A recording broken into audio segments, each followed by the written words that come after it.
to make a point of whenever I went to the town, I went to look at the football grounds, and I don't know if you remember when George Best retired, he played for lots of different teams, and he played for Dunstable once.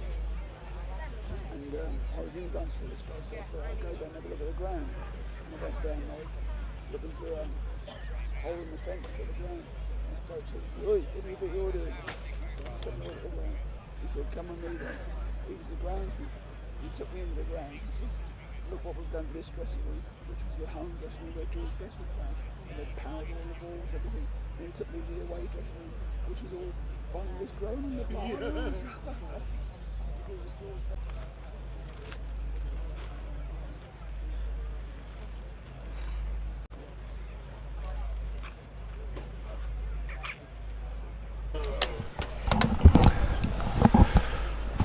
Well, good morning and welcome to our live coverage of this Metrobank One Day Cup match between Glamorgan and Yorkshire.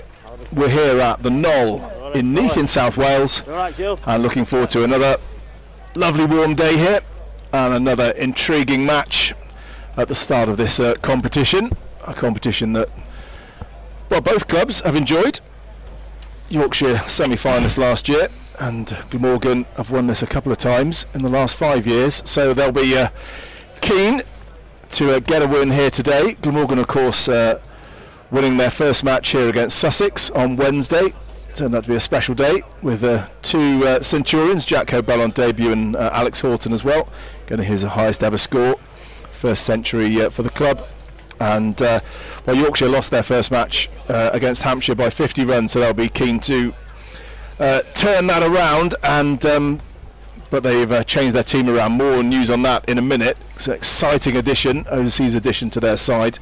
Very much looking forward to seeing them. I'm joined today by a great son of Neath and former great, I mean as in great in reputation, not in any other way. Thank you. It's Andrew Davis, former Glamorgan seamer, a man who knows this ground back to front. And Andrew, great to be here at Neath again, isn't it? And yeah, exciting day ahead with Yorkshire the visitors. Yeah, really looking forward to it. I'll just start off by a bit of controversy throwing it is. It's nice to be at Neath's second best ground today. Just second to us ago, and just a bit early for that controversy, isn't it? they enjoy it. They enjoy me, so they'd be gutted if I didn't say it. So no, really looking forward to it. Two strong sides. Yeah. I was here Wednesday, and do you know what? It was an absolute privilege to watch those two young lads get the runs and get hundreds from in the position that they were.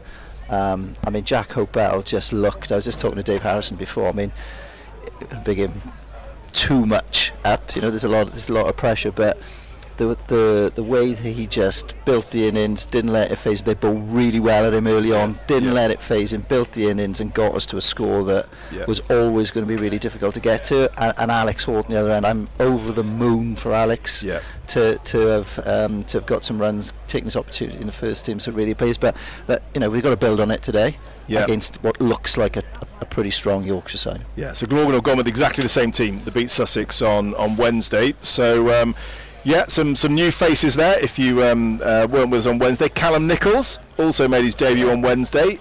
Very prolific young batter as well, making his way in the game. Scores an absolute shed full of runs in club cricket every year. So he really deserves his chance. And Jack Hobell, the Centurion, also on debut on Wednesday. Expecting him to bat at 5 again. And an experienced bowling lineup in the main with Tim van der Hoogten, Jamie McElroy and Andy Gorvin, Dan Douthwaite, the four seamers, and Romano Franco, the young spinner who got his first contract with Glamorgan last year. Well, he'll be the spin option. Bowled his full allocation on Wednesday. So let's have a quick look then at the Yorkshire team. And well, one big name stands out, and that's the addition of Kuldeep Yadav, the Indian spinner, who has been added to the Yorkshire squad. We'll be playing 8 games for them. He, of course, was part of the India one-day squad, white ball squad, just finished competing against England. Didn't get a game, which is amazing for a man of his quality and his talent. So, but wow, I mean, that would be fantastic for these young bats to be able to play against him today. I mean, looking at both sides, it seems like when I've looked at a lot of the sides in this competition so far, they seem to be looking at a lot of youth in with a mixture of senior players as well, which is really good for the competition. I know over the lot, there's been occasions where I know we played Yorkshire one year at Cardiff, and I think 7 of the Yorkshire team didn't have names or numbers on shirts or anything. It was all their youth and academy sides. But I think looking at it now, a lot more sides are using this to blood youngsters. But I mean, if you've got Yadav coming into the team, I mean, when you watch him bowl today, it'll be hard to tell whether he's a spinner or seamer. He bowls it that quick. I think he's clocked at 65 mile an hour. I think his spin. So when you spin as well at that pace, it'll be a tricky one for the Glamorgan batsman today. But that's why, looking at the toss on an out ground, that's what Glamorgan have looked at. Right, okay, well, what you don't want is you don't be batting second innings on a wicket that's been used Wednesday, so I think he would have been quite tricky if we'd have been batting second. I'm sure Yorkshire would have batted first here today as well. Yeah, so we should say, Glamorgan did win the toss and they've elected to bat, so there you can just see the Yorkshire fielders making their way out. So a couple of other changes just to mention for Yorkshire as well. So in comes James Wharton, who'll be batting, I think, likely to bat 4. Also in Jack White as well, and that means that Harry Duke, Ben Code and Isaac Beppe, who's unlucky, took 3 wickets against Hampshire on earlier this week, they are out of the 11 for this game. So there we go. Yorkshire wearing blue today make their way out onto the field, and now here come the Glamorgan opening pair of Eddie Byram first out and Callum Nichols, who would love also to create a similar impact that young Jack Hope Bell made as well on Wednesday. These really are Hope Bell and Nichols, the next 2 coming through. Yeah. You think talented young players, and absolutely, and great chance for them today. Absolutely, Ashland, and this is what when you look at Glamorgan now and the youngsters they've got coming through. It's really, really important that Callum gets given a good run. He's proven he can get runs when he's given opportunities, and he gets enough time to build innings, etc. In this format particularly, I mean, his record's insane with regards the amount of hundreds, Premier League hundreds he's got in the 50 over format. I know he's had a great summer as well in the second team. He's done well, so I'm sure he'll be hoping to get a few runs here today as well. So it looks like it's going to be George Hill to open up, all-rounder for Yorkshire. Impressed with the bat actually in the previous game, got a 50 against Hampshire, but he's going to open up today, and he'll be bowling to Eddie Byram. So he started round the wicket straight away. It'd be interesting. He's probably done his research. So left-handed batter can round the wicket and get it away from the lefty. But it looked quite sticky on Wednesday. Is that what you expect here? It looked like it was, if you can get through the first 15 overs, then batting seemed to get a lot easier. Absolutely. The new ball, and I mean, it's such a tough thing to do for a young lad as well, to open the batting. I think behind bowling leg spin, it's the next hardest skill, is opening the batting. We're bowled. Yeah, beating the bat again. This could be a difficult period. Just got to try and hang in there. I guess Eddie Byram, if it's difficult, just showed that if you can get through and somehow survive, there are opportunities to score good runs on a small ground later on as that ball gets a bit softer.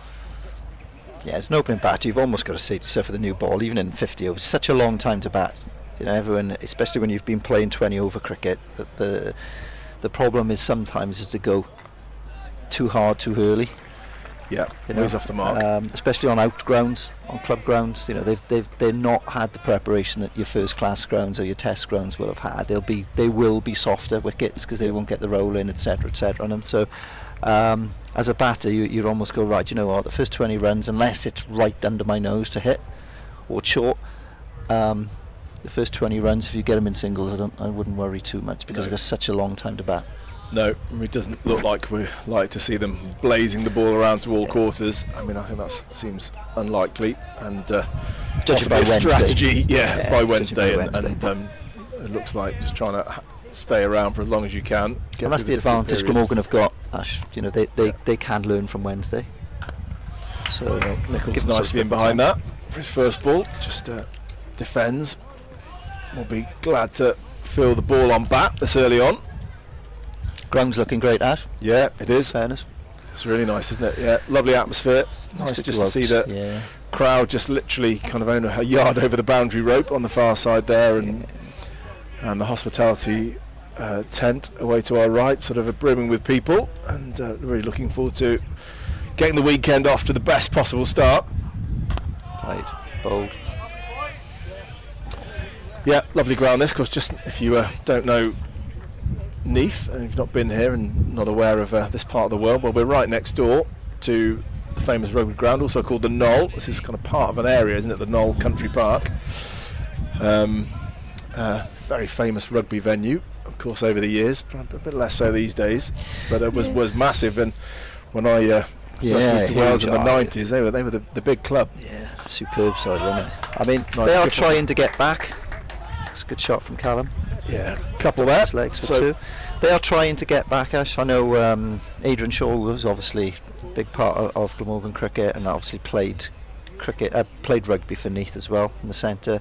His dad Dyshall's still on the committee there, and I think Adrian's taken up a position on the committee as well at Neath Rugby now as well. So they are slowly but surely starting to get back. I know they've had a last winter they had a couple of good wins, and I think they finished third or fourth. Yeah, I think in the league. So they're slowly but surely getting back. That's good. That's good. Yeah, great club, great history, and this cricket ground as well. Great to have Glamorgan here. This is when Glamorgan now leaves Sapphire Gardens. This is the place they come to now. I remember watching Australia, donkeys years ago. Rugby. Matthew Maynard got cricket. Matthew Maynard got 100 before lunch against Shane Warne. Shane Warne playing, Merv Hughes. I remember Merv Hughes. It mightn't have been that time, but maybe the time before Australia toured you in the 80s. And Merv Hughes refused to sign autographs. And Alan Border was captain, and he made him at tea time. He went into the change room, got a seat out, put it on the outfield, and there was a queue going right up to the rugby field, and he made Merv Hughes sit there through the entire tea break, no tea, and sign everyone's autographs, all the young kids' autographs. So great times. Yeah, absolutely. Brown outfields, a bit like the summer we're having. Yeah. Shit. Well, it's Jack White has opened up from the Llanthwaite Road end. Right arm fast medium, 34 years old. Yeah, interesting to. Do you know the last time that Glamorgan played Yorkshire here at Neath? No, when was that? Well, 1969. Really? Guess who? Captain of Yorkshire that day, Brian Close. Certain Geoffrey Boycott opening the batting. Yeah. So yeah, that was the first year of the Sunday League. That was 1969. Sunday leagues. Yeah, well, You used to love a bit of Sunday League, didn't you? I did enjoy Sunday league game. Yeah, I wasn't. I don't think I had the body built for the longer format of the game. I mean, if you'd called me the vicar, it would have been understandable. I just turn up on a Sunday. Yeah, I was. Yeah, didn't really have much capacity for the longer format. Ash. Yeah. Well, just gets an edge on that and just got over it. Yeah, didn't carry to second slip. So hanging in there a bit. It's not easy out there at the moment. No. Yeah, played it with soft hands, so didn't fly through. So Adam Lythe there, very experienced cricketer. Yeah. At second slip. I'd have been playing when Lythe was coming through. He'd have been a youngster then, opening the batting. Hell of a career. Heck of a career. Bold.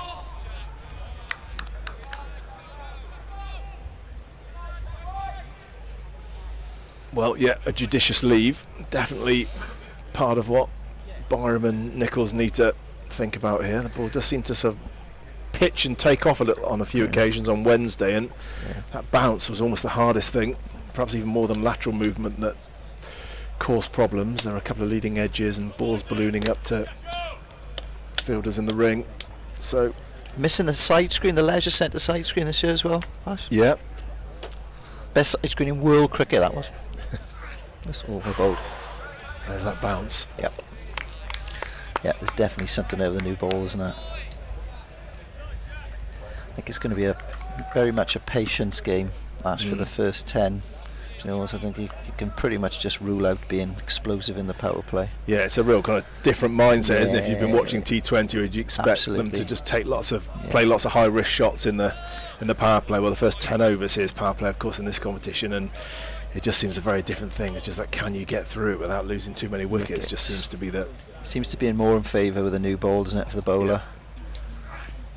And again it's the bounce, isn't it? You just see the way kind of Byram stood up Yeah. on that one as it climbed higher than he thought. So that's a maiden over yet. 3 without loss from the first 2. Tidy start. Definitely seems the way that I think there's, you know, if you can hit those lengths, you can see Adam Lyther just having a little look there at the lengths that the bowlers have hit. It seems very difficult when you bowl that back of a length area. Yeah. There's plenty in it for the bowlers. That's it, I suppose, yeah. When it's pitched up a bit more, then you can drive on this. I mean, early on it's a bit risky, but... Do you want to go back to my last year's arguments again? Mate, right, I'd be whipping mid-wicket out and sticking him in third slip. If you want to try and work one through there, go for it. I just don't see, I think, wickets, power play. Yeah. What were we down? 4 down, 5 down in 40 Wednesday. Yeah, we were. And we still managed to get to 54 for 5 it was. 54 for 5, and we still managed to get to 2. What did we get to? 290 something. 295. 295. Yeah. So It was a great partnership. It needed something very, very special to. So the stats guys will know from Yorkshire, right? We've got to take wickets with the new ball. Yeah. I'm not too sure that guy in mid-wicket there. Really, if your bowlers are bowling well enough, and which we've already seen, what's in the wicket. Well, it's flying past the edge, isn't it? Almost every other ball at the moment. Yeah, absolutely. Let's get a third slip in. So, good test this. Callum Nichols has got to try and hang around. Oh, as it gets behind it, just make sure he got something on it. Get in line and know where his off stump is. He's got to. Early on, it just seems anything that he can leave might be a good idea to try and leave it. With 2 slips waiting there to gobble up anything coming that way. I mean, it was quite difficult on Wednesday. I was in the marquee and probably 5 or 60 by lunchtime, so I couldn't really see what the wicket was doing a great deal. So you'll have to guide me on that one. Thank goodness. Well, I was going to say thank goodness you went on. There we go. And he's gone. Caught at first slip. I mean, yeah, well, that's what we were talking about. Ball was so difficult, beating the edge, and finally has just caught the bat on the way through, and Callum Nichols looks incredibly disappointed. It's tough out there. Just had a little push at one. Just outside really, off stump, and not well. He hasn't really done a great deal wrong there. Actually, fairness to Callum, you know. You know, it's shaped in. He had to play at it, and it's probably just held its line. As a batter, as an opening batter, I think Callum will be gutted, right? Because he'll want to have taken his opportunity, and he want to. But when you look back, you can't really do a great deal more than what he's done there. He's played a line of ball, it's nipped away, and it's just taken the outside edge. Yeah, well, that means that Henry Hurl is on his way out into the middle. Maybe a little bit earlier than he'd hoped. Coming out in the third over. Glamorgan 3 for 1, so very tricky. Henry Hurl, who has been part of the Blast team for Glamorgan in the early part of the campaign, and had to make way in the end. So didn't play the games towards the end of the season, but made an impressive debut. Got 40 odd in that competition on debut, and impressed in a TV game as well. A game live on Sky, and I think showed what he could do with a few brilliant shots over the leg side. But this is a different feel. Will take a different skill set. I think this is just going to be about survival if he can. Can he get through the next 10 overs and then reap the rewards later on? Henry's challenge is always going to be, right, he is massively suited to 2020 cricket. I don't think there's any doubt about that. He is hugely right. He is hugely suited to 20 over cricket. Big shout, and they've gets away with it. Now, I've known Henry since he's played youth cricket all the way through with my 2 lads, right? The talent is there. There's no doubt about that. Henry's, and I will say this to Henry when I was walking around the boundary in Cardiff watching him play, if Henry bats 20 overs today, he'd be 100 and something on it. Henry's got to try and adapt his game now to just going right. I will catch up. You've got so much talent, Henry. You will catch up.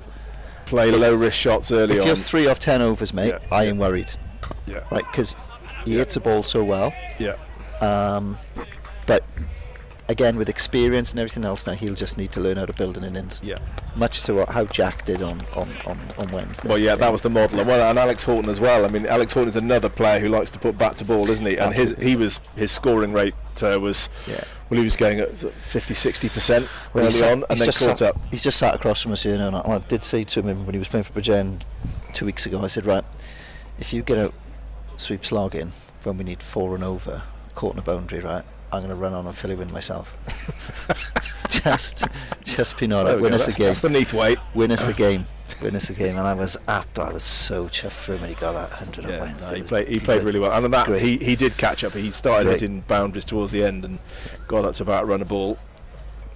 Like Byram again. And that third slip is in now. Well, someone's obviously got some on the live stream. Yeah, sent the word out there. Come on, Andrew. What's that? Nice to feel that people are listening to you. Influential. Look, 3 slips in. 3 slips. Oh, there we go. He does know something. Yeah. All those years. Yeah. Both ends I'd have 3 slips in. There's no reason why you'd have. Okay, where's he taking him from? Well, third man, fine leg. Where's he gone?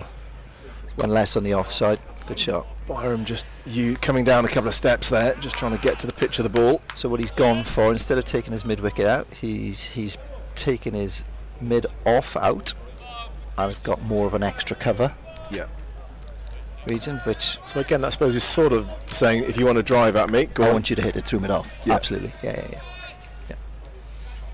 And I suppose that will keep the slips very interested if you're starting driving at balls on off stump or just outside. So. Well, this is excellent start from Jack White. Very tidy. And there's the first boundary of the day. Well done. That's the first loose one. And I think that is the key, isn't it? If you do get anything loose, when it is such hard going, you've got to put it away. And that just means that the scoreboard keeps ticking. And that's the advantage now. Okay, you got 3 slips in, which I still think is the right thing. Right. What he hasn't done there, Eddie, is he hasn't tried overhitting that. That sometimes when you get a loose one, which I don't. Okay, that is as close as what you're going to get. Your eyes light up and you miss out on the opportunity. His experience has shown there. He's just lent in it, got it. Great shot through cover for 4.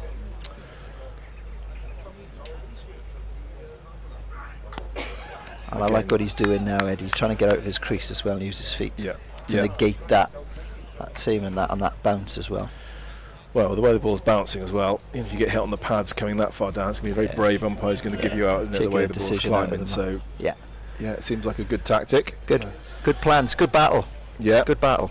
Good stuff. So it feels like quite important for Eddie Byram as well, this competition. Wouldn't he love to just put himself back in the minds of everyone with some good scores? Yeah.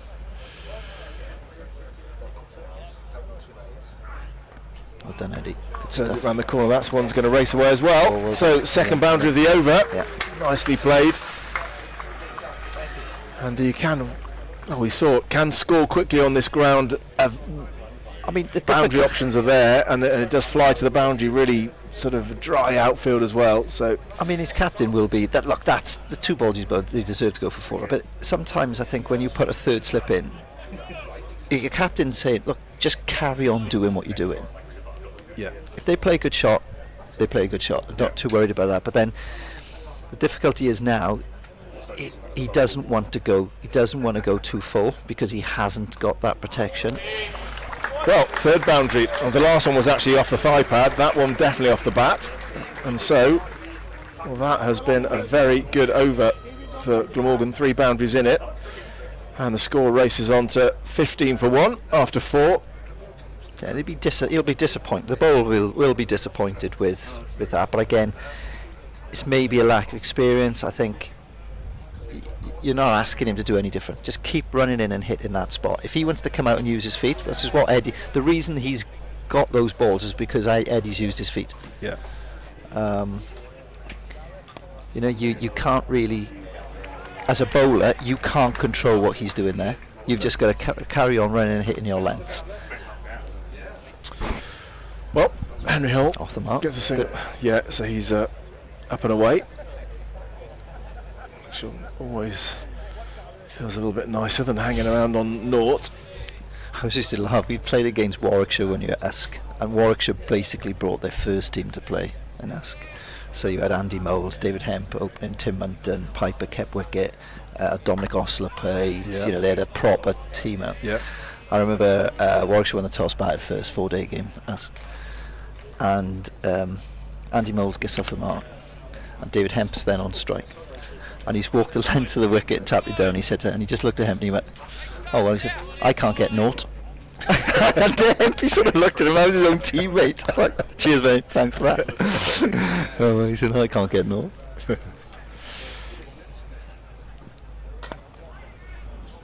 And always strong Warwickshire sides then. They were. Well, I Yeah. grew up in. Well, my dad was a member of Warwickshire. Yeah. So I remember that. Well, the side of the 90s. Is that just that they were strong when they the Dermot Reeve era? Yeah. Used to. Sadly, Piper passed away, didn't he? Yeah, Not so he long did. ago. He did. Yeah, like He was brilliant keeper. Like a rubber ball bouncing around behind the stumps, isn't he? He Keith was Piper? phenomenal. He's superb. Really nice bloke as well. Good, Yeah. really good guy. So- He's wide. Yeah, anything down the leg side will get called a wide in this competition. And just first one that he's let go down there, coming round the wicket. Didn't quite get the angle right.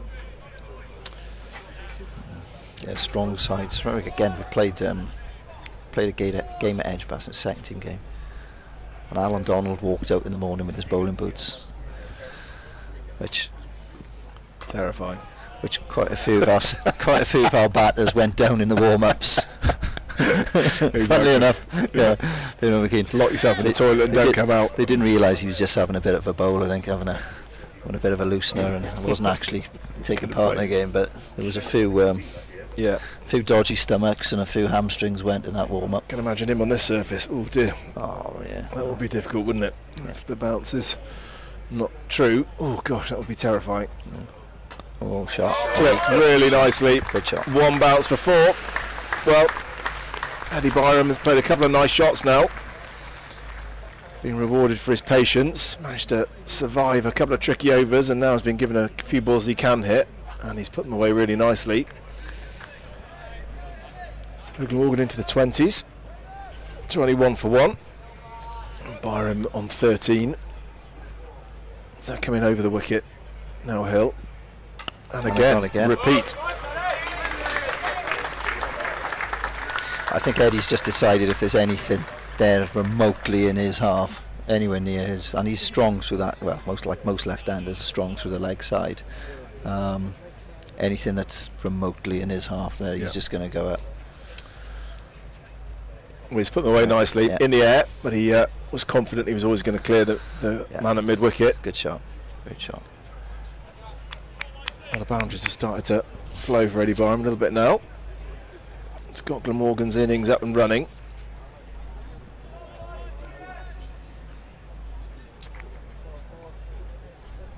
And it's Jack White to continue from the Lantwick Road end. Oh, it's Jack White. He's a little bit older than you'd think, 34. Oh wow, something going on about experience then. Yeah. 34. Oh, okay. Enjoying the hair and the headband. Yeah, that's It's a good look. it's a bit. What was his name at Warwickshire? Smith, Neil Smith. Is it? Yeah. A bit of a. It's got Good crowd in already. Fair play. yeah. Pretty packed. Well, as I'm saying, on a Friday, why not if you can get the day off, start the weekend in the best possible way. Lovely day here. Most people are from these parts enjoy a beer as well, obviously. Yeah. They Yeah. do, yeah. They do enjoy a beer. Yeah, there was kind of quite a tense atmosphere on Wednesday for a lot of the game. Yeah. Henry Hill getting in behind it. Just needs to survive here. If you feel like he can get to bat for another 10 overs, then we could really enjoy something. Yeah. That's his challenge, isn't it? Yeah. Probably just And again, that comes with experience, Ash. You know, Yeah. it's like Callum now. Callum will be sat there thinking, you know, it's always, as soon as you get out as well, you see a couple of loose balls and you think, oh fuck, could have just stayed in. You know, but it's such a difficult thing to do, and Glamorgan have just got to keep backing him, keep sending him out there, and he will come good. Forward this time. Yeah, he's a tall, athletic figure. Quite a tall man, isn't he, Henry Hurl? Yeah. And got sort of long levers and lots of power at his disposal. So he's a keeper, but he's also very good in the field. Yeah, You yeah. know, as you say, he's an athlete, and I know he's seen him take some fantastic catches over the years as well. Yeah, he'll be doing a lot of the boundary running here. But got a job to do at the moment with the bat. Played. Just try and stay in. Wait till the ball gets a bit softer. Doing a good job here. I'm sure it would have been instructive for all these batters just to watch what happened on Wednesday. I've played many games here. And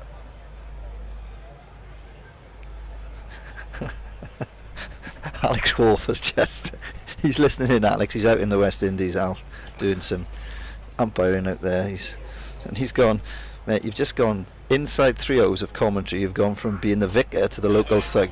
I'll fill you in myself. So this is true. Yeah, there's no sorry, sort Al. of language for a cleric. It's a disgrace. You'll be excommunicated.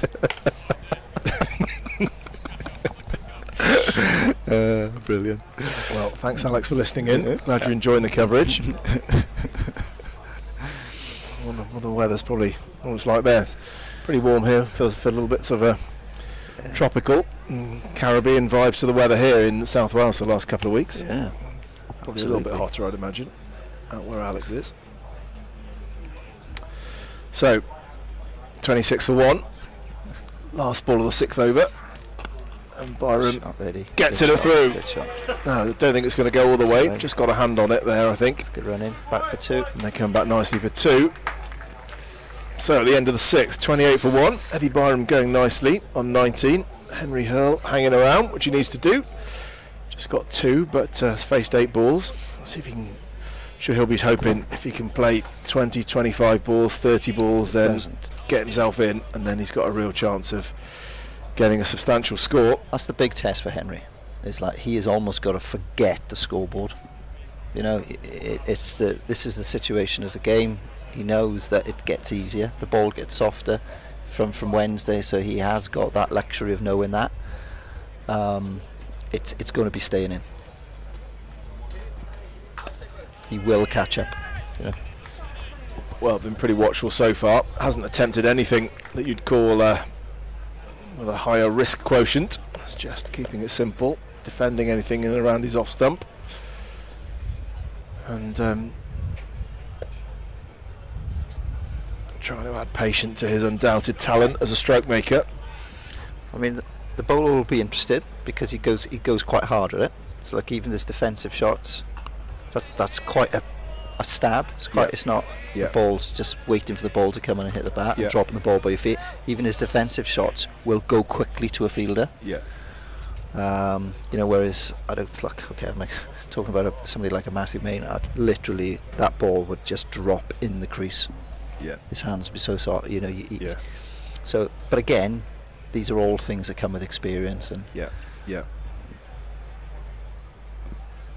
you see. Nice firm punch straight down. Going to get a single as well. That's good. A defensive shot, but it's flown to mid-on. Yeah. You know, so the bowler Yeah. will always be interested then. So if you go hard Yeah. at one that just slightly holds its line, Yeah. it's going to carry to slip. Yeah. You know, Matthew Maynard used to make you look like he was. You bowl him in the nets, and he made you look like you're bowling about 40 mile an hour. It'd just be so easy when he used to play. Annoying. Yeah.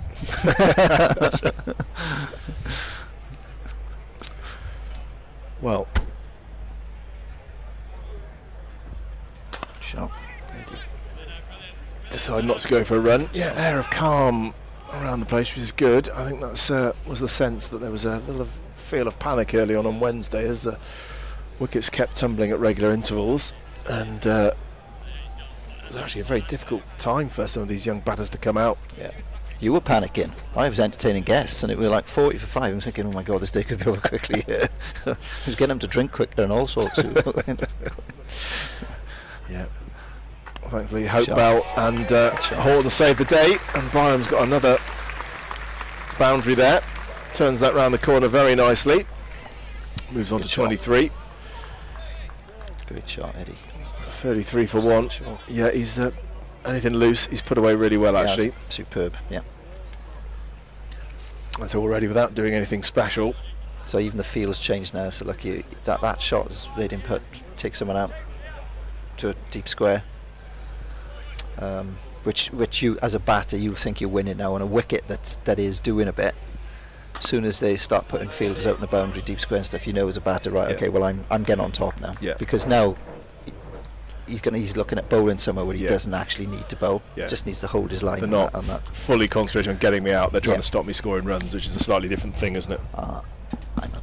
Oh, I think it's me. I think are you staying in? I just.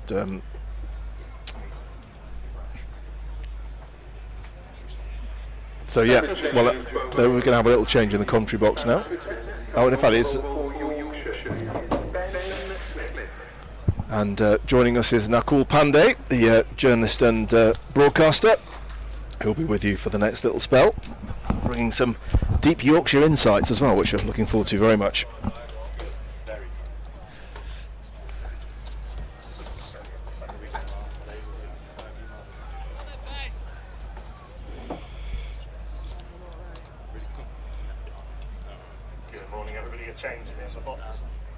Good morning, everybody. A change in the box and a change at the Fanfoot Road end, and an immediate change of luck for Yorkshire. Ben Cliff strikes first ball.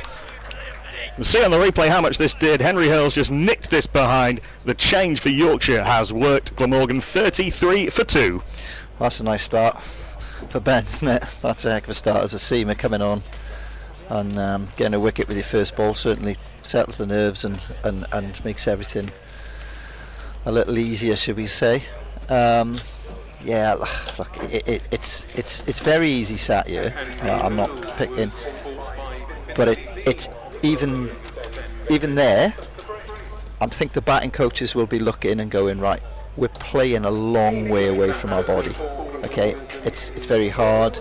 It's good line and length. It's held its line. Look, very good ball. But if you look back, it's still. My bat is a long way away from my body. It looks on the replay there. It has angled it a little bit and just held its line and moved away a little bit. Ball. A little bit. It's a good ball. It's the kind of ball that you can get early in your innings. Henry Hill gone for 3 off 12, but it's the sort of ball that you're defending a ball that's not going to hit your stumps. Leave it or try and score off it. Yeah, and it's even if you're defending. I always look. Don't get me wrong, right? He's the best player in my view. He's going to be the best player who's ever lived, right? In Joe Root. Okay, I know he's a fantastic cricketer. To still be playing all 3 formats and doing what he's doing is insane. Now, whenever you look at Joe Root bat, his hands are never too far away from his body. He's got that little box that his hands don't get drawn outside of. He's always in there. Maybe, I always like to say to youngsters, look, if you want to watch someone bat, watch this guy bat. Can't go too far wrong, as Will Snail in at number 4 leaves his first ball outside off stump. And you look at certain bowlers and you go, listen, just go and have a look at this guy bowl. Like Graham McGrath was somebody who just run in and just went that off stump line. He was brilliant, phenomenal.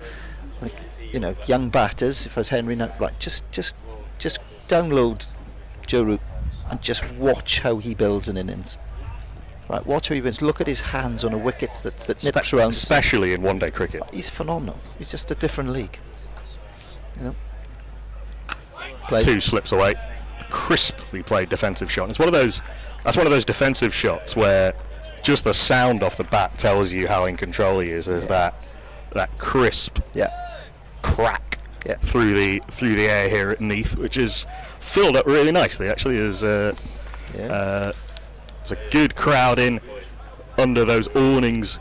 I like the players that played at Scarborough when Yorkshire won the county championship, the last game of the season there, and we had full house for we probably didn't last the 4 days, if I'm being honest, but we certainly had 3 full houses there.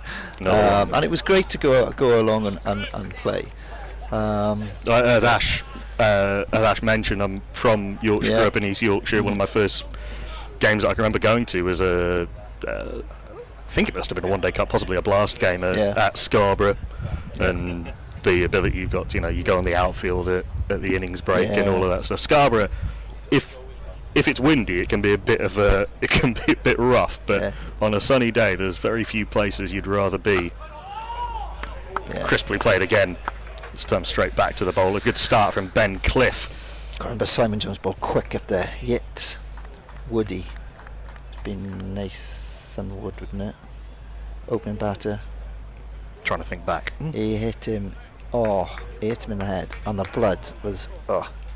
And fair play, typical tough Yorkshireman. Got himself patched up. Come back in. I mentioned Brian Close earlier. He would have been proud. Yeah, fair play. But Simon bowled. He bowled pretty sharp that day on a club wicket. One of Glamorgan's greats, one of England's probably only very good because of his relatively short career, but my God, when he was good, he was good. Wicket maiden to start with from Ben Cliff, the wicket of Henry Hurl for 3.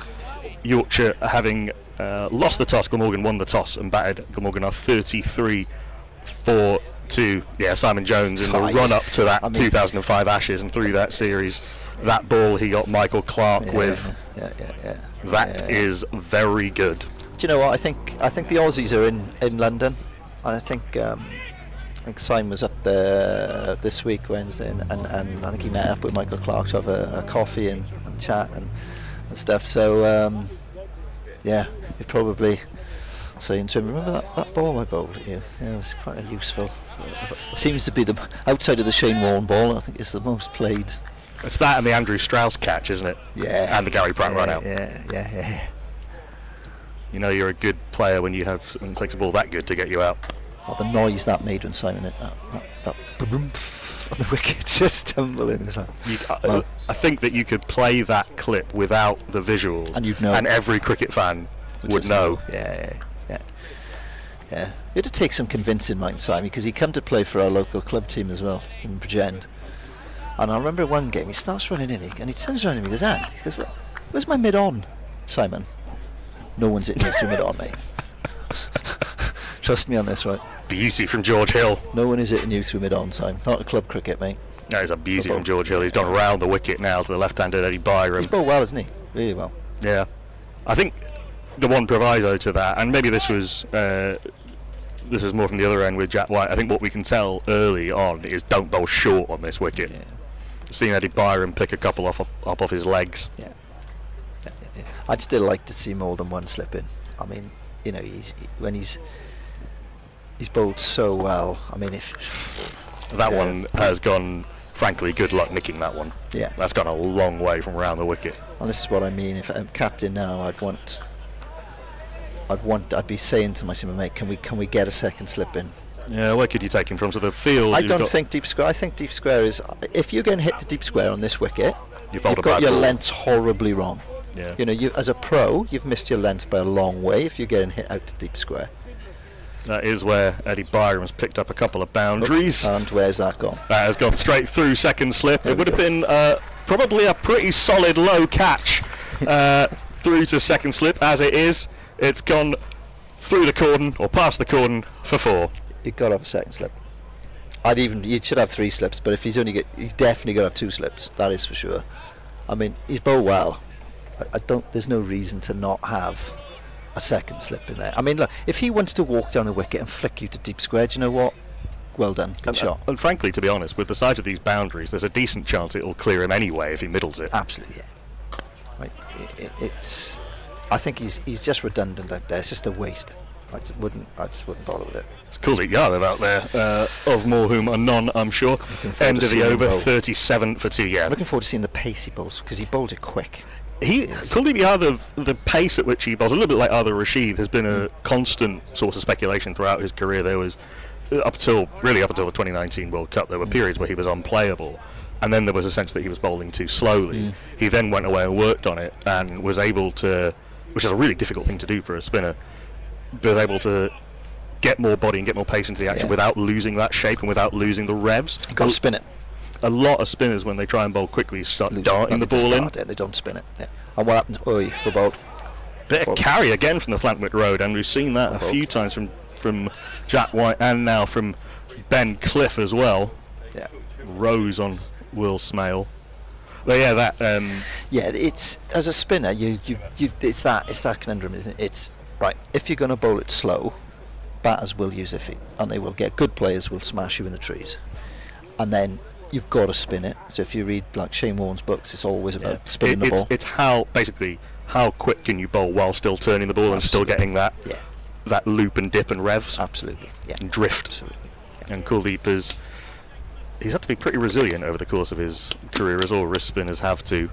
But then in 2020 cricket, a lot of spinners, just as you've said, they just bowl darts. Now, okay, look, in a 20 over format, if that's what you want to do, then I get it. But in the longer format, they'll just play you as a seamer.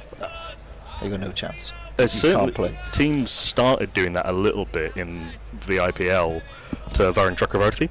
A little bit started playing him as a seamer, and a little bit to Rashid Khan. Yeah. Obviously, those are two fabulous bowlers, and Rashid Khan had a very good IPL this year. But you don't pick a wrist spinner to keep things tight. No. That's what you're. And that's what I'd say. Any well played, Smelly. Shot. It was a poor ball from Cliff, a leg stump half volley, and it's got to be put away, and Will Smale put it away to get himself off the mark with a very welcome boundary. Yeah, and I think this is where Yorkshire will be slightly disappointed. Okay, I think they've probably bowled too many 4 balls, given how the wicket is. When you look back on Wednesday, we were 40 for 5 or whatever the score was. There is definitely enough in this wicket to not be 40 for 2 off 10. There's a little bit of bounce, a little bit of movement with the new ball from either end, of course, in the one-day cup. 2 slips are in place for Smale. That one's hit him somewhere he didn't want to be hit. Yeah. Oh, maybe he just missed it, because I think if it had hit him there... If it had hit him there... Oh, no, he is taking a little crouch now. So look at the replay, see if he's... Yep. No, we don't need to see the replay. That has come back sharply. It's one of those things everyone finds hilarious, apart from you, isn't it? It's I'll come back to that after this ball, actually, as Cliff comes in again. Bounce again. Bold. 2 of the New Zealand players, Kane Williamson and, a company owned by Mitch Santner's brother, developed competing new designs of box. Really? Because they both kept getting hit in there. Kane Williamson got hit very early in his career by Dale Steyn, and it cracked the box, and he's got it signed by Dale Steyn, and it's on his mantelpiece. Nice. So they both tried to develop new models. Given Bilal Shafayat didn't have to ponder that one too much. It's full, it's angling in. Smale played all round it, really, beating on the inside edge. He's gone LBW for 4. 2 wickets in 2 overs for just the concession of 4 runs by Ben Cliff. An excellent bowling change. He has rewarded the faith that was put in him by the Yorkshire captain. And after 10, Glamorgan are 41 for 3. Yeah, it's one of those. As soon as it hits them and it goes off to the offside, you just look and go, that looks a good shout. Let's have a little look. Yeah. Yeah, it's taking the top bit of middle. I mean, it's slightly outside the line. It's one of those that if you had DRS, you might review it and hope your umpire's call, but it just looked out, didn't it? It looked out. I'd say just got outside the line there. Yeah, I'd say he's just outside the line there. Look, it's easier. We're watching the 3rd, 4th replay and going, he's just outside the line. But good bowling. It's good bowling, right? Because if you look at the ones to Smaley, the 3 or 4 balls before that have all bounced and he's sort of played, he's hit them in wherever, he's hit him. And that ball was a bit fuller. His length's very, very good, knowing that Smaley's probably hanging back a bit because of the previous 2 balls.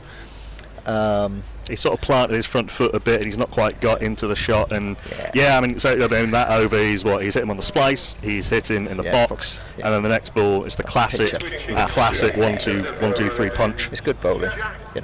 Being a seamer, being in that brigade, I'm going to go. That's good bowling. Smaley will go. I'm outside the line now when he has a look back. He'll also think he could have played it better, to be fair. But it was a very good bit of bowling and a very good first couple of overs. A change at the diff of the road, and Jack White is changing ends. Changing ends now. Okay. opening spell of 1 for 22 off his 5 by George Hill. I think it's probably bowled. I mean, those are decent figures, but he's actually bowled slightly better than that even. Yeah, I agree. White's third over wasn't great. Yeah. See how he does from this end. Eddie Byram is 27 out of 30, and at the other end, number 5, the hero from Wednesday night against Sussex, Jack Hope Bell, scored a fabulous 100 on his county debut, part of a record 6th wicket stand in English List A cricket. Byram facing up. I mean, I was here, and like I was saying, so I was sort of with clients, and boss was down from London, so I had to sort of liaise with him and get to watch a great deal of the cricket. But from what I saw, he looked so composed. Like early on, the bowlers were on top of him, as you'd expect, like we're witnessing now. But his composure, everything, he didn't let it phase him for a young lad, was superb. Superb. We're talking about the pacing of the innings. As soon as there was that little bit of advantage and that chance for him and Horton to get on top of the bowling, they absolutely seized on it. Yeah. Oh, boys. Oh, that would have been gone with a direct hit. Miles out. He wouldn't have been in the frame with a direct hit. Will Luxton from point, all for taking quick singles and rotating the strike, but that was pushed directly to point, and Eddie Byram sold himself short badly. He'd have been a long way out. He'd actually given up. He was nowhere. Yeah. They'd got away with one there. That would have been a disaster. That would have been extremely self-inflicted. Yeah, absolutely. Yeah. And it pushed it square of the wicket. It looked like it was Byram who made the call, even though it was probably Hope Bell was more likely to be able to make that call, given it had gone square of the wicket. He had to go round the bowler as well. A risk not worth taking, but they got away with it. Not at this stage. No. Still just the one slip in for the new batter. Short extra as well. It's a bit leg sidey, and they'll take a single down to long leg off the inside edge. Jack Hope Bell off the mark. Yeah, I mean, again, he is a young lad. It's his second game, so I'm going to bore myself a minute. All commentators are more aggressive than all captains. We know this, but now you've got no slips, right? So you've got 43 for 3, right? Okay, he's 28 or 32 Byram, but I'm still, if I'm getting in the right place here, this wicket is still doing plenty for me. And where's that gone? Might not have carried the first slip, to be fair. It was pretty low. I'm but on 2 or 3 slips. Yep. Even at this stage, at 44 for 3, I'm going, right, we're one away, guys. Yeah, and then you can unleash Kuldeep Yadav on a not set middle order. The catches, there were 2 catches at sort of short extra, short mid wicket. We haven't seen that much as yet there. Sort of pop up off there. It's not it looks a quickish pitch. Do you think it's anything to do with the captain being bowler? And maybe just being on the conservative side with his fields, and because I mean, I'd be interested to see when Adam Live would go. Yeah, I'm sure Adam Live would be going. Yeah, I'll have a couple of slips in. Awkward bobble at mid off for Kuldeep Yadav. We're going to see a lot of that on this very dry outfield. Yeah. He's got his body behind that and worn it in the chest. Yeah. Take a single. It's a nice shot from Hope Bell, but straight to mid off. And that's one where Ash and I were talking about this before we started.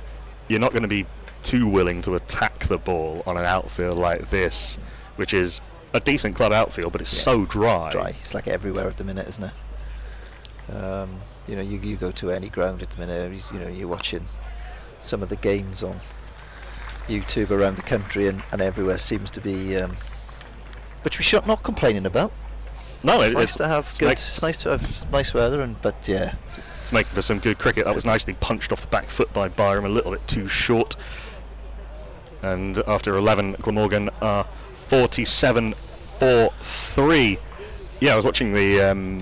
I think it was Worcestershire, Northend. Sorry, were playing at an outground, and it looked like they've been showing a lot of footage from the 76 summer, where there just isn't a blade of grass at all on the oval, and that's kind of what it looked like at Welbeck, I think it was. Yeah, I mean, Wantage Road, Northants is always anyway. I mean, I've played there a few times when we've had good summers, and that would always be a brown outfield, and good place for spinners, as Graham Swan and Monty Panesar can testify. Absolutely, yeah. Yeah. Not one of my more favoured grounds, that place, if I'm being honest with you. Didn't help Salesy as well back in there. If you didn't get him early, he tended to get 200-300. Cliff has got a couple of slips in now for Hope Bell. Yep. As they defended. Taking 2 for 4 in 2 overs. Should earn you a second slip. Absolutely. I do like, just from an aesthetic point of view. So Finley Bean is keeping today. If you've just joined us, Yorkshire made 3 changes from their defeat to Hampshire. James Wharton came in, Kuldeep Yadav making his county debut, and Jack White with Harry Duke, Ben Code and Isaac Beppe dropped. Come back to that after this ball. Ooh, another one. Just a nip backer. Saw Smale get hit. Hope Bell's been hit. That one came back a long way from Ben Cliff. Yeah, let's just see him back down, running down the slope here at Neath. That one's was nipped back quite a way. That started outside off stump, and it's hit him in the solar plexus outside leg stump. And this is what I mean as a seamer. You'd be like, well, where can I get another one? Where can I get another slip in from? Shot. Slips aren't going to do much if you bowl it there. Not quite timed, but it's quite nicely stopped by James Wharton on the slide. So Harry Duke being dropped means that Finley Bean is keeping, and Finley Bean, delightfully, just from a purely aesthetic point of view, keeping in the wide-brimmed hat. Yes. It looks very classy, doesn't it? Yeah, Foster-esque. Shades of Jack Russell. Yeah. I mean, that hat is in considerably better condition than any Jack Russell ever wore. But see, we've got a deep square. We got a deep cover and a deep square in the 12th over. I'm with 48 for 3. It's almost a deep point in a deep square, like he's going to. I wouldn't. We talked about not bowling short. I mean, unless they're trying to get Eddie Byram off strike, I guess. But I'm not sure that you need to be doing that at this stage, do you? Absolutely not. No, jeepers, no. Not when it's nipping around. He's on 30. It's not like he's on 70. And you're going, right, okay, we'll just to get him off strike a bit and bowl at the other guy.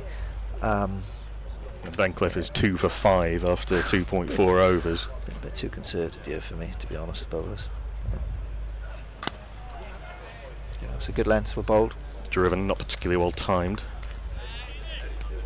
I mean, if you're getting hit to the 2 guys sweeping you as a bowler, all right, I'll give you the one that's a deep point. Okay, I'll give you that because you're looking to get it for. I don't know why you need deep square. It's either an unbelievable shot. Well, he's walked across and whipped you, and you go, okay, well, if you want to do that at 48 for 3, good luck going back in the change room and speaking to the batting coach, because he's not going to be overly chuffed with that. Again, this is what, a 50-yard square boundary out this way? If he times it, that deep square leg's not going to have sight of it anyway, unless it goes straight to him. Bolt. Thickish inside edge. End of another good over from Ben Cliff. 2 for 5 off 3. Glamorgan 48 for 3 after 12. So the lad Code, is he injured or has he been? No, he's just been left out. He's just been left out. So, yeah, all-rounder. The all-rounder. Ben Code? Yeah. More of a bowler than a all-rounder. He can bat a little bit, yeah. So, but he wouldn't be batting. I think Yorkshire would be in trouble if you were batting above 8. Really. I like him as a cricketer. Well, he's one that over the years when he's come to play, played in this competition over the years, when a few of these guys played against him not too long ago in the seconds. That's right. In June. Jack White continuing. That's a gorgeous shot, but picks out the captain Dom Bess at mid-on. He looks like. I mean, this is the first time I've really watched him at this level, and he just looks. When you see a player and he belongs like that. That's a great shot. That. The shapes just all look right. The geometry just looked right. Yeah. I was watching it while pretending to work the other day, as it were. Apologies to my bosses at that other job if you're listening. Right. And behind that one, nicely, Sam Whiteman, the very experienced Australian who's playing for Yorkshire as a local player, Doncaster born, got a UK passport. Former captain of Western Australia, captain Western Australia to 2 Sheffield Shield titles in back-to-back years, Sam Whiteman. So what, dual passport, was he? Yeah, so he is born in Doncaster and his family moved to Australia when he was 6 or 7, I think. Because how long did it take Yorkshire to start having overseas players? They weren't always. Oh, that is a beauty from White. That's not bad. Very, very unlucky that didn't take the edge of Jack Hope Bell's bat. Yeah, I mean, Yorkshire's first overseas. Well, we'll come on to this actually, because Ash mentioned earlier, Kuldeep Yadav making his debut for Yorkshire today. 4 other Indian players have played for Yorkshire as overseas players. You know, I'll give you one of them. Sachin Tendulkar was India's first overseas player. That was 1990, I think. Right, okay, so it's quite late, isn't it, when for overseas players played? Oh. Might put this out to the live stream viewers. Who were the other 3 Indians to play for Yorkshire? I mean, technically, the lately departed, the late great Sir Garfield Sobers, played for them when they were playing a tour game in, I think, Bermuda. Right. That wasn't an official game, but he got roped in to play for them, I think, by Brian Close, who is very good friends Not with. a bad player to have in. Absolutely. Sam Whiteman was initially pushed back to deep square leg, but then Bess thought better of it and brought him up to mid-wicket. Slip, point, cover, catching extra cover, mid-off, mid-on, mid-wicket and long leg. Is that right? Wide given by the umpire James Treadwell. Angling down the leg side. Jack White, the big thick headband, another aggressive seamer who played for a bit for Yorkshire. Jack Brooks. Jack Brooks, yeah. The headband warrior. He ended up in Taunton playing Somerset. Yeah, Somerset and Yorkshire, yeah. I think part of the Yorkshire team that won the championship under Jason Gillespie's tutelage about 10 years ago. If I remember that right. Big, expansive drive and a thick inside edge. First false shot that Jack Hope Bell has played in his now 10 when you're in balls. nick, you get away with those, don't you? But when you're not in nick, it just cannons into the stumps. You play on, and it's about deserve a bit of luck. Yeah, it sort of seems weird to say in nick about someone playing their second professional game, but I think he's got quite a few runs in second team as well. So I think he's been going all right. England under 19 international as well. Stewart's not doing the job. Just let people walk behind the bowler's arm. Behind the sort of fence-like sight screen at that end. Oh, well, Another cracker from White from around the wicket. It's doing enough, isn't it? Eddie Byram, that's one of those you play and hope it misses the edge, and it did. After 13, Glamorgan having won the toss and elected to bat are 50 for 3. 3 overs, 2 for 5, well bowled.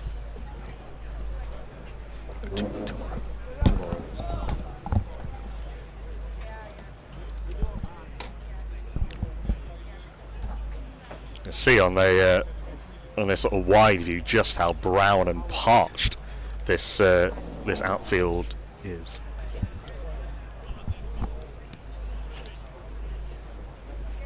Change after 14.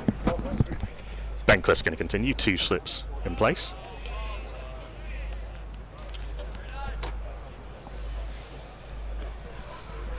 So what's he got here? 2 slips. Yep.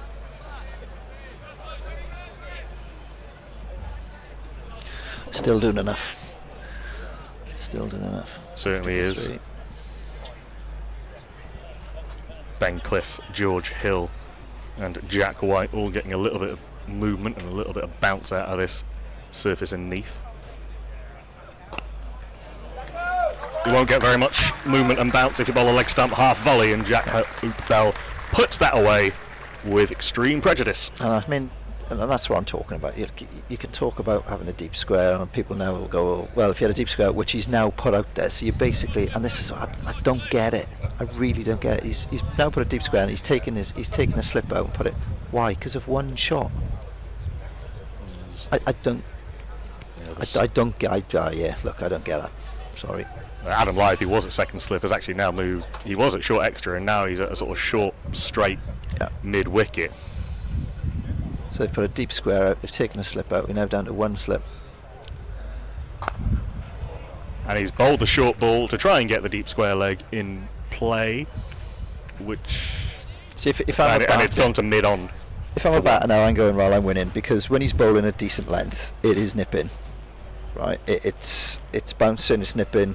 If now you're going into bowling it halfway down the wicket, as a batter, I'm going, right, okay, well, I'm winning now. You don't mind it as a bowling side for one ball, just to see what there is, but I'm not sure bowling short on this pitch is the way to go.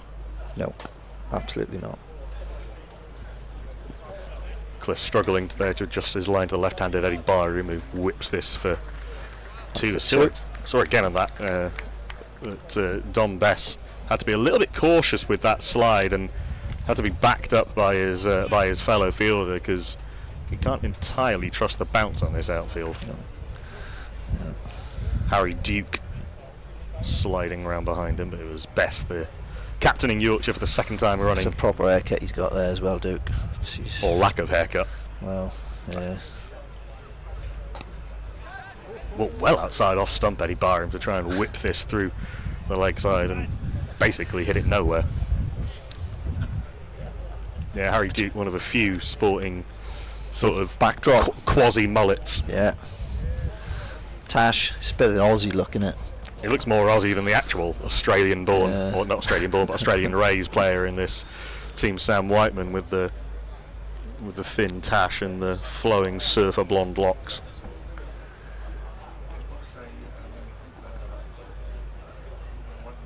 Bolt, well played. Oh, boys, that's another tight. Another very tight single. Hope Bell would have been gone this time.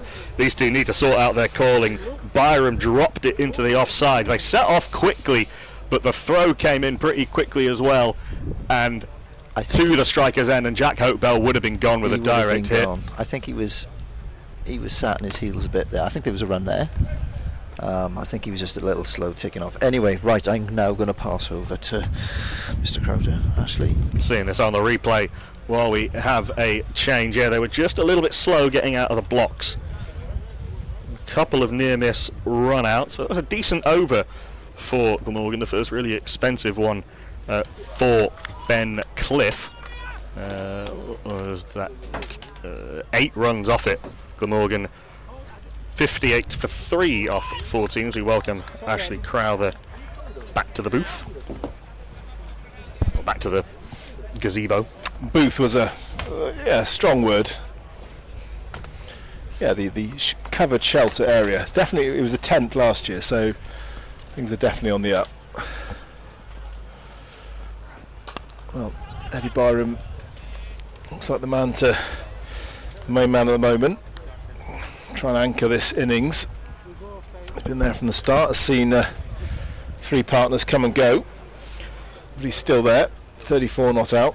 He's done well to put away the bad balls whenever they've been presented to him. Anything short, anything leg-sidey, he's put away very nicely. Jack Hope Bell's looked pretty solid thus far. Yeah, he's got a nice technique.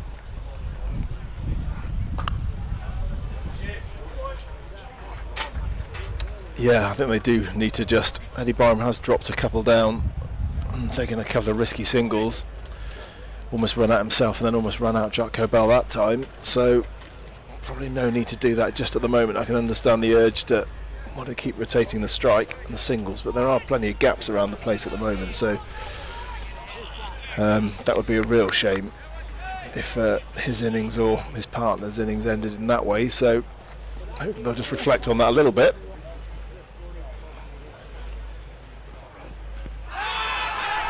Big appeal and gone. Well, I think it's hit him on the back leg. White strikes, takes his first wicket. And Jack Hope Bell is gone for just 9 this time. It looks so compact and so good, following on from his century on Wednesday. But unfortunately, his innings has to end here. And another big wicket for Yorkshire. Glamorgan now 59 for 4. I'd love to see this again on the replay. My initial thought was that's done quite a lot and come back quite a long way. I want to see exactly what this has done. Outside half a leg stump. Yeah, it definitely nipped off the pitch, didn't it? And was heading down the leg side. So it might have been an umpire's call if we had that option, I think. But the important thing is the umpire was convinced. And so we're not in totally different territory to what we were in on Wednesday. Glamorgan 54 for 5 on that occasion. They're now 59 for 4. Similar story. Top order struggling to build a partnership. And means that Dan Douthwaite, batting at 6 for Glamorgan, one of the all-rounders in this side, is already out there in the middle. A player who likes to play his shots, attacking batter, and a bit of grafting to be done here. Didn't last too long against Sussex. Sadly made 6 off 9 before being dismissed by actually a pretty impressive Toby Munt on debut for Sussex, one of a number of Sussex youngsters, particularly in that bowling attack. So White has got his first wicket, goes in search of another one. Douthwaite on strike.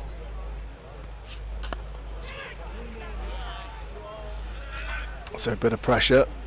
Field has now closed in around Douthwaite. Trying to encouraging him to play a more aggressive shot maybe. We were talking about this a fair bit, Andrew and I.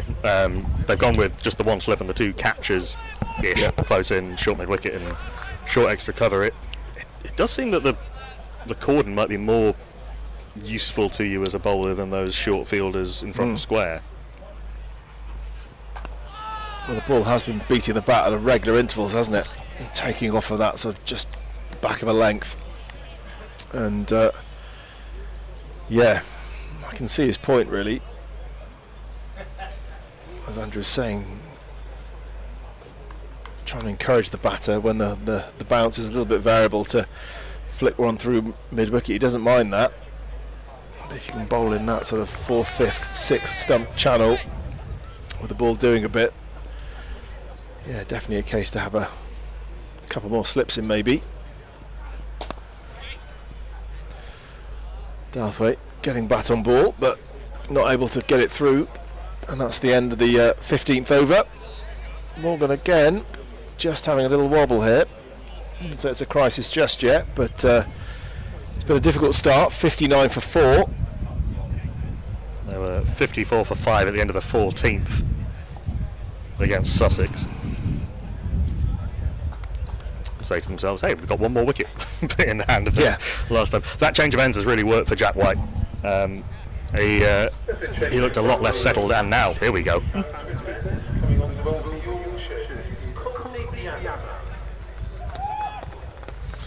Yeah, well, here we go. I'm sure there might have been 1 or 2 more people who decided to get on the M4 this morning when they heard that Kuldeep Yadav was going to be playing, just signed by Yorkshire for 8 matches in this this competition, and then a few championship games as well, I think, before he heads off on tour again. So here we go, left arm wrist spin.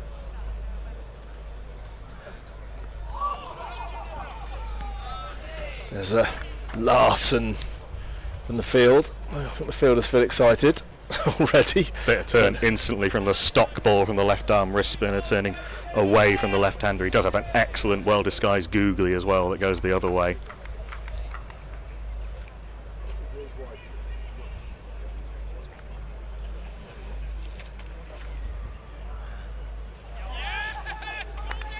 Sticking with the hard spun leg break, hard spun stock ball. So yeah, he's playing 5 one-day cup games, then India to Sri Lanka in August for a couple of test matches where he would hope to not only be in the squad but actually play, as we were talking about earlier, and then he'll be available for Yorkshire's last 3 championship games in September. Slip in place. Yeah, great signing.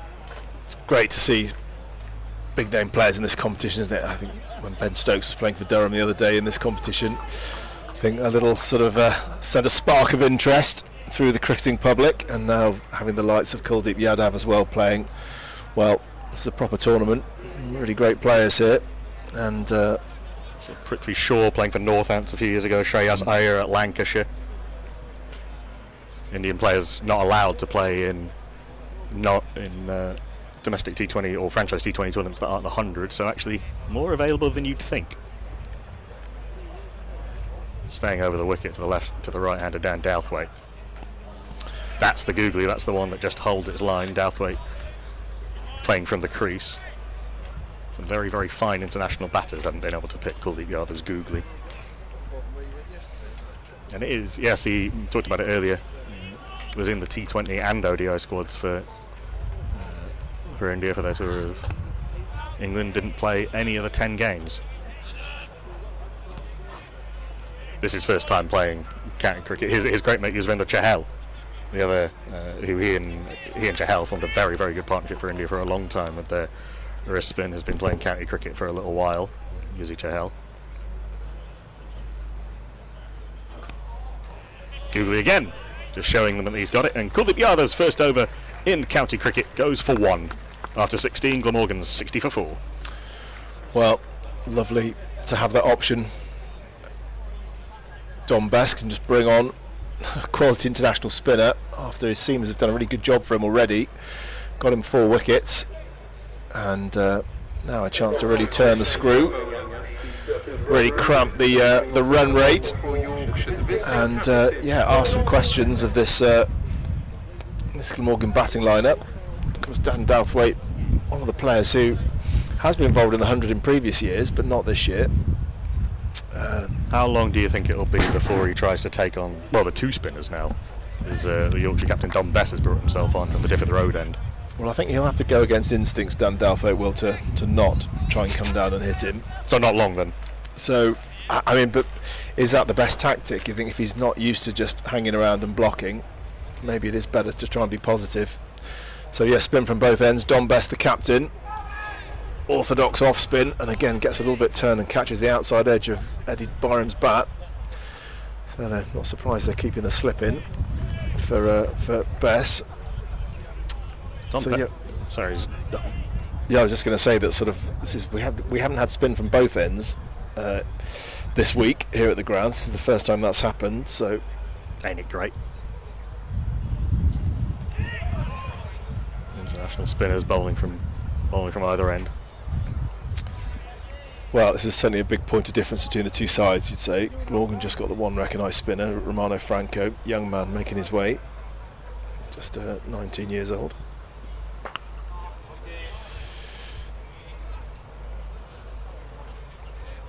And we had 2 quality spinners here, lots of experience. Dom Bess, England player, and Kuldeep Yadav at the other end. This could be an interesting period for these batters. Low key, that was one of the messiest pieces of fielding we've seen for a long time. Ball bobbled up to Sam Whiteman at point, who threw it in. It bounced over the keeper Finn Bean's head, and then 2 different fielders backing it up at square leg both bobbled it. Well, it is tricky, definitely tricky here. I think we watched on Wednesday, and the thing we learnt there was probably if you're hitting it to one of the fielders in the outfield, run the first run very, very quickly as a batter, because, well, probably more than half the time the ball was bobbling. They weren't able to take it clean and was letting the ball hit their body just to try and stop it, and there was always a chance of coming back for a second one depending where the ball deflected off the fielder's knee or shin or thigh. Or it's that horrible sound that every cricketer can instantly identify as ball on patella. Yeah, not nice. Well, Dan Douthwaite's being watchful here, just getting a big stride in and smothering the ball, but a tidy over from Dom Bess. You think this is their really hope just to build some pressure here, and Dan Douthwaite has now faced 9 deliveries without scoring a run. That's not something that he is accustomed to or will enjoy particularly, but I guess he's trying to play the situation here as well as play his natural game. It's a difficult thing for a lot of players against spinners, is that in-between gear, that middle gear of working runs off good balls from spinners. Drift from Kuldeep. Byram, who was great guns at one point, is now 39 off 50 balls. We've got a slip, a short third, a deep point cover. Mid off, they've left open, got a mid on, shortish mid wicket, deep square leg, and a man on the 45. That's a lovely drive from Eddie Byram. Not a bad ball at all from Kuldeep, a little bit of dip, and Byram stretched out and put it away beautifully through cover. Yeah, good shot. Well, that's a real confidence booster for Eddie Byram. Getting one away. It was a half volley and managed to play it before the ball had to do chance to deviate too far off the pitch. He sort of made it into a half volley though with that good big stride. Yeah, he watched it well. I guess judging the length often is the hardest thing with spinners as much as the deviation. That top spin, often the ball can land a little bit quicker than you expect it to, and you find yourself in no man's land.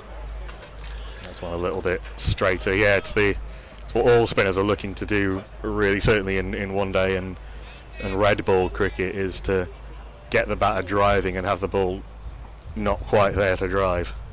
What is the length? A little bit quicker, a little bit of turn. I don't have much experience of facing top quality spinners, but I once wicket kept to Robert Croft, great Glamorgan cricketer, England cricketer, in a charity game. And what I really noticed there was it's the dip that really, even standing behind the stumps, just the amount of revs he got over top spin to make the ball sort of go up and then down. Appeal from Kuldeep, that's going down leg, and they scurry, I think, a leg by. Yes, yep. Signal toe by Bilal Shafiat. That was going down leg, but a little bit quicker, a little bit flatter.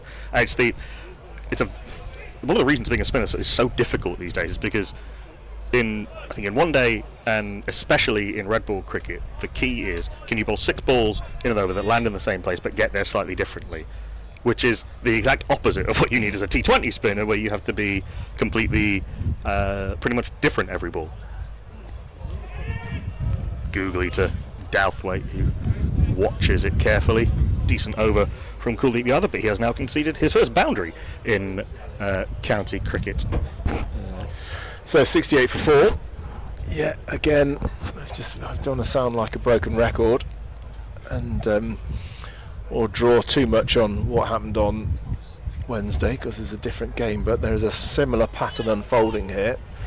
And from a Glamorgan perspective, they need a partnership. I mean, they got an unbelievable partnership on Wednesday, a record-breaking one, and maybe that's too much to ask for that, but something where 2 batters can just stay together for a while.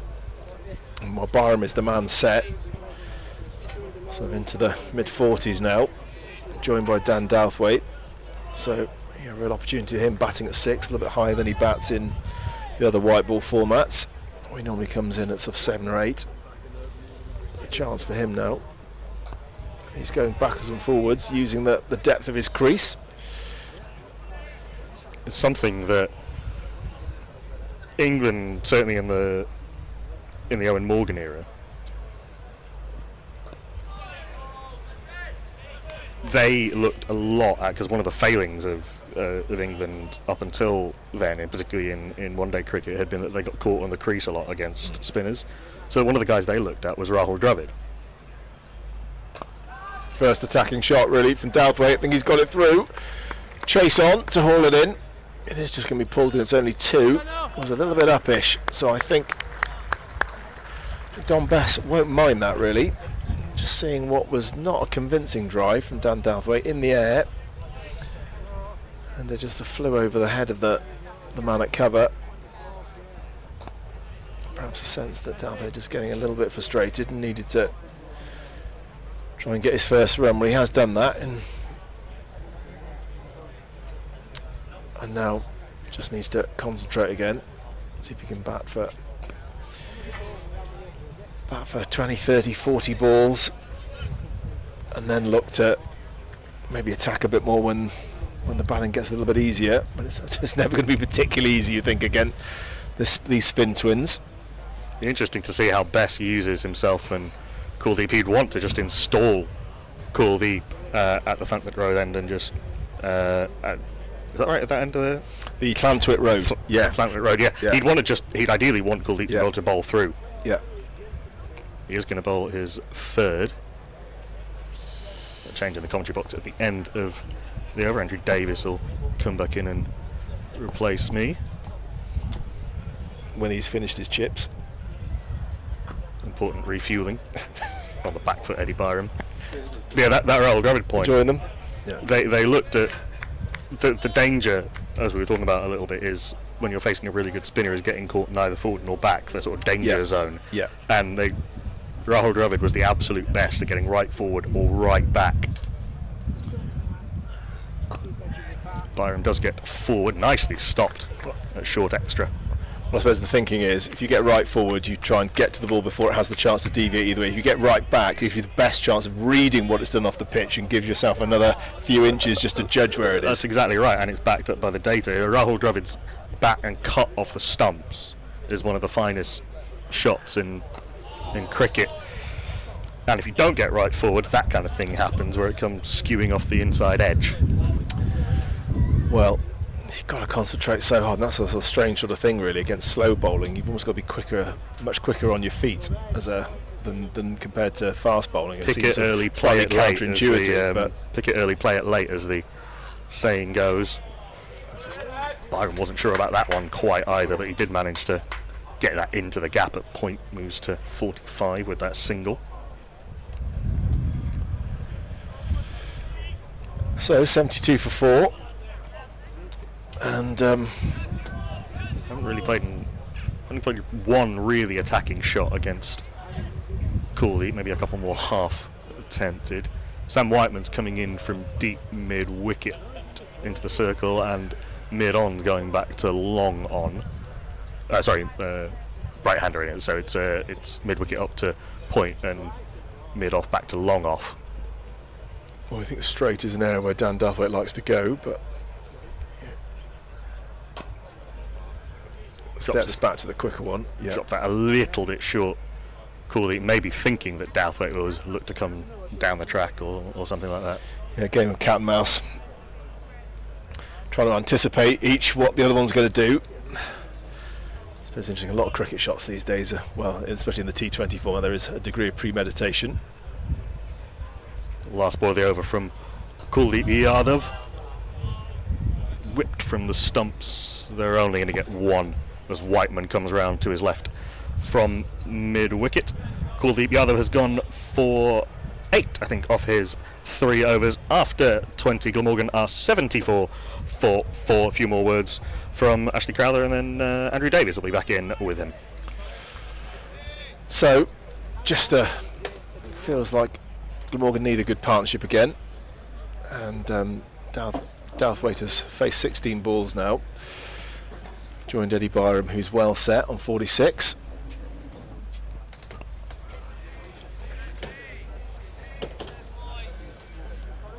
But the pattern of this game feels similar. Just the difference to Wednesday is that now some 2 top quality spinners bowling at them. And I think, Bess and they'll really be hoping to just suppress the run rate here, just keep things very quiet if they can. I suppose the decision for the Glamorgan batters is when do they start trying to play shots of a slightly higher risk quotient. Douthwaite hits one and hits it well.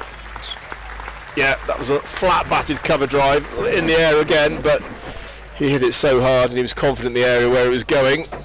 They normally stay hit when Dan hits them, don't they? In fairness, it's a good shot. Look, I just think at the minute we're 4 down, but we've still got now 2 senior players in batting at the minute. So these 2 have got to bat the next 10-15 overs, at least minimum.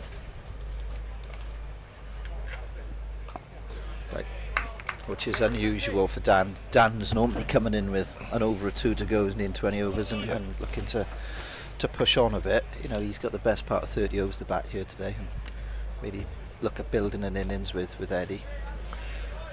Well, he's been getting right forward or getting right back here, so he's busy. I'll tell you what though, Ash, I feel a million times better after my diet cheeseburger and chips. Diet cheeseburger? Yeah, diet cheeseburger and chips. Yeah,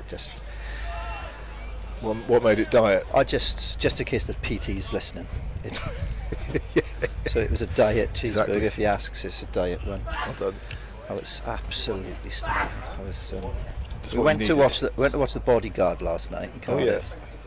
What, the musical? Good friends of ours from across the bridge, Rob and Joe Moss, and they came over, and my wife's job was to book the restaurant. Yeah.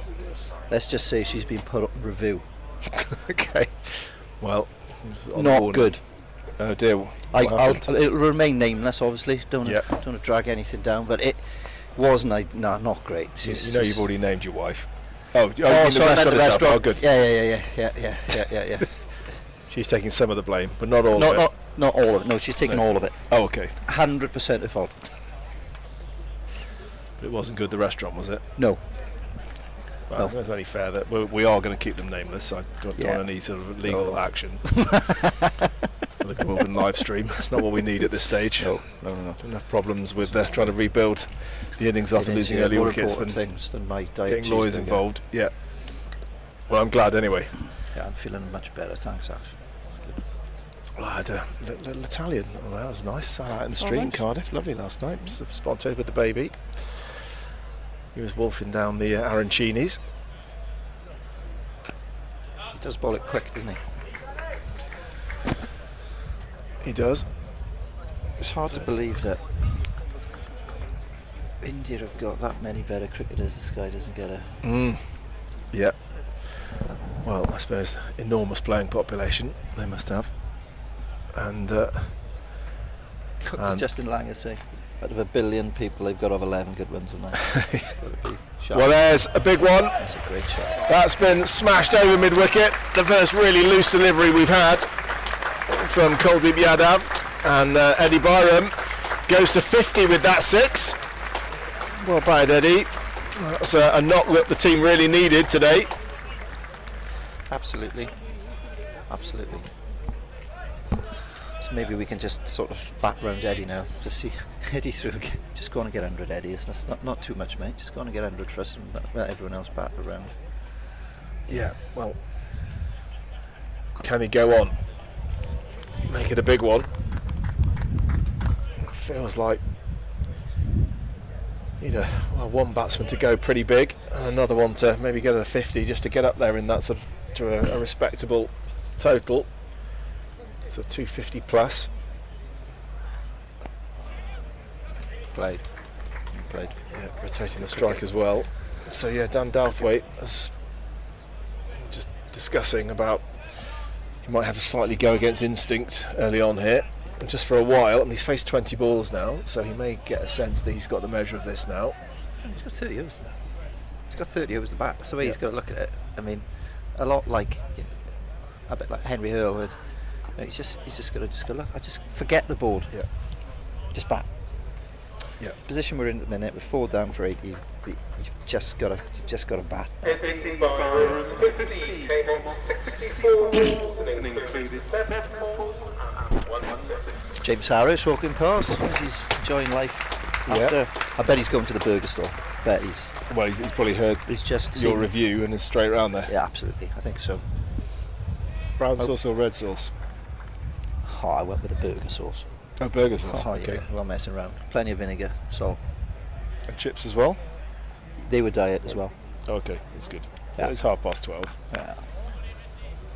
Diet as well. So, fair enough. If it was pre-12, I might have been more critical, but I think anything after 12 is lunchtime. Onions as well. Good. You're hungry now, aren't you? Well, You. I on Wednesday I came with my own bagels, trying to think health, but today I'm definitely going to go burger. I think it's overrated, Ash. I'm being honest. I mean, you've got to look after yourself, haven't you? Do you know what I mean? You've got to. Yeah, I did stop for a coffee at a well-known burger chain this morning on the way in, and Sharp. I placed the sausage and egg muffin Oh. option in my basket and then took it out again. What? Why? Just decided just to go for the coffee. Ash, you've got to live, mate. Got to live. Probably because I anticipated that I may be making a trip to the burger van later on, and 2 burgers in a day. Well, I'm not sure I can justify that. Well, if you have it If I before had you a get to physical- the ground, don't Yeah. count. It's true. Doesn't count. It's like I'll have when I go for lunch. I'll have a salad bowl with crisps. But if I eat the crisps before I go back to the office, don't count. Salad bowl and crisps. Well, I have like a packet of crisps for the journey back to the office. Ah. Oh, bolt. Yeah, it gets a little bit of turn there. Just kind of ran off a thick edge, but No one in close to grab that. Bass pretty tight, as you'd expect. Looking to get the ball to have these two spinners, isn't it? Yeah, really nice. It's like, well, this is nice. Well, we're just saying that seems like a real point of difference between the two sides, really. You know, Glamorgan have got an up-and-coming left-arm spinner, but he's still pretty new to all of this. Whereas they've just pulled out two very, very experienced sign one, and players, and the captain. So I guess our spinner would be Callers, wouldn't it? It'd be off spinner would be Callers. Yeah, that's right. And then you got the leggy Crane. And Kieran would bowl a few if they needed another option. Asa in the blast was bowling the odd one here and there as well. So there were a few more options. I remember a couple of years ago. Do you remember when? Colin Ingram bowls a bit of leg spin, doesn't he? That's right. Yeah. Then we had when Marnus was here bowling leg spin. He had Mason Crane bowling leg spin. He had 3 leg spinners in the side. I couldn't believe it. Watchful. Dan Delthwaite getting a long way forward. I wonder whether Yorkshire lads stayed last night. Are they in town or were they? Well, they weren't in there. I don't think they were in the Castle Hotel because I'm sure Nakul would have been pestering Yadav for a chat. There's a ghost in the Castle Hotel. So unless they were, I don't know, what would you do? Maybe stop something like the Celtic Manor and then drive up the last little bit this morning. Yeah, maybe. So quite long journeys on this in this competition. We're going to go to Durham and down to the south coast as well. So just play each county once in this competition, so you don't go home and away, just either or. Of course, Glamorgan Group B, so it's not a regional grouping like it is in the Blast. It's just you could get teams from the south and teams from the north. It just depends who comes out the hat, I think. And of course, the winner of the group finishes top, goes automatically into the semi-finals. Oh, little edge that's flown over the keeper's gloves. Slip didn't react either, and it's 4. That's. I'd love to. If we haven't got speeds on here, have we? I'd love to see what speed. No, I don't think we have. But Kuldeep has got a smile on his face. A wry smile. Well, that must have been the googly. Got the outside edge. Keeper and slip between them, couldn't hold on. And a welcome boundary. Well, a little warning sign there. There's a batter. If you're trying to read this, I guess in the air these days, you've got to try and do that, isn't it? See if you can judge the spin. It's a difficult job. Sweep. That would be my option. Does it look different? I mean, that's it. Does it look different no. when it comes out of the hand? That's the real skill of it, isn't it? And I think that's what they've said. The feedback has been when they've looked at it, it's very difficult. Which one is just to see the googly and which one is the leggy? So that might mean that if you can, you try and get back and just play it off the pitch. But at the speed he bowls, it doesn't give you very long to react, does it?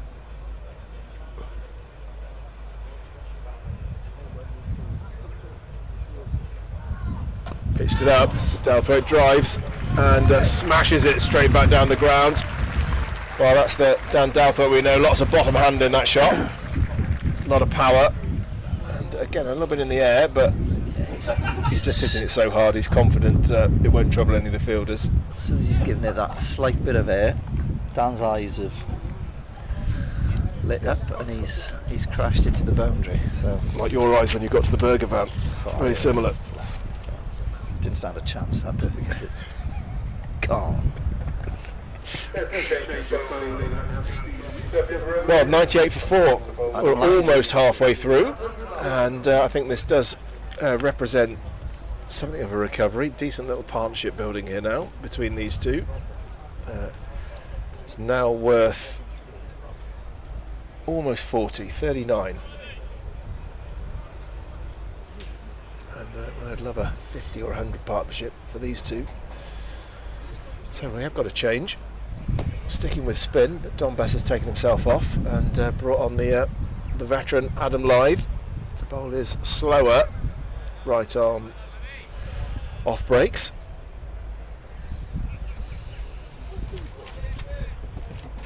Very experienced player, Live. Yeah, you were saying that 38 years old now, so his career briefly overlapped with yours. He did, yeah. I think he was a young lad when we played him in Cardiff, a second team game. And I think he would have been playing, because I bumped into him in a restaurant in Cardiff not so long ago. I think it was last year. And he did still remember, yeah. So, a long time ago. Great career.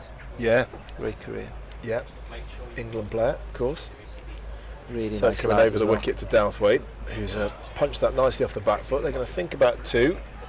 And see, and that's what we've been talking about. Run that first one quick, and more often than not, you're going to get the fumble. The difficult question is, do you run on the misfield? And Not 100 for 4, no. No. I would suggest. No. I think a run out now would be yeah, especially knowing, no disrespect to Adam Lyth, but if you're looking at the bowling attack, given how it seemed round early on, then you've had 2 quality spinners come on and bowl, and then Adam Lyth comes on. Now it's really important that you concentrate hard as a batter and go, right, okay, well, I can get us now to, this is probably the period where if we can take him for 6 and over. well, that's it. I mean, I wonder whether that's the tactic here. Whether, as soon as, just psychologically, as soon as Bess goes, then you think, oh, this should be a little bit easier. And will Dan Douthwaite then throw caution to the wind and play a few shots, and Yorkshire will be hoping he might hit one up in the air? Yeah. I mean, there's two rules of thought with this, Ash, is that you go, right, well, we'll take him for 6s, okay, get him through his 10 for 60, or you try and blast him out of the attack, so they've got to bring somebody else on.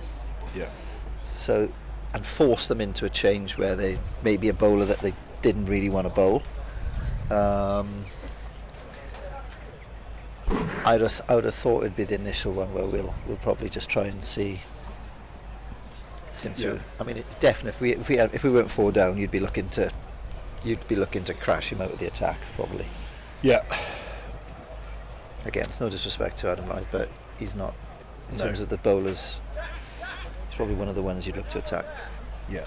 Well, 101 for 4 at the halfway stage, and lovely early afternoon sunshine, bathing the ground here at the Knoll in Neath. A little pleasant hum around the ground as lunch is served, and the crowd enjoying seeing a good battle here between the spinner of Yorkshire and Eddie Byram on 58. Dan Douthwaite's joined him, batting number 6 in this lineup. He's done well actually, just to hang around. Batted 30 balls now for 18. Just signs that he's looking to dictate terms a little bit more now if he can. But yeah, as you're saying, Andrew, it's just that question of, for him, probably trying to judge the situation, curbing his natural instincts a little bit, and just trying to make sure that he hangs around. I've said it before, one of the great ones that I was fortunate enough to be at Glamorgan when Jacques Harlis was around, and the scoreboard would dictate how he played.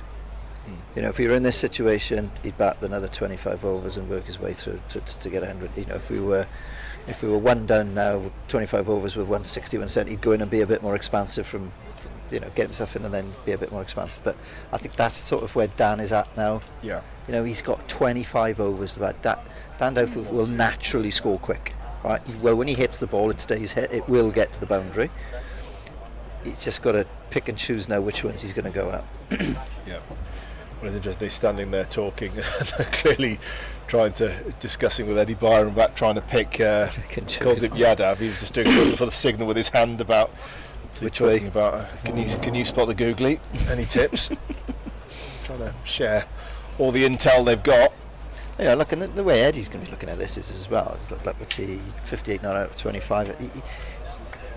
He'll have experienced some difficult times of late, where he's probably felt, opening the bat in which you get the odd good ball, etc., etc. So now that he's in, he's got to be thinking to himself, right, there's 130 not out here for me. 130, 140. If I get 130, 140 and we build some partnerships and we bat, all of a sudden in that 260, 270 isn't off the cards. No. I know it looks at the minute that's a lot of good cricket. We're going to have to play really well to get there, but there's no reason why. No. There's no reason why we can't.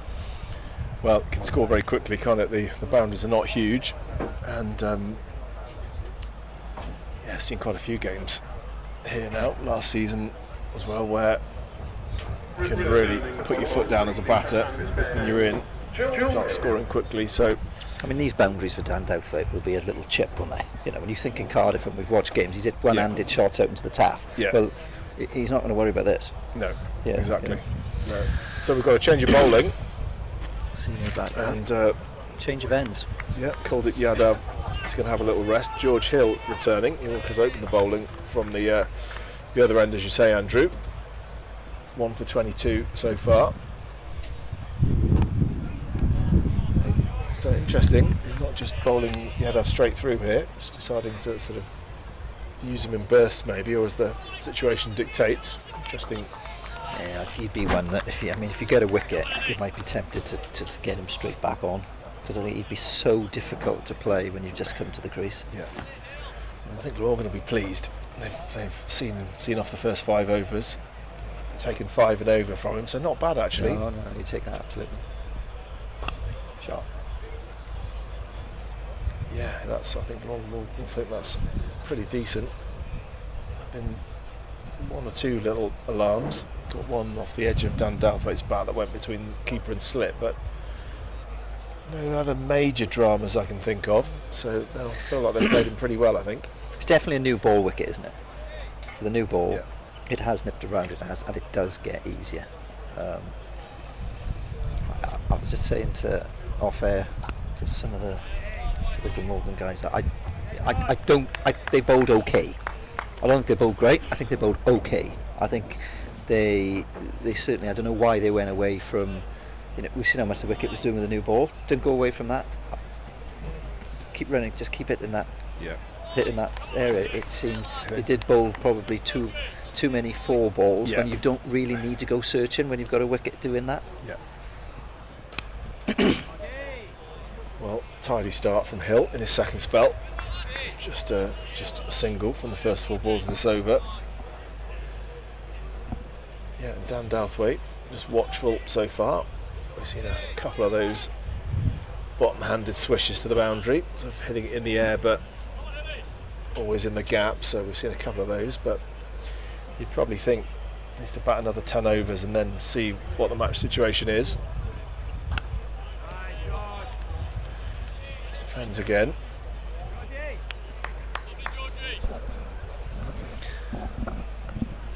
It seems like the Oakwood Road end seems to be the end that the seamers prefer.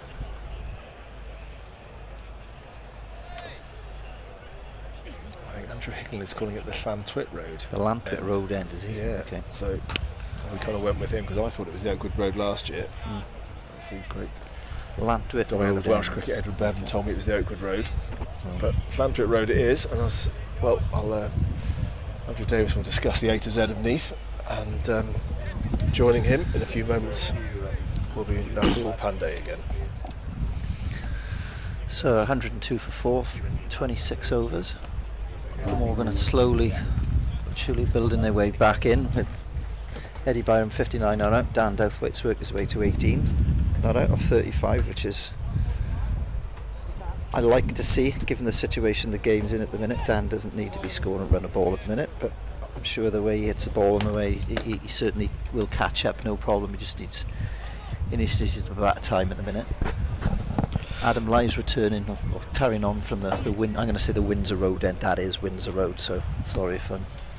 Adam Lye, the man they call Peanut. Little bit of bounce. Byram a little early into the stroke as I Knuckle Pandey rejoin Andrew Davies with Glamorgan 102 for 4, having won the toss and chosen to bat. Good recovery from 59 for 4. Lye thought that was out, no one else did.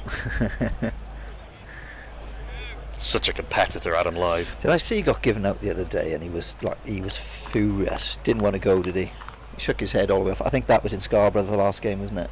Against Hampshire. Against Hampshire, he wasn't happy about that. No. He wasn't overly impressed with that. Sam Whiteman doing the backing up on the cover fence as the ball got past George Hill. That point, and you're going to need to do that. You're going to need to back up your mates in the field, because You can't, and I don't want to over-egg the pudding, as it were, but you can't attack the ball as you might like to on this outfield. Too short, but they've got cover out there. We were talking earlier about how we weren't quite sure about the offside and onside sweep, but for a part-time spinner, I don't mind it. Absolutely. No. Yeah, yeah, absolutely. I was more new ball, and I was just saying now before you came back on it was, I think Yorkshire bowled okay. I was just saying to the Glamorgan lads, they didn't bowl okay. I think they bowled great. I think they bowled okay. Given the experience in the attack. A couple of really good balls, some not great balls. For me, I think they went chasing maybe a bit too much. I think they went too defensive too quickly as well. There was plenty in the wicket. We're just saying this is clearly a new ball wicket. Ooh. Having looked at Wednesday. As Dan Douthwaite tries his best to run himself out but fails. Given what happened Wednesday in both innings, you look at it and you go, it's a new ball wicket. Yeah. It'll be interesting. Shouldn't forget Glamorgan had Sussex in significant trouble early on. Tim van der Guchten in particular, and Jamie McElroy with the new ball. Yeah. Were excellent. Van der Guchten in particular bowled 7 straight through at the top, and it was only a terrific innings from the Sussex captain Jack Carson that got Sussex back into the game. His wicket really was the one that put the nail in the coffin for Sussex. Big puff of dust as Byram drives that from the crease. They decide not to run on the misfield. It is bumpy, isn't it? Yeah. That's not knocking the ground stuff at all, but no. when it hasn't rained for weeks on a good club ground, but it's still a club ground with a club ground's resources, there isn't that much you can do, and you've obviously got to. They've done well to get some live grass into the wicket. Yeah. Bowled him. You miss that hit from George Hill, full, straight, a little bit of swing, and just as Dan Douthwaite was looking to get going, he's gone for 19. Glamorgan 106 for 5. Yeah. That about sums it up, I think. Yeah, that was a bit. A little groan from Andrew Davies. Look, it would be disappointed. I think you'd be disappointed, and you get yourself in, and I can understand early on with a new one when it snipped around getting bowled. Maybe it didn't do that much, did it? That's just a straight ball he's played over the top of. It's a straight ball. That's straight ball. He's tried it in that, whipping that through mid wicket when really it needs to be going back down the ground. That's all. Given the length, is it slow ball? Need to see that again. It did just dip a little bit, didn't it? Maybe. Just looking how he didn't really pull through, and he's maybe just held a little deeper in the hand. Yeah. Interesting to see a replay of that again, but it does bring the other hero of Wednesday, Alex Horton, to the middle. He'd never scored a professional 50 before that fantastic 100 in partnership with Jack Hope Bell, and he came in at 54 for 5 the other day, so 106 for 5 is riches by comparison. yeah, should be a walk in the park now, this, but again, he's got time. He's got best part 23 overs to bat, so he can't afford to give himself some grace and get himself in, get feel of the wicket. I think a lot of batters in particular are remembering after the blast that you've got a lot more time in 50 over cricket than you might realise. Yeah. It's really interesting how T20 has recontextualised one day cricket in that sense. On Wednesday I was talking to first ball hits Alex Horton. I was talking to Alan Jones last Wednesday. On Wednesday, Alan scored about 1 billion runs for Glamorgan, I think, as an opening batter. And we were just talking about 2020 cricket, about this format, 4-day cricket, and how you've got to build an innings. And I still think, even in this format, if you look at Eddie now, what's Eddie? 62 off 82 balls. You have got time to build. Whoa, that's an absolute ripper from George Hill. Sam Whiteman thinking he's back at the whacker. That's gone miles. Wow, that wasn't a slow ball. Where did that come from? Yeah, wow. And now if he pitches the next one up, Alex Horton's going to be thinking, "Ooh, do I get forward?" Yeah. I don't know, when you see things like that and you're going, right, he's faced 2 balls, there's no slip. I mean, after that, you'd be tempted to get a short leg in, almost. I think we've just been way too defensive. The follow-up is full, but not quite full enough, maybe. Horton happy to get in behind it. Yeah, we're just talking about building innings. I still think you can, in this format, you have got time to do it. Byram he got, as we were talking about, a few loose deliveries and got off to a decent, not a flyer, but a pretty solid start. Then there was a bit of a period where Glamorgan were losing wickets and he had to dig in, and then he's gone up and down the gears quite nicely, Eddie Byram. I mean, he hasn't had to play, if you look at his innings, he hasn't had to play really anything expansive outside of what I think the Yorkshire bowlers have gone and looked for something magic in a wicket where they don't need to do that.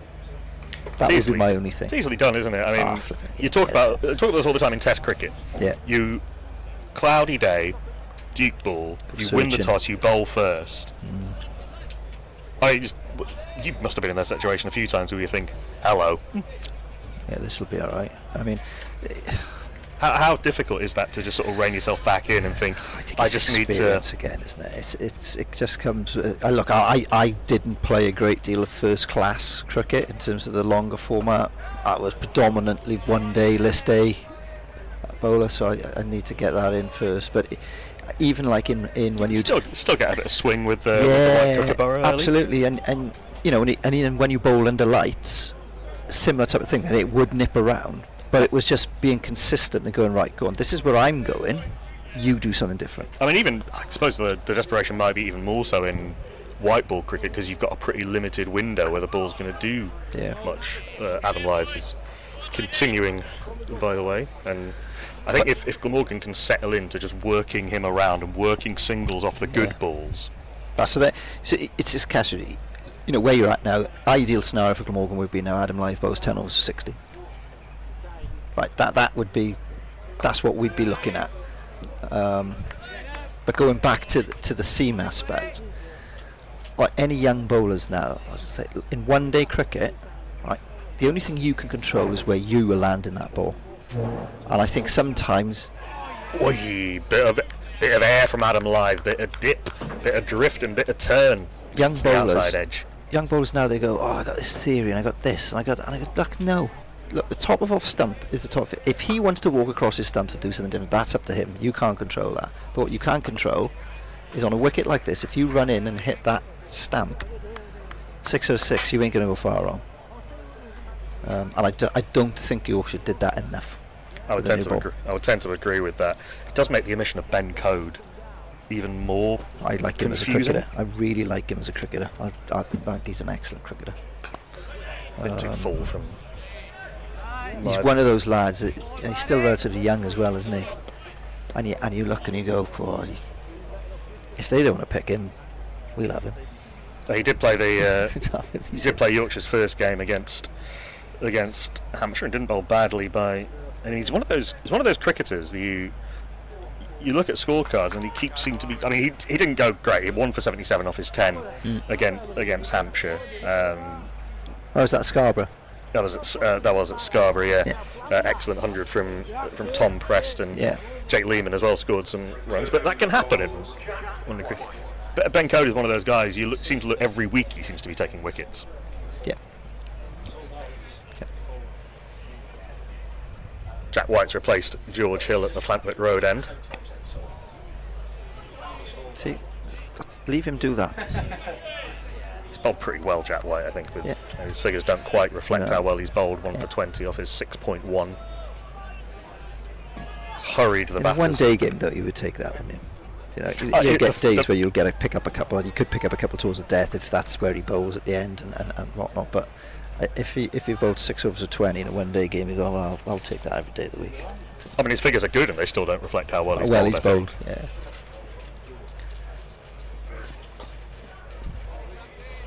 Byram walking across to the offside to try and manufacture something to leg. He doesn't quite manage it. It's an interesting approach that Jack White sort of... He's he's bowling from round the wicket to the left-hander, and he sort of appears from behind the umpire at the last minute. Lots of bustle, lots of... Is he running from his mark that's over the wicket, and then darting across and... sort of appears over Bilal Shafayat's right shoulder.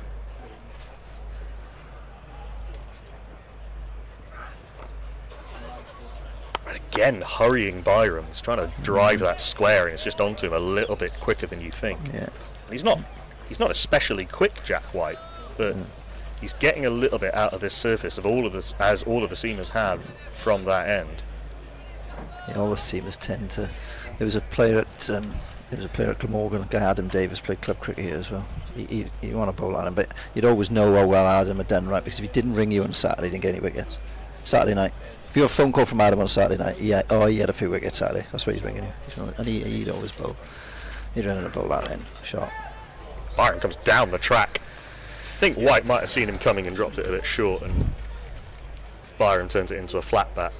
So with him, no news was not good news. Yeah, well, if he'd, absolutely, yeah. You'd almost wait for that time and go, well, I think I'll give him a ring to see how. Wouldn't answer the phone then.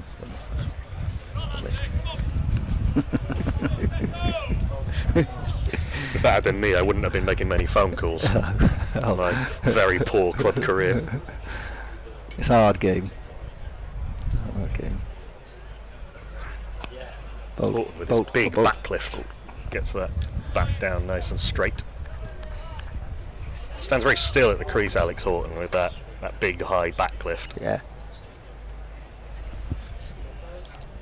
He had a slightly shaky start against Sussex on Wednesday, but once he got in, he looked really good. Yeah. And he's played some important innings in the Blast as well. Yeah. Yet to play first-class cricket. And he is, but he's still only, what would Alex be, 22, 23? Bit of bounce again from... And he's been around. He's been around for such a long time. He got his first Glamorgan contract at 16. At 16, signed a 5-year contract at 16 when he was at Teddy's school. He's been around.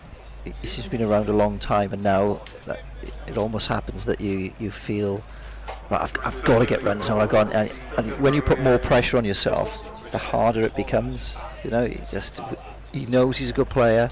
He's just got to go out and back himself. That's. Sometimes that's the making of a cricketer, is that they sort of thrive the more responsibility you give them. Yeah. It's just that he wasn't keeping for Glamorgan through the 2024 One Day Cup win run, but he kept pretty much the whole season before that. Yeah. And sort of Glamorgan have had a surfeit of wicket keepers. Will Smale in this team, Tim. Yeah, it's Henry Hurl keeps. You've got. Don Bess has brought himself back on from the Diffith Road end. First reverse sweep that we've seen. Eddie Byram. Eddie Byram's played the spinners really well. I thought he played cool deep very, very well. He's a very good player of spin. He seemed to pick up the length and the flight very quickly. He got right forward every time he was trying to play forward. You get a good view here. Our commentary position is side on, and you get. Come back to that after this ball. We haven't seen any of that where the length has been misjudged. In that case, that went over the top of the sweep. Where we saw other batters getting hit on the splice when they were coming forward, Byram always seems to be right on top of it. Yeah, and I don't mind that. If the sweep is the shot you play to spinners, then I'm not. I'm not against that. Plus, spinners don't like you sweeping them because it messes their lengths up. So. There is a gap at deep square leg. There's a fine leg and a squarish deep mid wicket.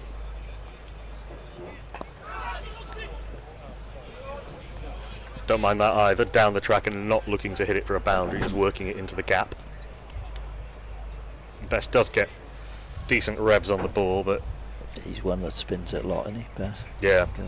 I always thought that he sort of finger spinners talk about the different side spin versus top spin. He gets a lot of the former, not necessarily so much of the latter. So he does turn the ball big, but he doesn't necessarily beat batters in flight that much. Okay. Certainly, I think that's probably what slightly held him back as an international bowler, but certainly at county level he's a very, very fine finger spinner. Good competitor. Another tight run. That was actually better judged and despite the slight hesitation, they made it pretty easily.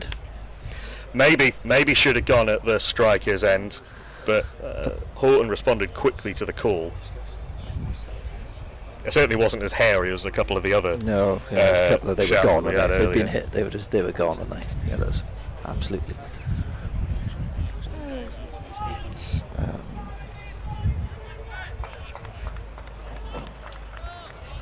A change at the end of the over, I think. In the commentary bandstand.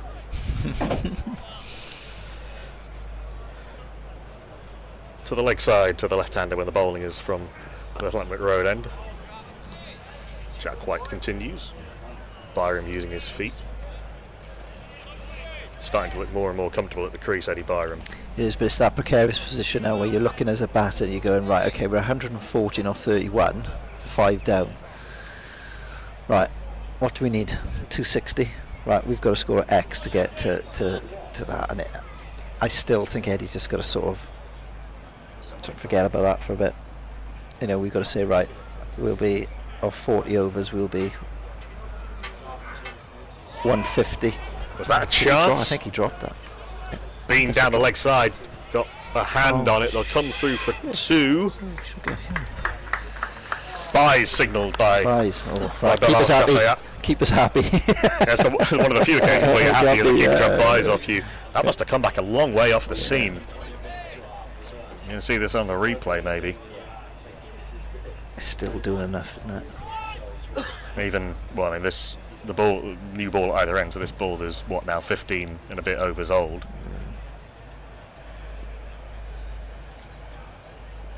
Tricky for the keepers as well. Finley Bean doesn't keep every week. Sure.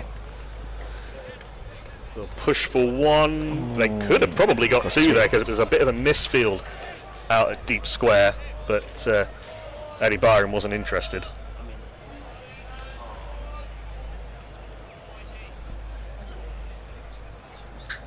There's a very distinct slope out towards the rugby out towards the rugby ground. So, White, any movement into the right-hander or away from the left-hander is exaggerated by that slope. Oh, that's gone straight up in the air, and it's been caught. Eddie Byram, we were talking about him needing to stay there, and he hasn't.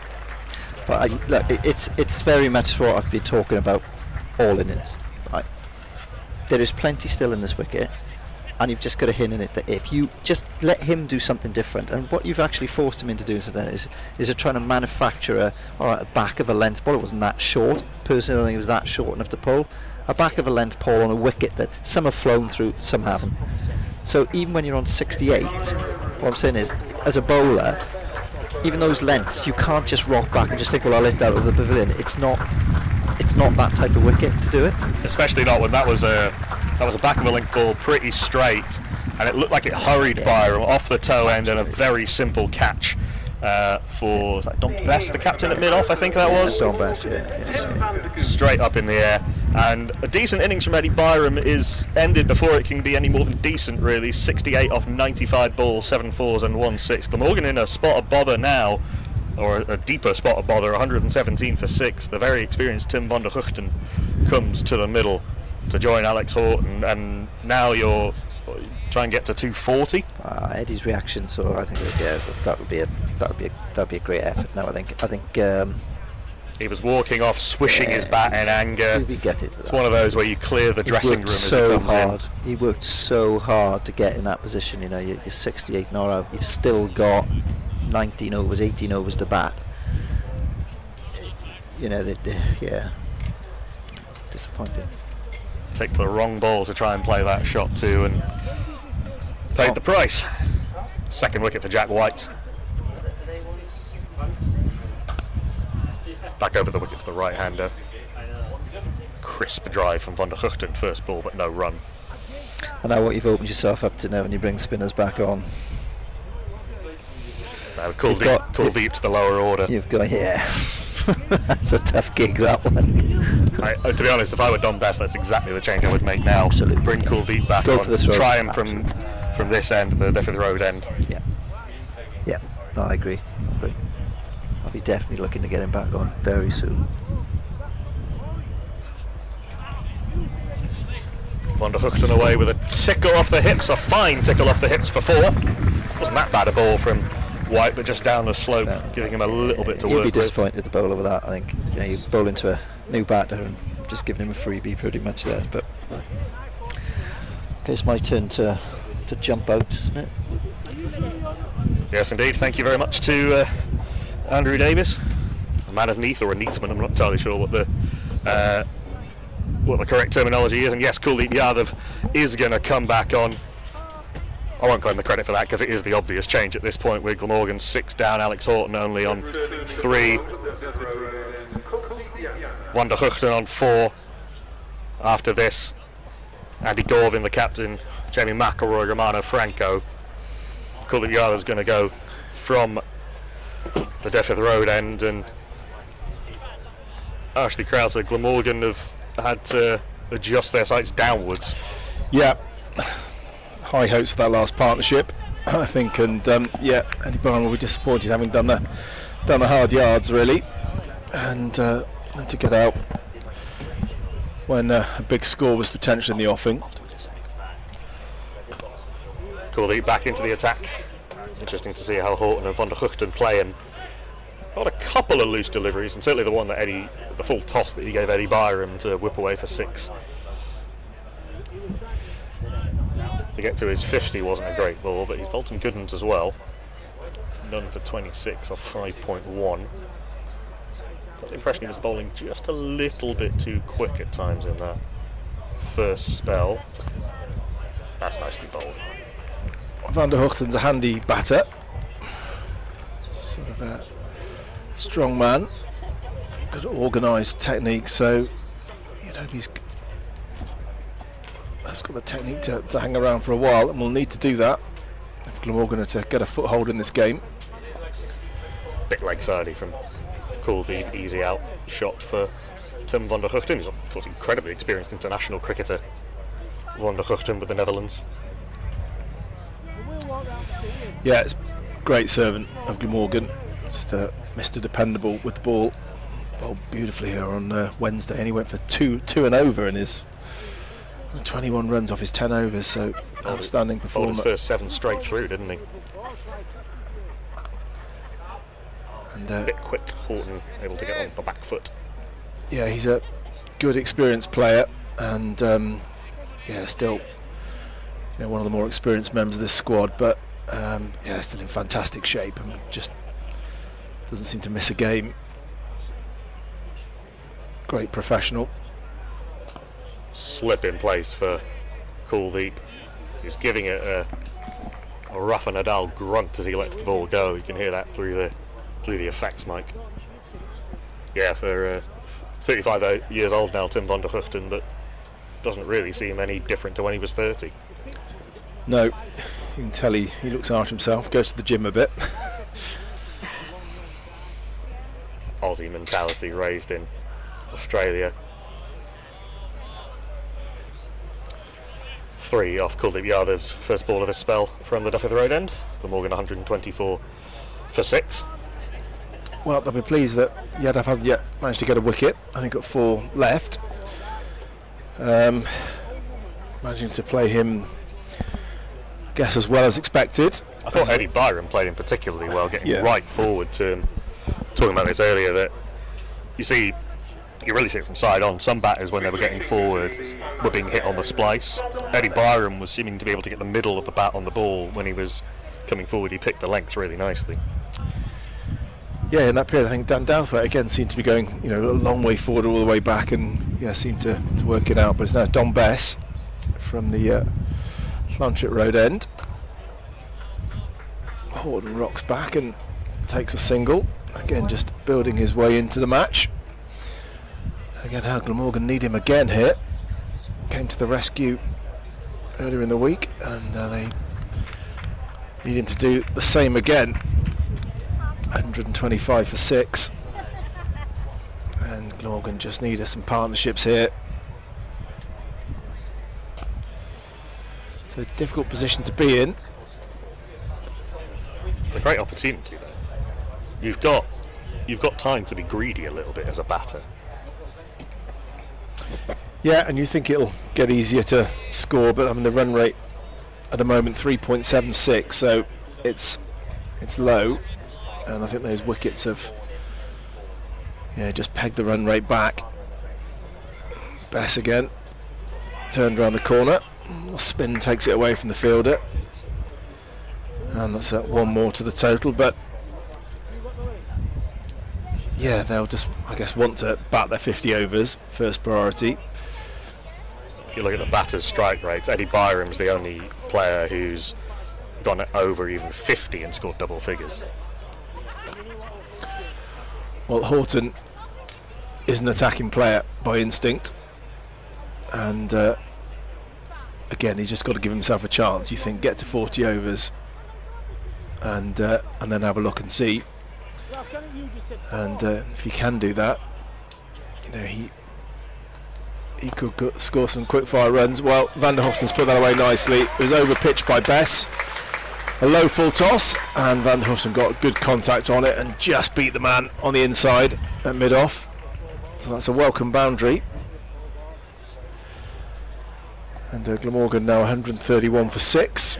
16 overs to go in their innings. So, yeah, a lot of work to do. And you just feel like they got to give themselves a chance to have a bit of a charge at the end to try and get this score up to something that's going to be challenging for Yorkshire to chase. 5 and over from here gets them to 211, which you would imagine is probably going to be a little bit short. Yeah.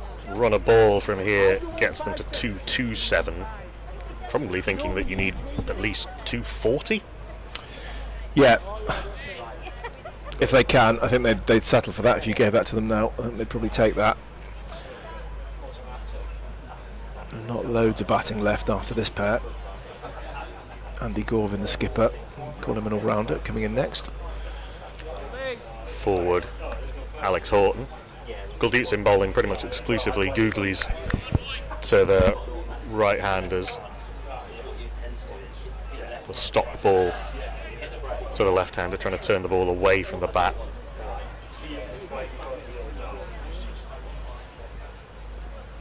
Moves his offside sweeper a little bit squarer.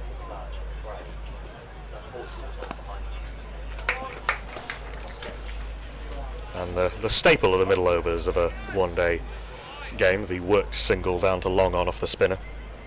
I think Glamorgan probably haven't done quite enough of that at times, that being able to work decent deliveries for ones just eases the pressure on you a little bit.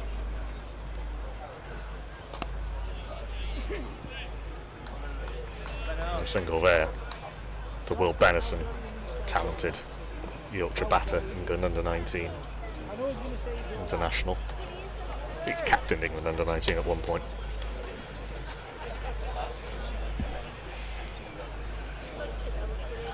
Fielders out are at deep point, long on, deep mid wicket and long leg. It's definitely Yorkshire in control at the moment. It just feels like they're dictating how this match goes. In fact, they've taken wickets at regular intervals, and I don't think we've had a partnership worth more than 50, have we?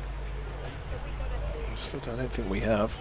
So every time a partnership's got going, they haven't allowed it to go on for too long. I'm just trying to turn the screw a bit here now. The biggest partnership was for the 5th wicket between Dan Douthwaite and Eddie Byram. And that was worth 47. Yeah. Yeah. Well, that was the one that looked like giving Glamorgan a chance, but when Dan Douthwaite went, there's always inevitably a bit of a rebuilding process. Guldeep very tight in this spell thus far. 3 off his first over, 2 off his second. Glamorgan after 35, having won the toss and elected to bat, 132 for 6. Yeah, well, I've been impressed with the Yorkshire bowlers. I like the look of George Hill in particular. Real athleticism, the way he runs in, and kind of, probably genuine all-rounder. He looked really, really good, really quick. Yeah, I think Jack White's been impressive too.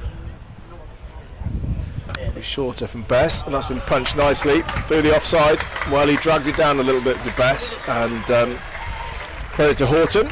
He didn't miss out. Rocked back and punched that very firmly through up towards the hospitality tent. Anything that's even a little bit short or offline, you've got to seize on. Well, he'll be feeling confident, will Horton. Just, I'm sure, belief surging through him that he really belongs on the stage after his century on Wednesday and against Sussex. Chance to show his value again here. Talking about it with Andrew, he's been at Glamorgan for so long and has sort of been in and out of the side. Sometimes he's keeping, sometimes he's not, and maybe that, he will hope certainly that innings against Sussex was sort of the making of his Glamorgan career. Yeah, well, that's right. It did feel like quite a defining innings, a sort of a real big landmark moment in his career. His previous highest score on this day was 44 before yesterday, and so you can imagine to get to three figures. Never even made a 50 before, I think, for the first team in any form of cricket. So that was a really special moment. I had a brief word with him after the game yesterday. He's a lovely chap. I came to coach some of the young wicket keepers at my club and was absolutely brilliant with them a couple of years ago. He's timed that well as well. Is that going to make it as well? It is. Well, that's two in the over. And they're getting back again. Lovely punch through the offside. And, Alex Horton, looking good. So far, still quite a lot of cricket to be played in this innings, but two welcome boundaries. Get Glamorgan up to 140 for 6. 14 overs to go now. And they'll, you think, need a few overs, which on the old Manhattan, 12, 13, 14s, 15s if they can, to get up to a total that's going to stretch Yorkshire on the chase. Interesting, just the 2 overs for Kuldeep Yadav, and Ben Cliff has come into the attack, back into the attack from the Difford Road end. Well, I wonder why that is, whether it's just a question of, okay, they've had a look at him now, they'll be getting used to it, and then hoping that again they can throw him in, and probably by reputation or whatever, the batters are a little bit more cautious against him because of who he is and how he bowls. Maybe they just think that's the best way to use him rather than let a partnership get used to him. Cliff was impressive in his first spell, 2 for 13 off 4. Seems like he's being maybe a bowl one more spell and then one more at the death. Alex Horton scored some runs. There was mentioning the Glamorgan and Yorkshire's seconds played a 3-day game in June, and Alex Horton scored 51 in that game, and quite a few of this Yorkshire team were playing in that game. Will Benison, Finley Bean. Yeah, well, he does get plenty in the seconds. I think that's what he's a really good performer there in T20 form. There was saw a video of one of his innings earlier this season in T20 cricket in the seconds, where he was just, I think it was something ridiculous, like 30 or 40 balls, 100, just rapid, really clean striking. And there's this really talented player again, but as really encouraging yesterday just to see that not only could he play the shots but also graft and get himself through difficult periods. He did that so well. Bit of movement up the slope from Ben Cliff. Van der Guchten, I think.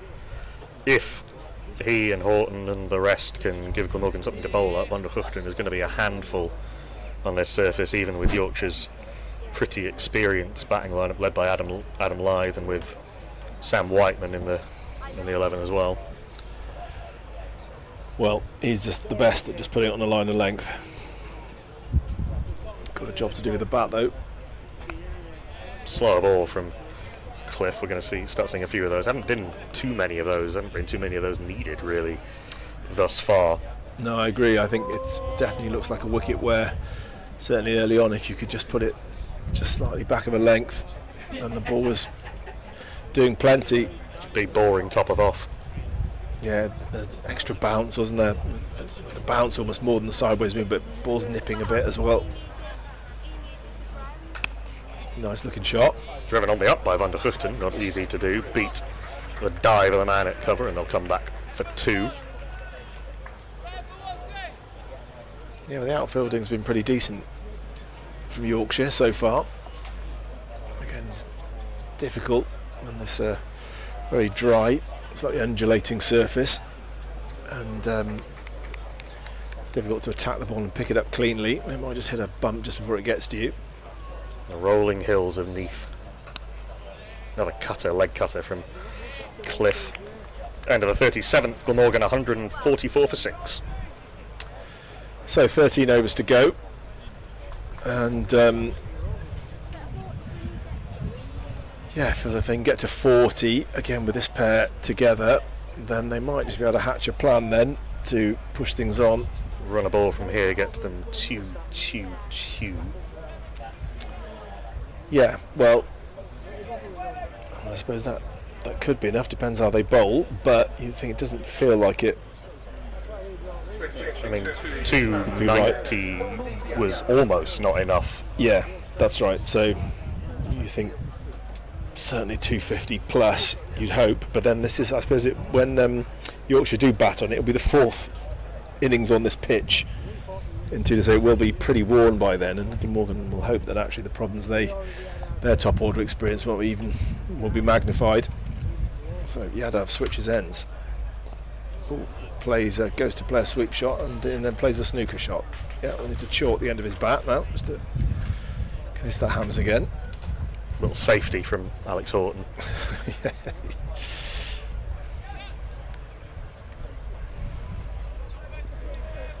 So they've only got 3 more overs, including this one of Yadav, to survive. He beats him on the outside edge, I think. Googly did not pick that at all, Alex Horton.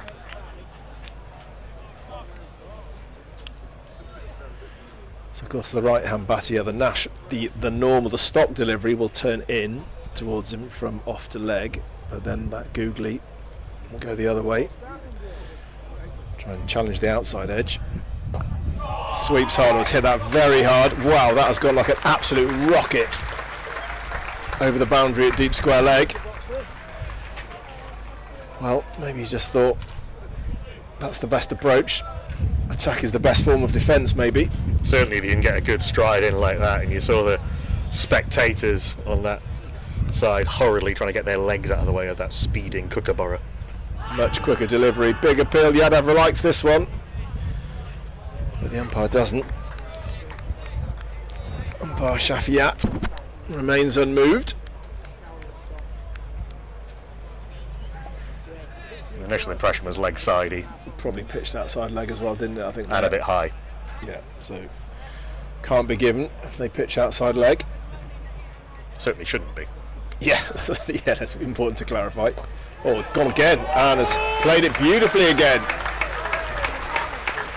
Straight into the hands of a gentleman in a white shirt, sitting just behind square there next to the rugby ground. And Alex Horton has hit those very cleanly.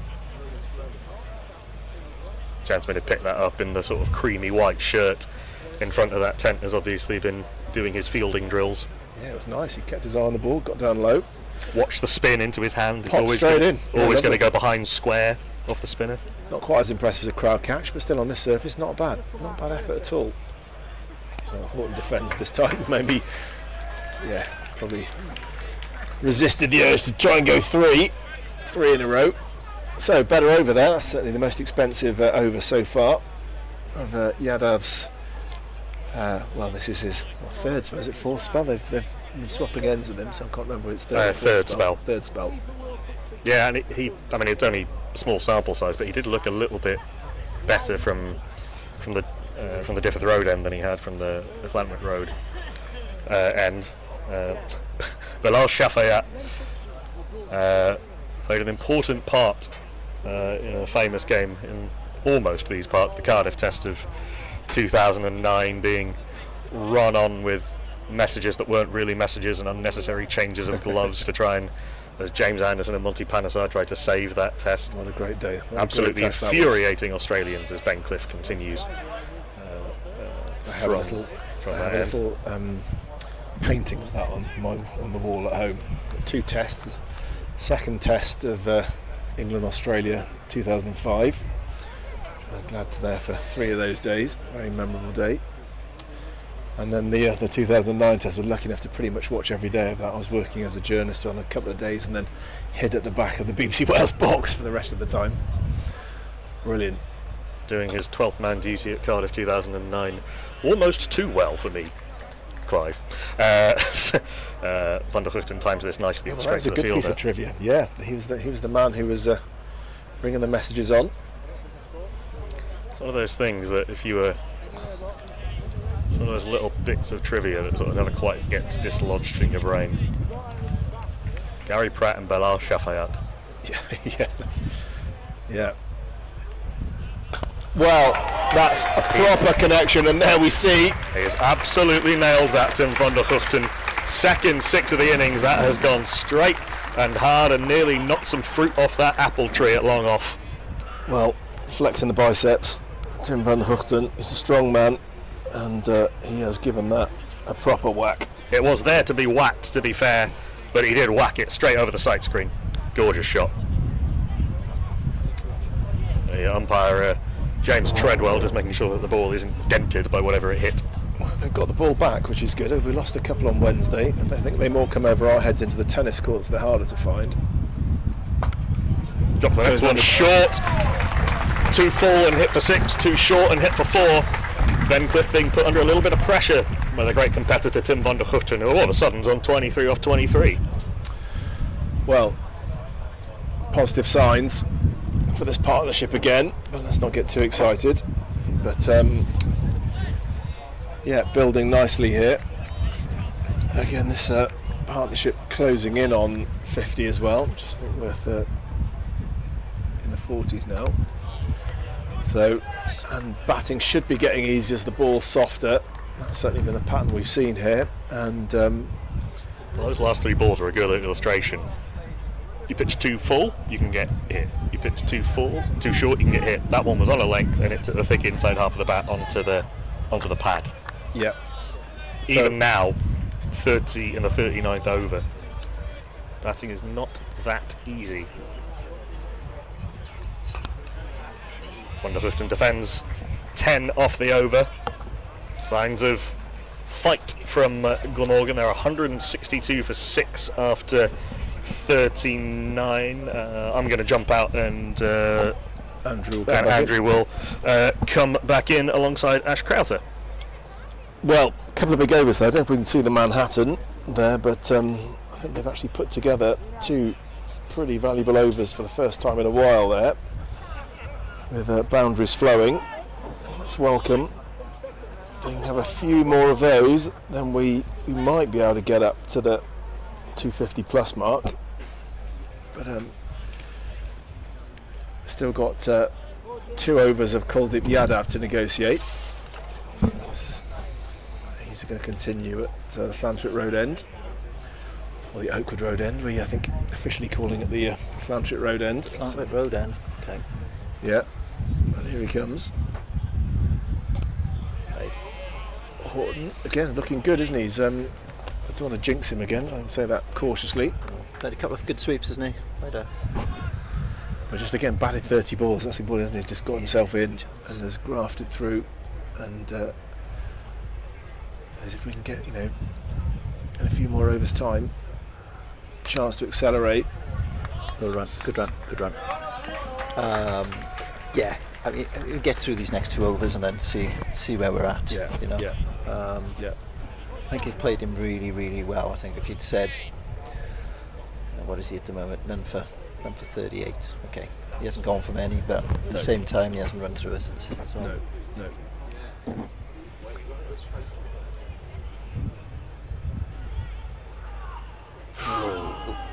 And that one again went back to a ball that was actually a lot fuller than we thought. Pushed that through quite quickly. Yeah, that was. Don't really saw a bit of width and immediately instinctively went back, but tricky customer. That's quick, isn't it? The speed of that going down is it's a good pace. Well, that was the regulation one, just turning a little bit. I know from watching it onto the bat. I sort of played it from the crease, that last one. So which potentially may be a dangerous game. Get one to turn. Brings in LBW with his stock delivery. If he can land one straight and straighten it up. Be interesting what he builds. He's taking his 45 out. Maybe trying to get him to go and sweep. Smash him on those pads. So he's lining him up for here. Mid-off is up.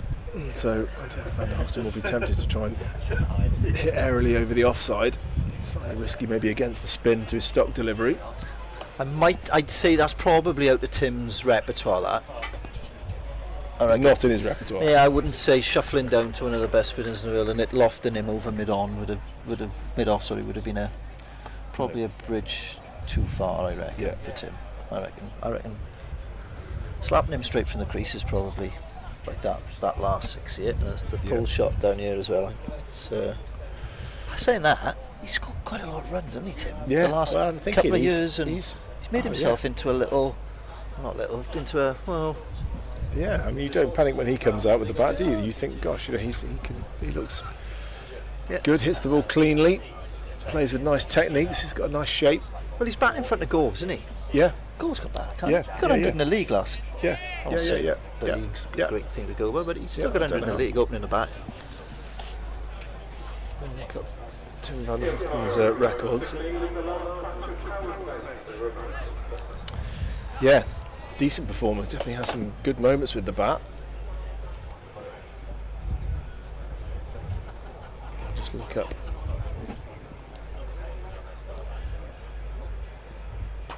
Oh, aerial, not convincing. Just drops just down in front of the oncoming fielder. Well, yeah, Quite there. He does go he hits the ball lovely over extra cover, Alex. Just got that one slightly wrong. Well, Tim Van der Hoften's top scorer on list A with the bat 34 not out against Yorkshire a couple of years ago. He averages just shy of 20. As list A and 21 in first class. Yeah. Not too bad.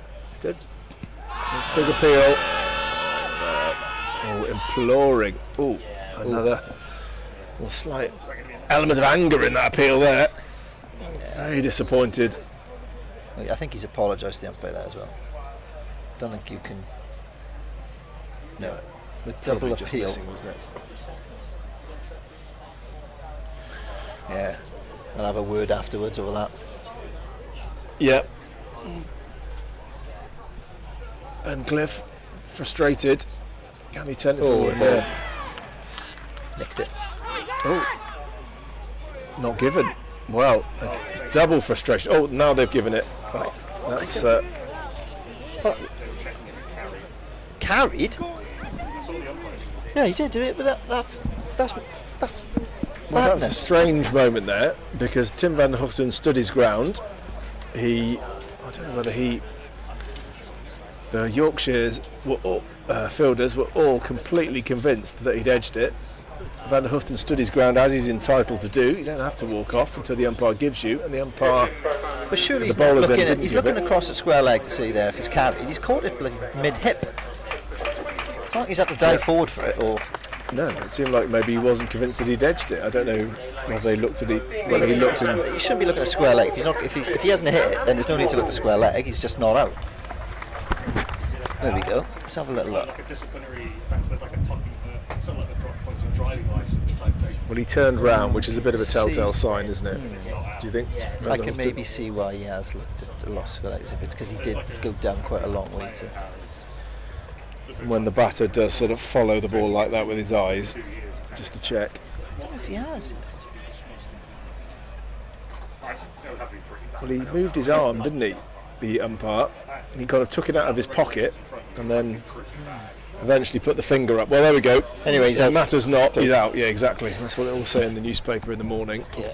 And that's the main thing. So Tim van der Hooft has played a useful hand there. I think, again, just falling just shy of a 50 partnership. They put on 47. I think it's just important now, Ash, that we would just try and bat 50 overs. Yeah. We've got to try and bat 50 overs now. Well, again, Andy Gorvin, capable batter.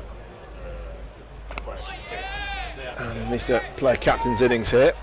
And you think if he can just play a supporting role, and Alex Horton the man in, so the man probably with the shots to play if Glamorgan are going to have a late dash in the final few overs.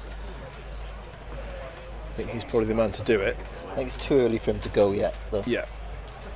Holt, I think. It's that 45 overs in Gonna your head, try what are you and- thinking? Yeah. Yeah. We'll try and get him through to...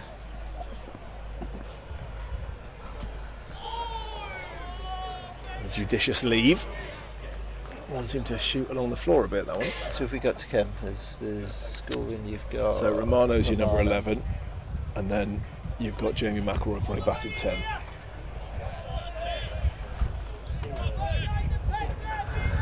Okay. I don't know if I've seen Romano Franco bat. I've seen him bat many times. He can bat, can't he? Yeah.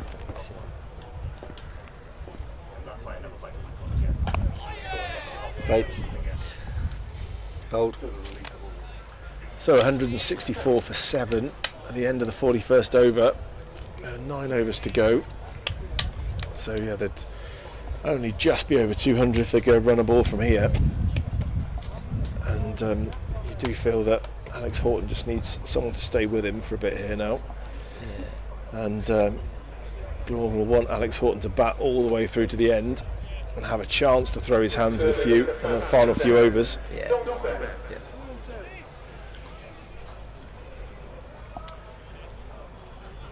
Well, he's looked comfortable and looked good out there as Dom Bess returns. Skipper bowled 7 overs so far, wicketless. Both the spinners wicketless at the moment.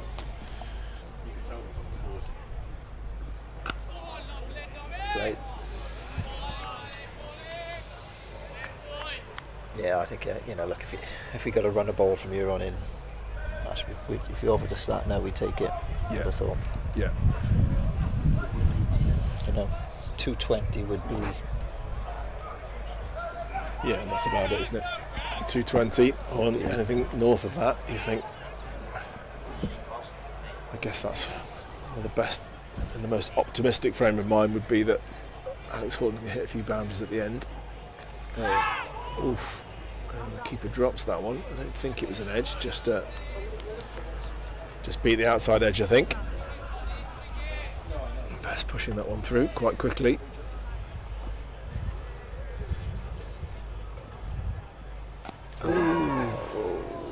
Seemed to stop on him. He And held that back though, didn't he? That was a lot slower than the other previous ball. yeah, Gorvin gets away with one there. Just luckily directed that one between bowler and fielder. It was definitely in the air for a while. Quick out from the turn around the corner by Horton for another single. So yeah, Andy Gorvin, I'm sure, will be looking to just rotate the strike here. Yeah. Absolutely. Try and give as much of it to Alex Horton as he can. If any gifts come his way, try and put them away. I'll hold. I'll do us. If that's going to roll away, is this buys? Or it's off the It's a edge, I nick. think. Yeah, a little nick. Well, you don't put fielders there. And so, a welcome boundary. And a little bit of luck. 171 for 7 now. One ball left of the 42nd over. And Glamorgan's run rate is just above 4 here. It's gone up slightly because of those 2 decent overs they've had just before Tim van der Hooft got out. So, but still pretty modest, I guess, from what Glamorgan would have been hoping for at the start of the innings. Yeah. 171 for 7. Still quite an experienced attack, isn't it? compared to probably Sussex on Yeah. Wednesday. Yeah, they've been good. I've enjoyed, just saying earlier, George Hill looks a good player for a batting all-round, I think I described him, but taking the new ball and actually looking pretty sharp, runs in really, really nicely.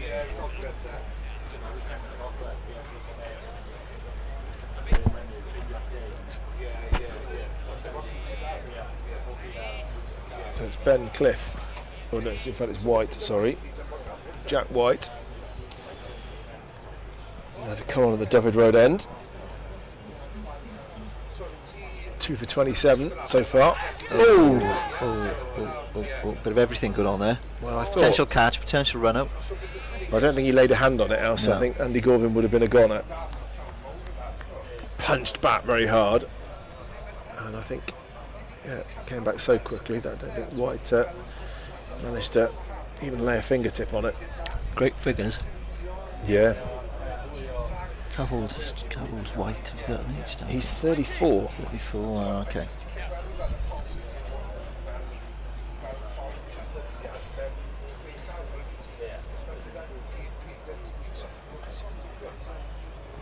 Slower ball, hoping to induce another chipped back catch, but What Alex doesn't to get frustrated here now. no. Get frustrated because you've just got to see us through now out to 50 overs. Well, hopefully, I'm sure he'll, having played an innings where he was, I think his scoring rate was much slower than this early on Wednesday, Alex Horton against Sussex, and so then he was able to accelerate. Different kind of scenario here, but still use his feet a little bit and almost Yorks himself, but managed to jab it away for one more. 1-7, 2 for 7. Smell that. Burgers, I think there's more people getting burgers. You can't have another one. It's not even 2 hours since your last one. Well, maybe you can. It's been done before.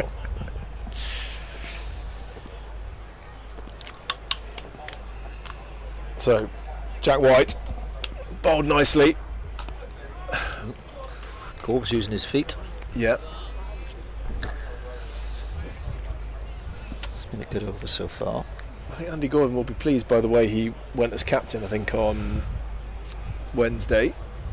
I think, I think he did a good job, yeah. Yeah, I mean, it was how to rotate the bowlers around, particularly when to bowl himself and Romano Franco, who got a little bit of stick early on, and they didn't have any other options outside their top 5, so I think he did really well, actually. I think as well with youngsters, you know, you're going to have patience with them, you know, from the bowling, especially spinners. You're going to have patience with them because the opposition will always look to go, right, well, we'll target him. It's the young spinner, why you will all target the young spinner. Just got to get the right fields for him. You know, and he's done well. Fair, he's done well. Yeah, I wonder how Andy Gorvin's finding it. I don't know whether he's probably been a good player. He's probably captained a few sides in junior cricket, and then I don't know how much he's done in senior cricket. Probably not very much. Probably not, not since he's been at Glamorgan. Maybe might have done a bit at university level. He's probably the most senior of the players, isn't he, that's left, I'd have thought, outside of Tim. Yeah. That's able to do it. I know Alex Horton's got a good cricket brain. You know, I listen to him Saturdays and then how he goes about when you talk about cricket. It sounds as if he's got a good cricket brain, understands the game. But I don't know who else really would. Yeah. No, I suppose it's very rare that you'd give captaincy to a frontline all-round who's got a lot to do already. Bowler, yeah. It's seamer's always a difficult one. So we're going to see the final over of Kuldeep Yadav. 0 for 38. It's from his 9 overs so far. It's just over 4 and over. But wicketless. I'll hope to change that this over. Oh. Sweeps in the air. Drop. Should be out. And it is. Well, there's the wicket. And Alex Horton, disappointed. Heads drop around the ground here in Neath. Kuldeep Yadav finally has his wicket, his first wicket in county cricket. And Alex Horton had played that sweep shot so well the over before, and just got a top edge straight up in the air, and you can see how disappointed he is. Yeah, there'll be a couple of disappointed today. Look, I honestly think it was probably the previous over that's led to that. I think we got 2 off it. You've almost this will come again. Experience will come again. Show again, right? There's no point then trying to force it against one of the best. He's got 1 over to bowl. All right, if we go for another 2 off that over, so be it. You know, the position we're in. If he bowls his last over 2 and he ends up going for 40, okay, draw a line. I will go somewhere else. He isn't the guy there to go at. No. Personally, you know, Alex will walk off, and when he probably looks at it later on, you know, even if we only got, as I said, if we got another 2 or 3 off that over, okay, so be it. The over before, I think Alex was probably frustrated at we only got 2 off that over. But I always think in these sorts of situations, when you've got a batter in, like Alex there, it's probably up to Gorbs really more to go and get off strike, or maybe to try and find a boundary and not put pressure back on the guy who's already in. Yeah. Well, it feels like the picture's changed a little bit now. So rather than this is really about just batting the 50, isn't it? I think now you got to slip in. I'd have put money on that one going. Yeah, fizzed it down the pitch. This is very difficult for a number 10 coming in against this. Yeah, Adam Lyth wants another one in. Wants a leg slip in as well. So 4 balls to survive against one of the world's best spinners. Oh, gone. Well, there it is. It was pitched up, drove at it, and slices off the outside edge and into the hands of Jack White at backward point, and Glamorgan lose their 9th wicket. That was not what was needed at this stage. It's, you're looking at, we're just talking here saying how well we've played. He's got none for about 9 overs now, and then in the space of 3 balls, and he's got 2 first. He's going to walk off now. 10 overs. He could end up with 3 for 40 here, couldn't he? So, last man in. Yeah, it was an easy catch. Jack White took it well in the end. Just didn't have to move too far. Got 2 hands to it, and so the final pair. 174 for 9. It's young Romano Franco who joins his captain out in the middle, and probably get his instructions from the skipper. And well, I don't want to second guess what he's saying, but I imagine it's come on. Let's just try and bat all, use all the balls, bat to 50 overs. Yep.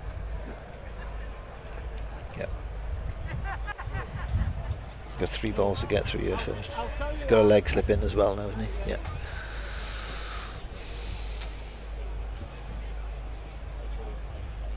So yeah,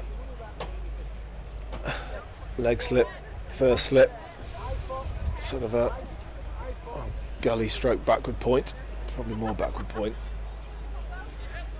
and 3 balls to survive. Pushes forward. Out. Didn't look great there. Well, Romano Franco's probably never seen anything like this coming down at him. Left-hander.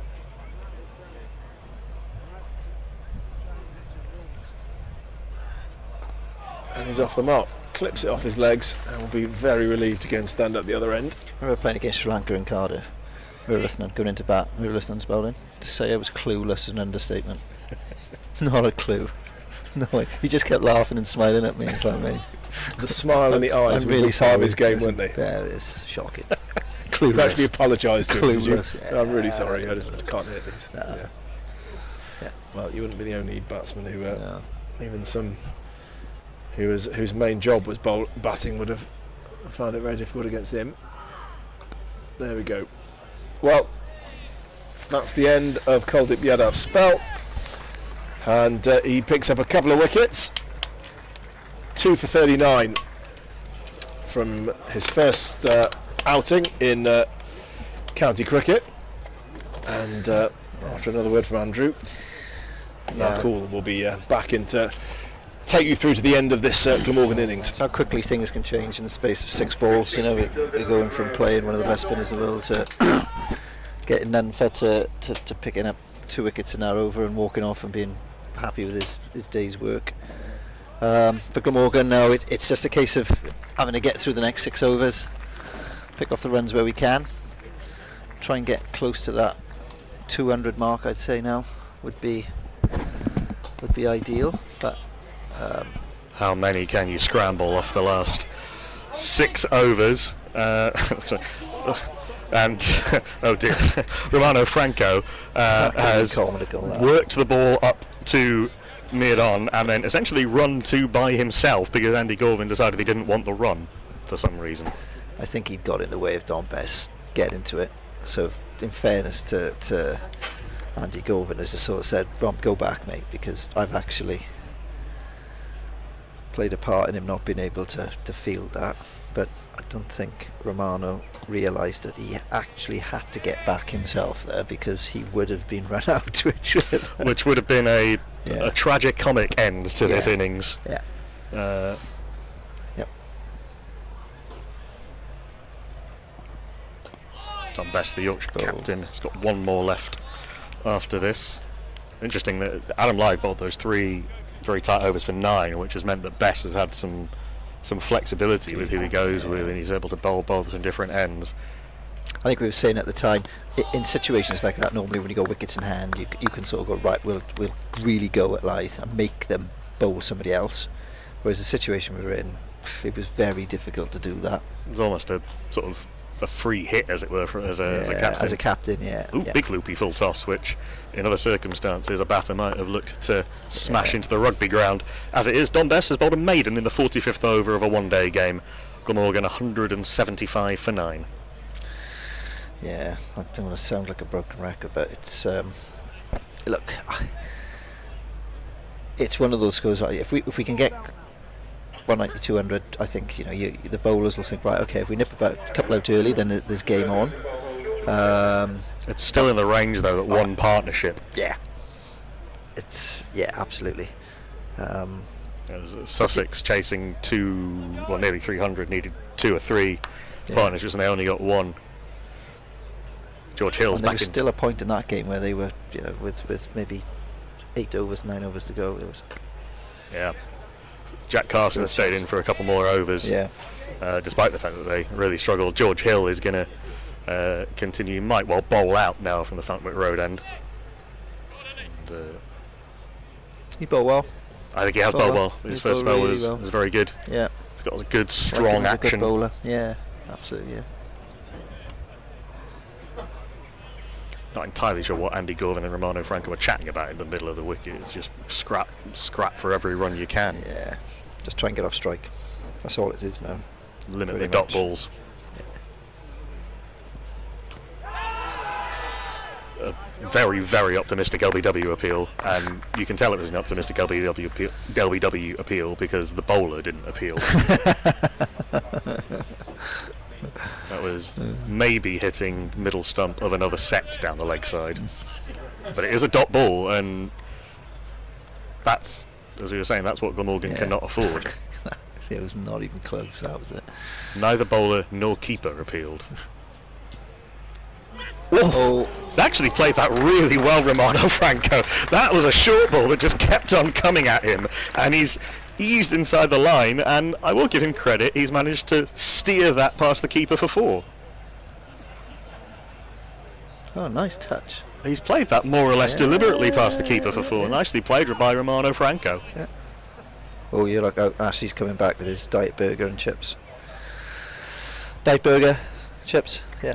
Extra diet burger. Extra diet burger, chips, like it. Oh, 4 more, surely. Nope. Another edge through slip. You don't tend to have slips in the 46th over of. Well, do you though with a number 11 in? That's exactly what I was just about to say. Can you make an exception for this circumstance? Absolutely, I mean, I feel like every time we've been on together, we've been talking about why they. That wouldn't have gone. That wouldn't have carried to a 3rd slip, but I mean, maybe you have the. Is 3rd man too wide there? Maybe. They've put him finer now, but yeah. It's a bit. Don Bess is only in his 2nd season captaining in the one-day cup. Back-to-back boundaries. One of them very deliberately played, one of them a healthy edge. 184 for 9.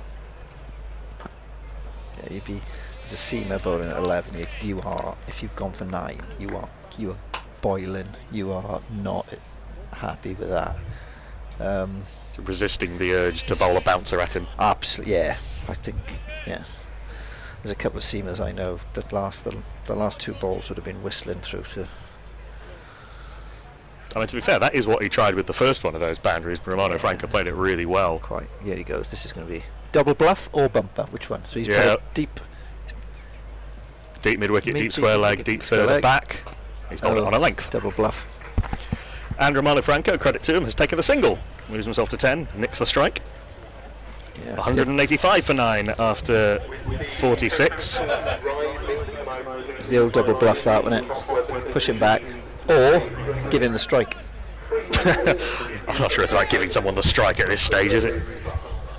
Not really, no. When Gorvin's 7 out of 11, no, not really. This is the first time Romano Franco has reached double figures in professional cricket. His previous list A best was 1 not out of 2 balls. Not out.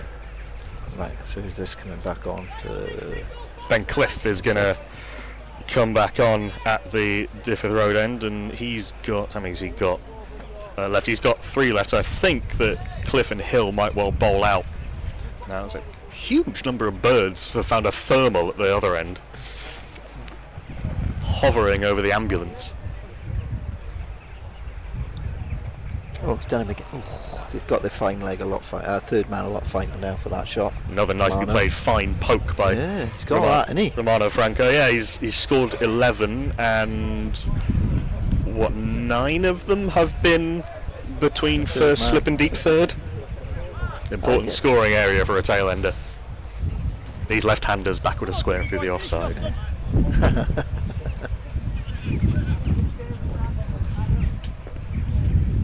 Cliff 3 for 29, now in his 8th over. A little bit of movement into the right-hander. There is no run. Breeze has started to pick up a little bit, blowing, nice. blowing to the leg side when the bowling's from this end. This always used to do this like tarpaulin. I don't know if you've ever been down here before and doing comedy. This is always tarpaulin. If it was windy, it would be rattling and. Good sound effects, like you're doing a radio play. Gorvin tries to back away and heave this somewhere down the ground. He ends up thick outside edging to cover.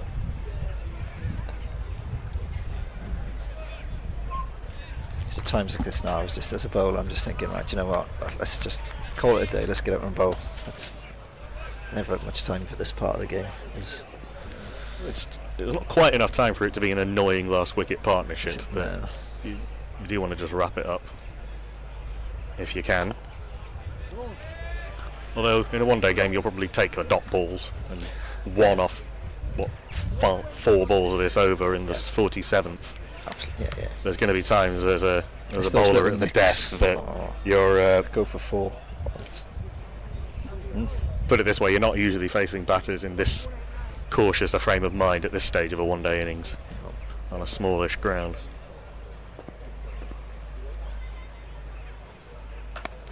Backs away and horribly mistimes this, so much so that it takes a nick off Ben Cliff's fingers and barely reaches the stumps at the non-striker's end. Signal that was a slower ball. Slower ball off the bat. Thick inside half bottom edge from Andy Gorvin. Captaining for the first. He's bringing his deep mid-wicket up. Captaining Glamorgan for the first year in the one-day cup. Pushes his mid-off back.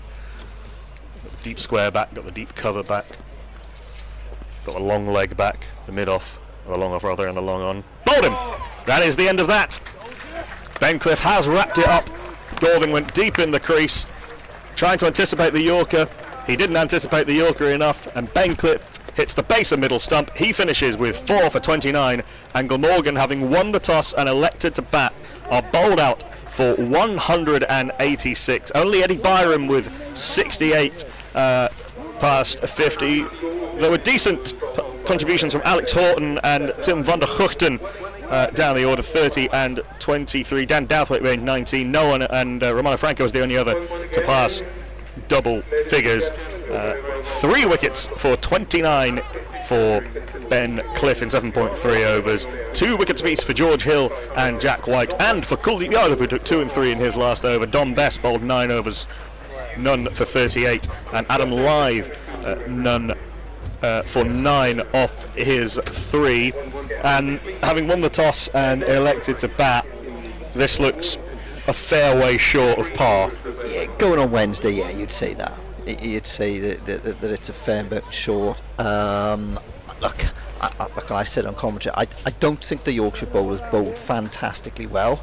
Okay, I really don't. It's a seam attack. I think they went searching for wicket-taking balls on a wicket they probably didn't need to do it. I think they could have sat in longer and had the slips in. I think it would have been more fruitful for them.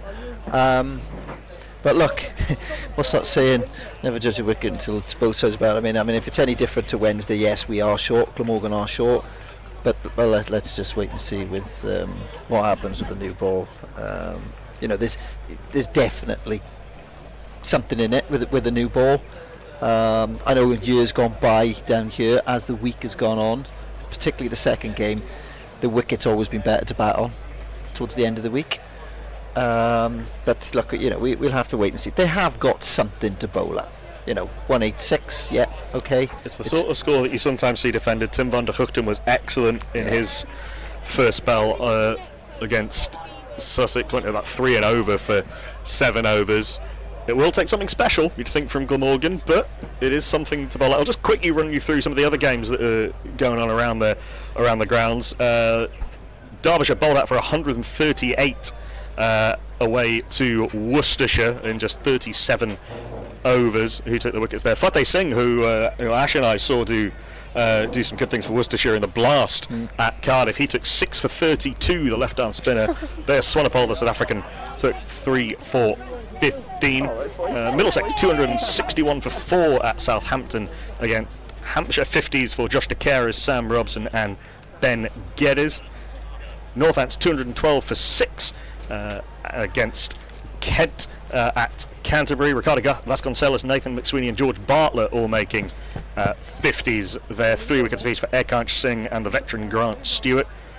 Surrey were going very well at Guildford, but they're now 205 for 4, having been 170 for 1. Ryan Patel making 97, Adam Thomas making 57. 3 wickets for Ruanda Swart.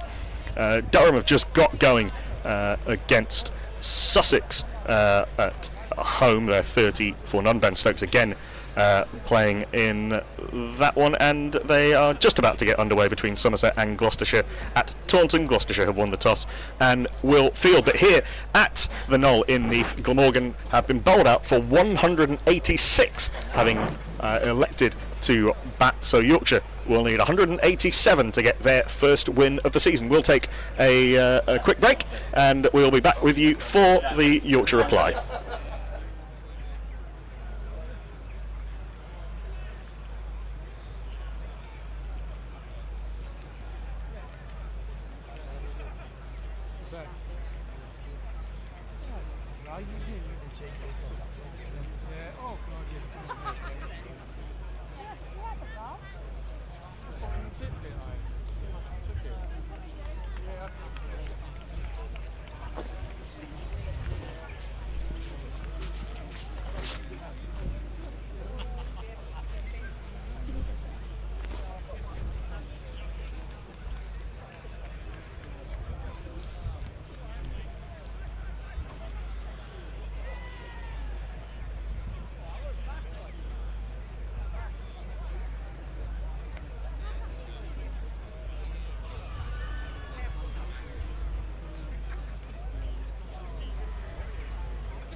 Second, and he finished. I was second. I think when I was oh, you just put me again. Oh no, you might.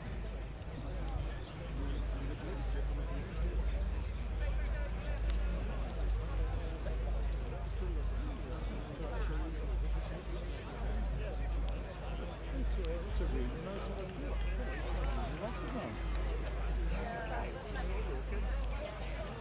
I don't know whether that's for their own purposes, might be.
He came up to me. Right.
People literally just like.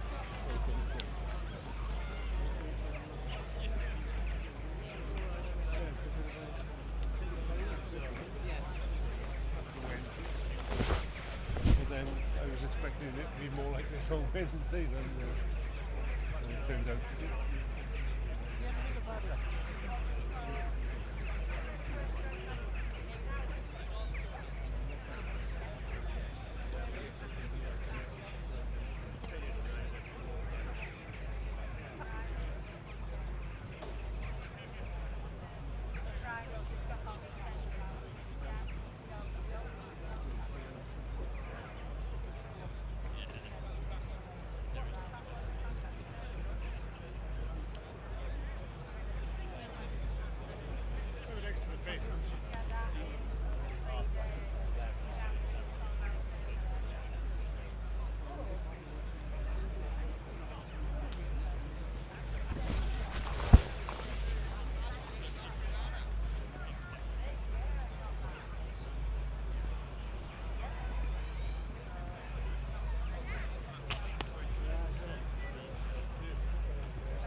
And I got a plumber there to oversee it.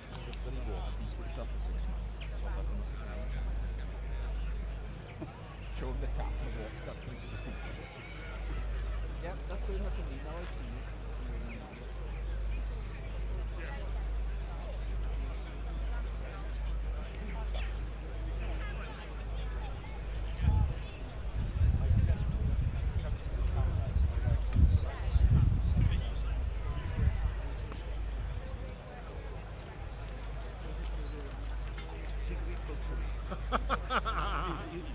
You remember that something? Oh, yeah, yeah. he did let it go. So let it go. Well, he's on the wrong side, yeah. We didn't let it the other day, you could do it.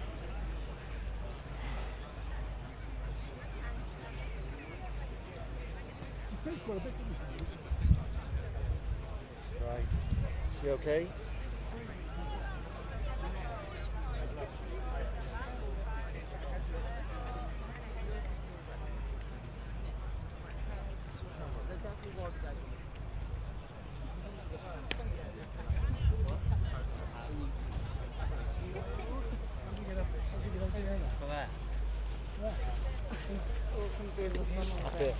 Yes.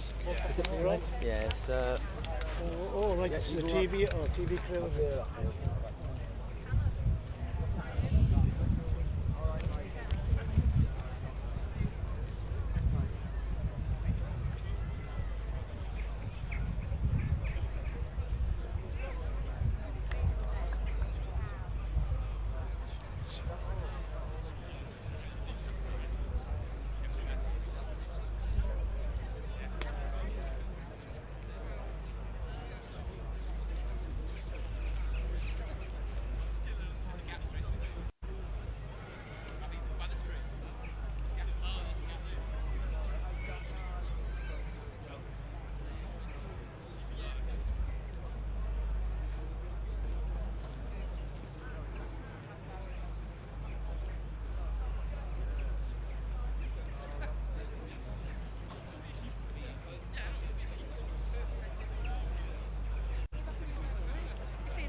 Disgusting. I would never do such. You're right in the camera. Shake hands. Right in the camera, guess what I mean? Go.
It was Wendy there anyway. Well, Wendy was. Yeah, I know Wendy goes.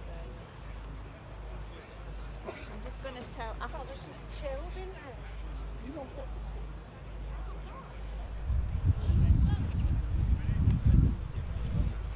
I'll go behind there. Alright, Alex, how you doing, lad? Jesus Christ, tonight. All right. You haven't cleared yourself. All good, thank you. So what are you now? 6? 3-4, easy. 6-4. Flipping out. What you up to then? How's your dad? He's over there, he's on phone. He's on phone or something. I don't know. It was tough. To be fair, we've dropped on 2 lads we've got next to the Wednesday fans, so we're having a quick chat with them. But what's he up to now then? your dad? No, you. Me? I'm an electrician. Oh, that's alright. That's a good job to have. I'm actually moving to Australia. When? September. 7 months as a trial. So I've signed for a club in Melbourne playing cricket. Oh, that's brilliant. Yeah. So, And with your trade as well. yeah, exactly. So Yeah. I'll go 22nd of September, move out to Western Melbourne for 7 months, hopefully see how that goes, You mate. do right, Alex.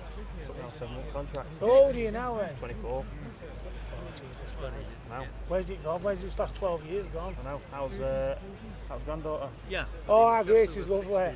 Keep seeing, still got Emily on social media, so I see all little... Yeah, well, we're just having a few things around here. You alright? Yeah, he died in 1960. Oh no, they found it. Found it with an eye test. 1897. Found it with an eye test. They've got 70-75% out of it now. We're just going through chemotherapy. We've just had to stop it for a moment. Can't get a white blood cells up. If you can't get white blood cells, you can't do the chemo because that fights your infection. Yeah. So it's one of those things. They wouldn't have found it. Should have gone. So that's a blessing. Better than... Yeah. Yeah. So that's good. I tell you what, you do right, pal. You do right. No, it's, How's your dad? Is he alright? yeah, he's still... We'll have a walk down He's there. still working the plant pot. What's he doing? He always does, on work.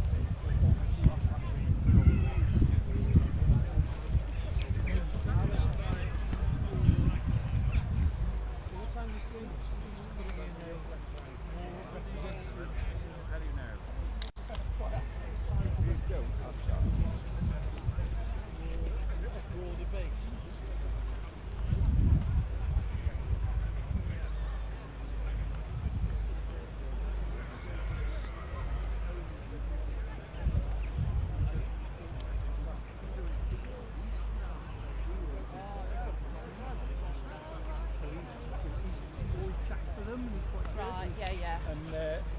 And so basically, if we want to do that those days, You can get them to. we can go in at sort of like 10.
I don't want to be here, no, I'm right down.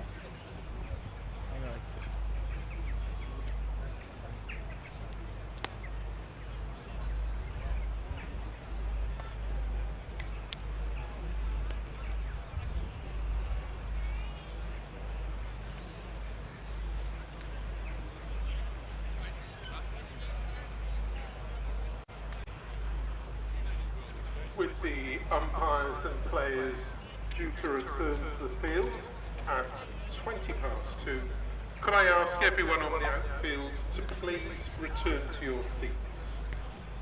So please could you return to your seats if you're currently on the outfield. Yorkshire, thank you very much.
Alex. 6'4".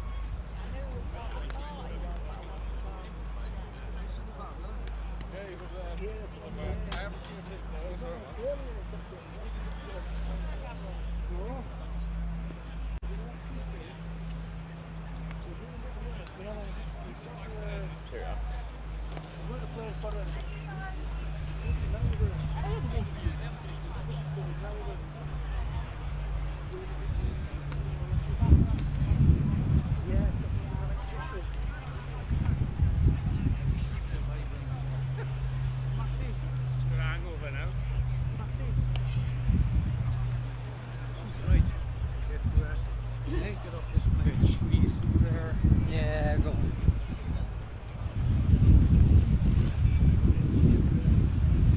Come on, lads, have a crack at this. You deserve it. I was halfway through my rent when they stopped. Yeah, that's what happened. Is that gentleman alright earlier? He was alright when we got back in hospital. Yeah. We get up and take the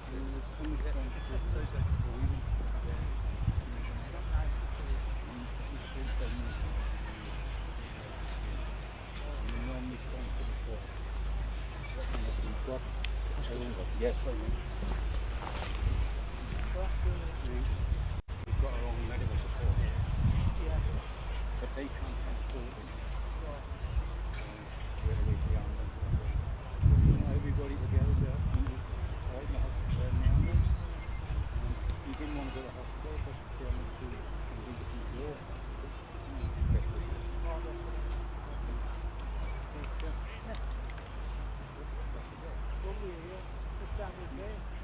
It's a lovely little club. You get them very respectful. Yeah. Well, Yeah. they enjoyed it. We like them all. We like them all. Once again, we're delighted to welcome the junior members from Tattersteel Cricket Club and Port Talbot Town Cricket Club. There, as I'm sure you can see in front of the pavilion, the girls and boys there are just getting ready Come on, to sir. form Go out the the way. guard of honour as the players return to the mill. And also a reminder that with temperatures still rising, please stay hydrated, and water is available free of charge from the various bars located around.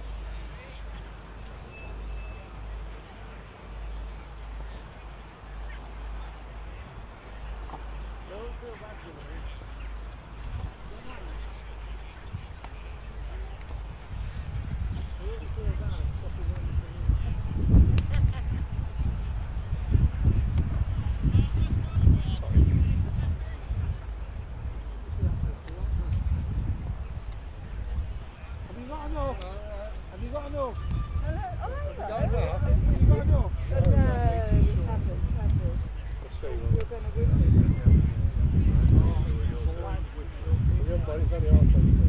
Yeah, we spoke to our son. Our son could. Oh, is it? We didn't want to say it. Yeah, we have. We wouldn't treat you any different. When you were filming, we were looking. Yes, yeah. Do you do any commentary? No, just the filming.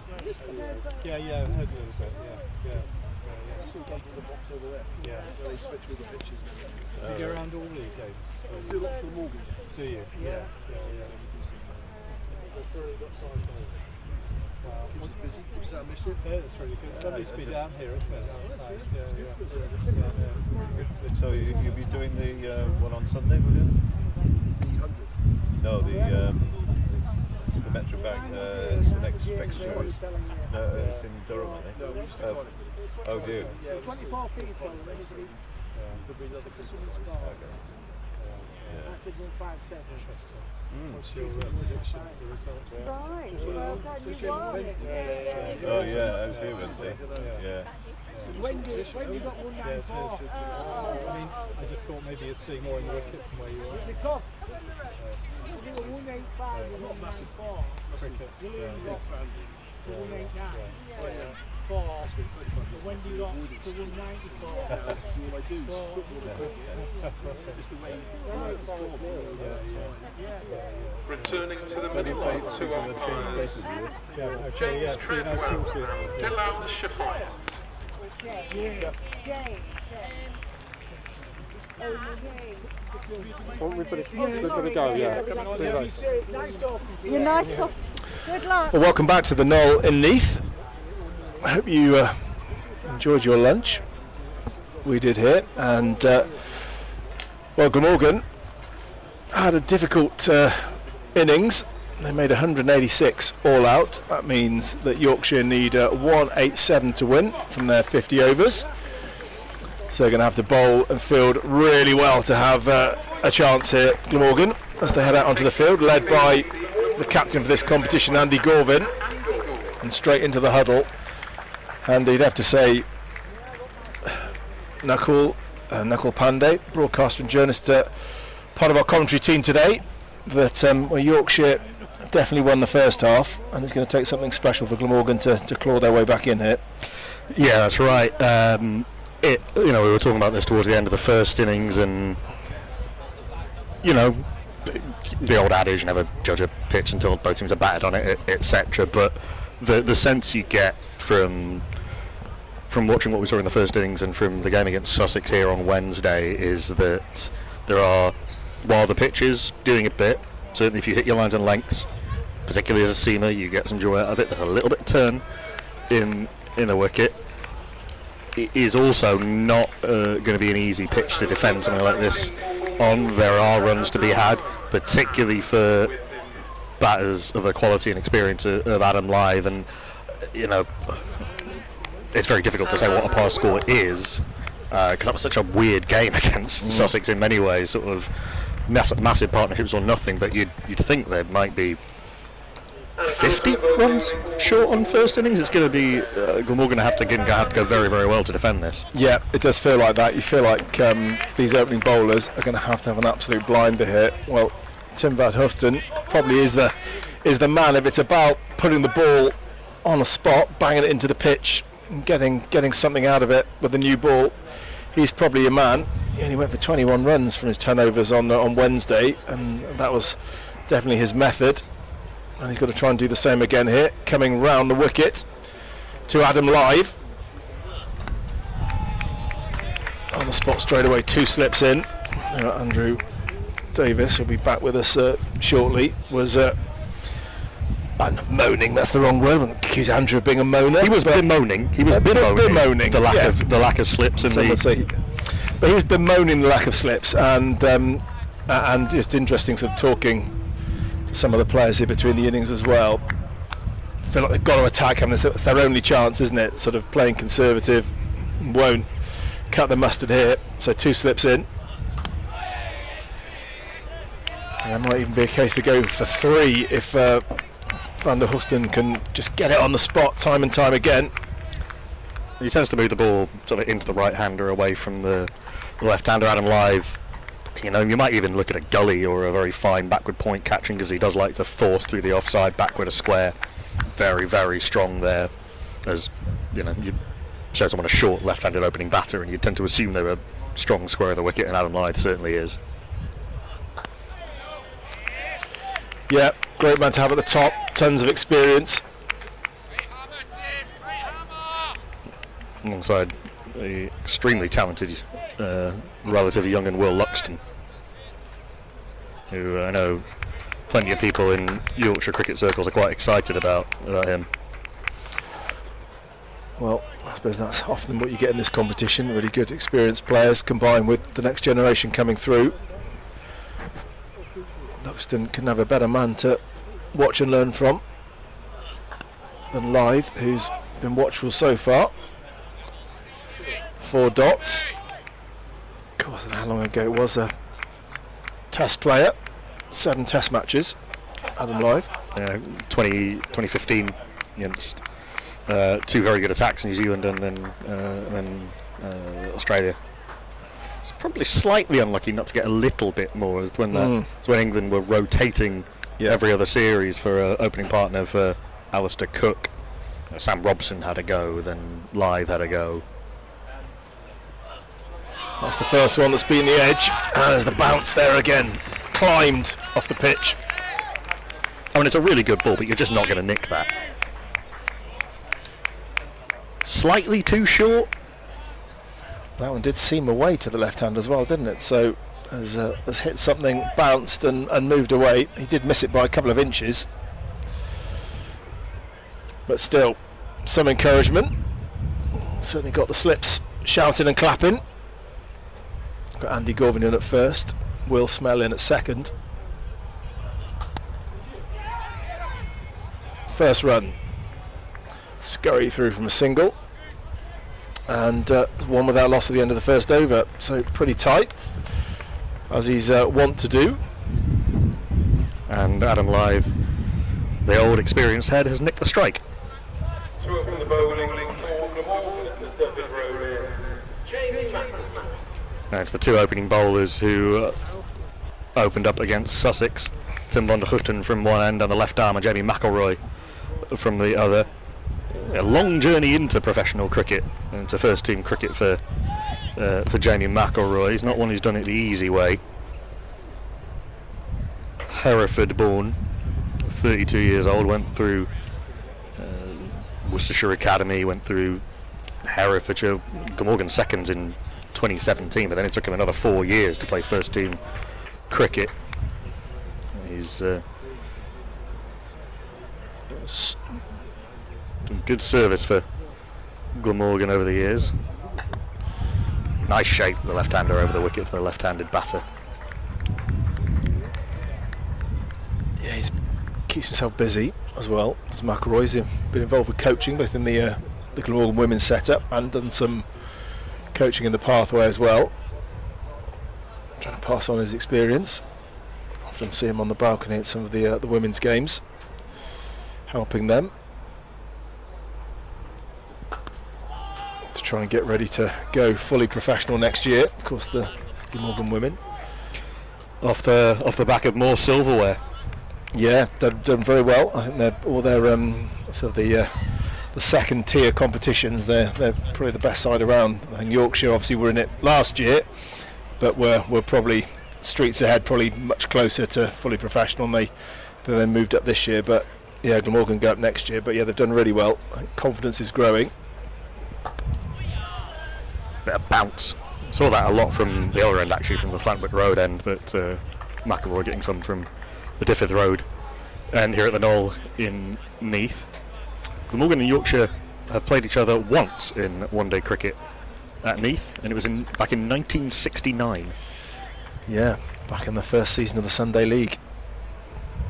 And every bowler suddenly realised that you don't have to run in from the sight screen to bowl quickly. Yeah, well, that was before I was born. I'm probably a bit older than you, I suspect. You read players who played in those early years of one-day cricket and just didn't really know what to make of it. It took them a long time to work out the ins and outs, and I mean, then Brian Rose at Somerset arguably worked out the ins and outs too well and was responsible for a law change. As Lyth angles this down to deep third for a single, and finally Will Luxton, who's part of the England under-19 team that lost the final to India a few years ago, will face his first ball. Tall right-hander. But yeah, Brian Rose put all 10, well, all 9 apart from the keeper and the bowler fielders on the boundary, and almost immediately after that you were not allowed to do that in one-day cricket anymore. No, I guess that's often the way rules are formed.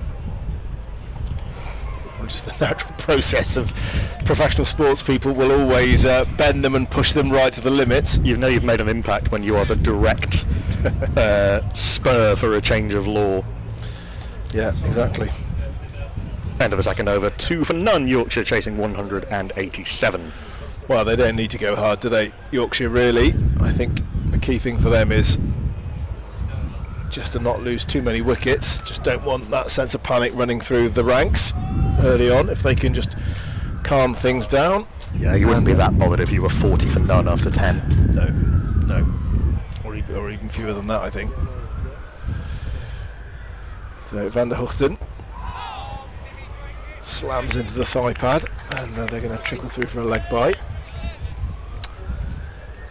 Yeah, we just needs to find that back of a length on off stump just outside time and time again here. That seems to be the recipe. Talking about this with Andrew, it'd be interesting to get his perspective, but it's easy when you see the ball moving away from the left-hander, you can get a bit greedy and start it a little bit too straight, and then all of a sudden magically, hey, it doesn't move. Yeah, that's it. Overcorrection. It's fascinating, isn't it, why that happens, just how it comes slightly off the fingers. Just a tiny difference can make a big difference by the time he gets down to the other end. Slightly squares him up there. Luxton just ended up with his chest pointing straight down the pitch. Movement up the hill from Van der Hoogten. One of a phalanx of Dutch seamers that have been playing in county cricket over the years. Fred Klaassen played for many, many years at county level. Brandon Glover played a little bit.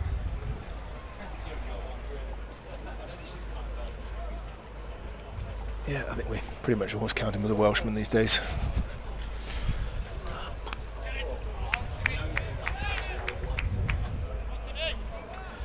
So one more, just nice and steady. Only one ball really has beaten the bat so far.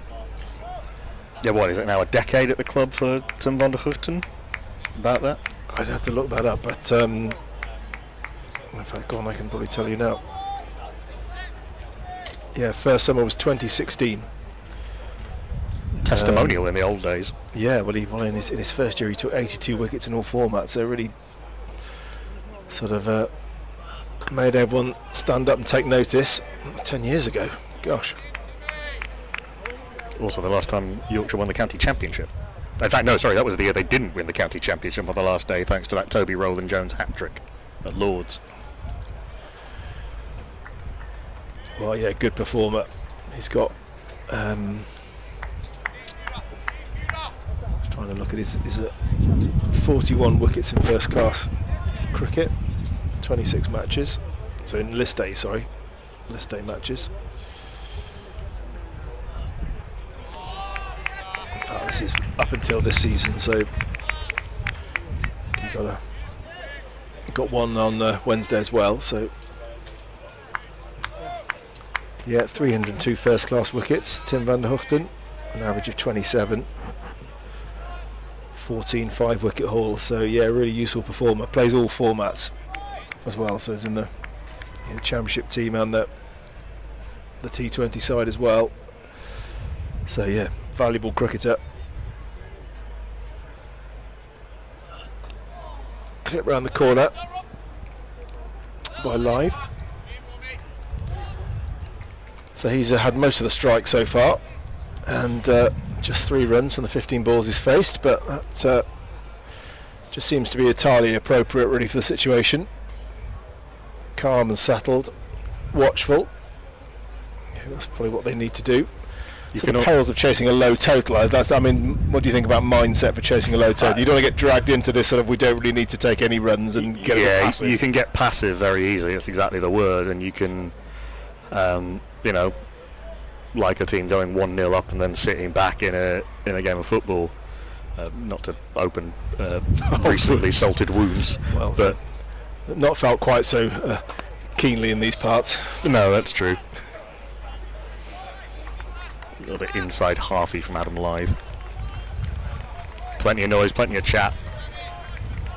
Slip and point mid-wicket, or clapping and shouting. Well, that's the thing, Glamorgan can't be passive either, can they? Here, Yorkshire have got to, be positive in a sense in the way they approach this, but equally, Glamorgan need to make things happen here, else they will not win this match. Swing from McElroy back into the left-hander.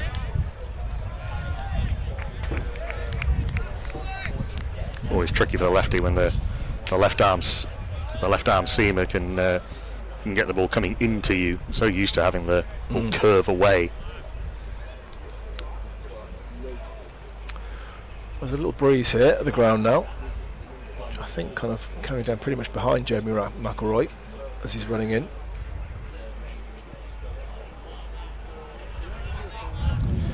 Yeah, I think that you can be positive, can't you, even if you're not trying to whack every ball for 4, and that is positive in defence, just making sure you're moving, you're not lazy, positive in your running, clear calling, running the first one quickly, those sort of things. Just be really business-like, and I imagine that's the approach that Yorkshire will look to take. You don't want to go to sleep.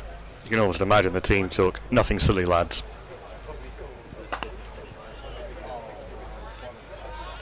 Even there, it wasn't particularly short, but Adam Lyth, in other circumstances, would have been looking to flay that through or even over the offside, ended up just pushing it to cover. I think it's not the easiest pitch to get the pace of when you're first in. No, I think that's right. There's a tendency to stop and climb a little bit rather than sort of come through as you'd expect.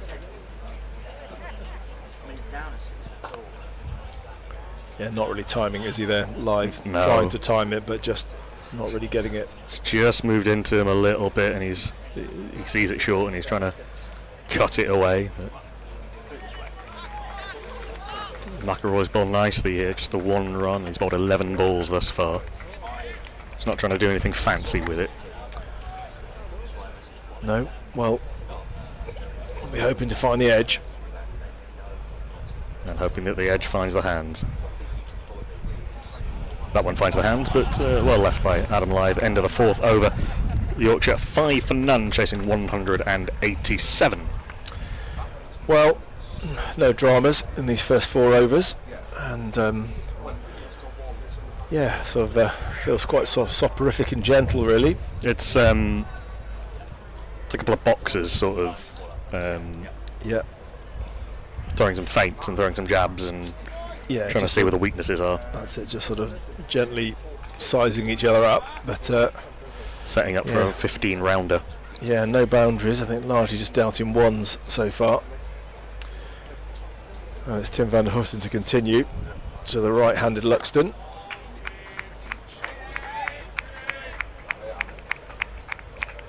So 2 slips still in place. We've got the other 2 men out in the deeper at 3rd man and fine leg. And then a ring of 3 on the offside. Mid-wicket and a mid-on the leg side. Left a big gap at square leg, saying to Will Luxton, if you want to try and target that short boundary, be my guest. Big appeal. Well, it was sort of more in hope than expectation, I think. Willing something to happen. Slip cordon. It looked pretty leg-sidey, didn't it? But of course you're going to go up. Yeah, I feel like they want to try and create a sense of energy, don't they? Just kind of not let these batters feel comfortable. Adam Lyth just wandering down, having a little prod and having a little word to his junior partner. Clearly, just the plan of Yorkshire, try and get through these difficult first overs. Well, there we go. Oh, there's a big appeal. Well, they were really convinced there. Alex Horton, the keeper, and Will Smale at second slip as well. Andy Gorvin, the captain, didn't really join in, and nor did the bowler, I think, there. So I think that might have just clipped his front pocket on the way through, because it wasn't signalled to wide by Bilal Shafayat at this end. Well, Van der Hoesten there, so you see walking back to his mark, wasn't really interested. I don't think he was convinced he'd got anything. Wasn't the right sort of sound for him, I think. But anyway, has got a couple through, has beaten the bat. A bit of encouragement. And that's been nicely pushed away. Timed nicely, will roll up the hill. And that's the first boundary. To Luxton, waited on that and played it nice and late, and didn't hit it too hard. And a lovely first boundary, quality shot. Yeah, by no means a half volley, hit that on the up, but he was very, very strong into the shot. Good weight transfer and put it away very, very nicely. Averages 30 thereabouts in both first class and List A cricket, 100 in each of those formats. That's going to be another boundary potentially. Yep. Beats the despairing dive of Romano Franco. It's a tough ask to catch up with that. He's coming around from deep third. He's got a long way to go around to his right. He did just about get there, but it's very, very difficult to time the dive, and just too much pace on the thickish outside edge from Luxton. Yeah, decent effort. Well, Underhochten didn't go for many boundaries earlier this week, and gone for a couple here this over. It's better, more like the area. So, at the end of the fifth over, 13 without loss, steady progress. And the important thing from a Yorkshire perspective is that they haven't lost any wickets. That's a very good leave from Luxton, leaving the ball on length, which you can just about afford to do on. In general, the balls that have misbehaved have gone up rather than down. Yeah, I think that's right. Thus far. The odd one has skidded through, but it's been, yeah, I agree. The danger is the one that bounces a bit more than you expect, rather than the one that's shooting through. But talking to a couple of the Glamorgan batters in the innings break, and they were surprised by a couple that went flying up past past the ears and past the gloves from seemingly absolutely nowhere. Still two slips in places. McElroy strikes him on the pad. They're really confident. They like that one. The umpire doesn't. James Treadwell doesn't. A little bit high, maybe. Did jag back. We'll see this on the replay. That one, there were a few hopeful appeals. Ooh, he's hit him on the knee roll. Close. It has come back a fair way. Probably, maybe he thinks he's from the angle there. That might have been going down the leg. That's all I can think of. I think for height, it was. You would think it would have definitely hit the top of the stumps or taken the bails off, but not given. It wasn't as high as I thought. He's batting just slightly outside of his crease, Adam Lyth, but he's not a tall man. And just diffuses the tension with a single. Just the second run that McElroy's conceded. Good energetic hunting in packs in the field between Henry Hurl and Callum Nichols. Yep, so nice and steady. Survived a couple of half LBW shouts, but they're still there, this opening pair. Luxton drives it onto his own foot. That could be a little bit sore, but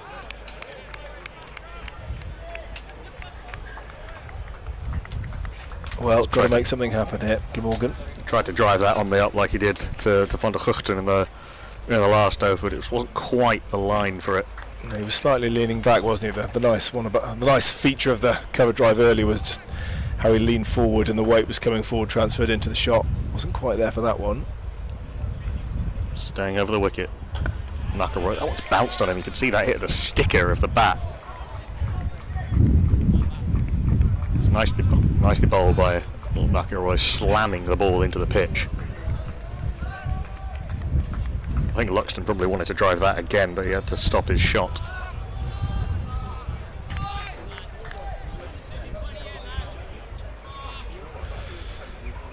So can McElroy just find a spot on this pitch where the ball's going to do something for him?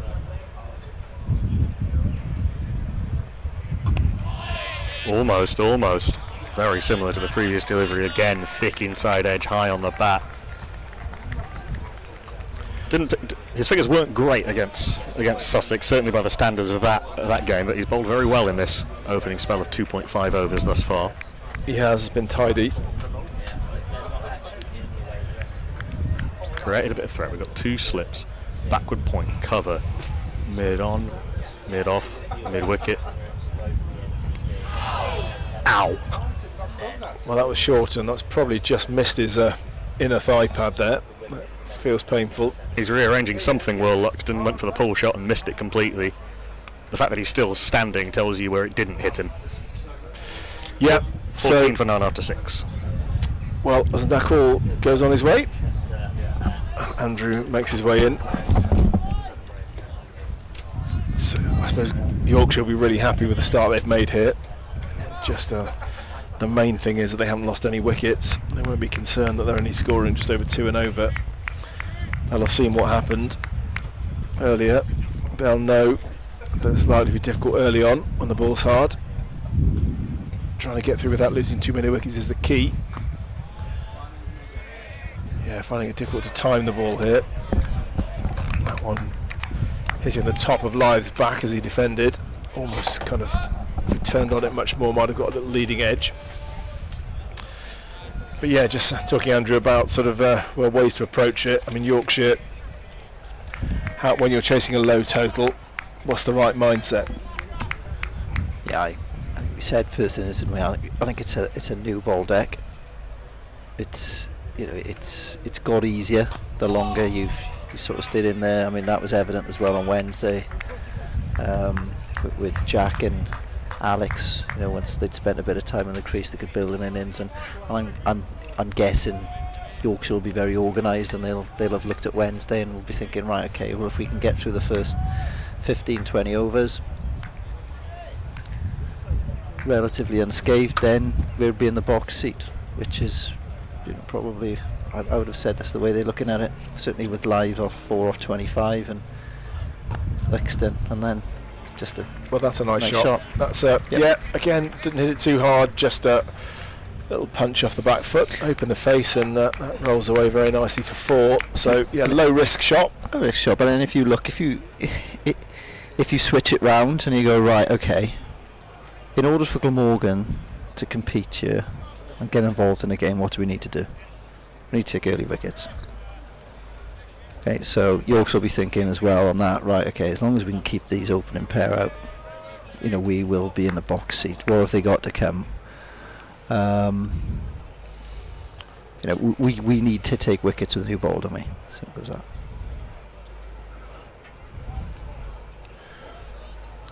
Alex Horton must have definitely wobbled as it came through to him. It just bounced out of his gloves, so thankfully not too far, and Andy Gorvin was able to recover before the batters had a chance to grab a run. Yeah, it's been serene, gentle progress here, but again, they don't need high scoring rate, do they? Run rate required is under 4. And it'll naturally improve, won't it? You think, as the match goes on. So. And if you look at games over the years down here, when we've had reasonably good weather, second innings has always been a better time to bat. I can understand why today we batted first, and I get that, absolutely. And the thinking being because, batting last, it'll be the fourth time playing on this surface, track, and so you expect it to maybe do a little bit more. Yeah, it'll in terms of spin and everything else. So.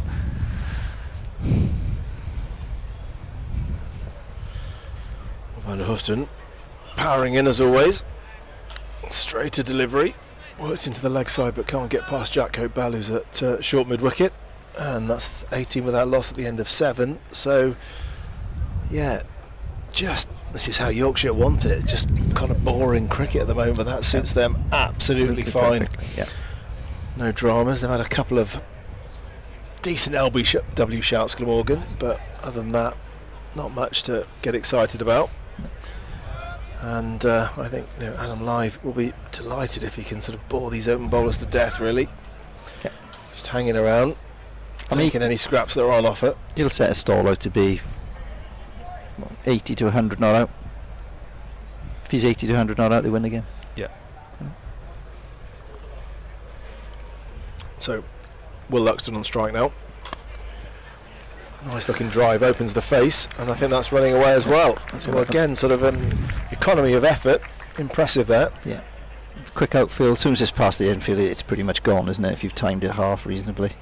And what happens now is, actually, having been sometimes in these sort of situations, is that as a bowler, you know you've got to take wickets in the power play. If you don't take wickets in the power play, the chance of you winning the game is like 0 pretty much. So you then chase it. Yeah.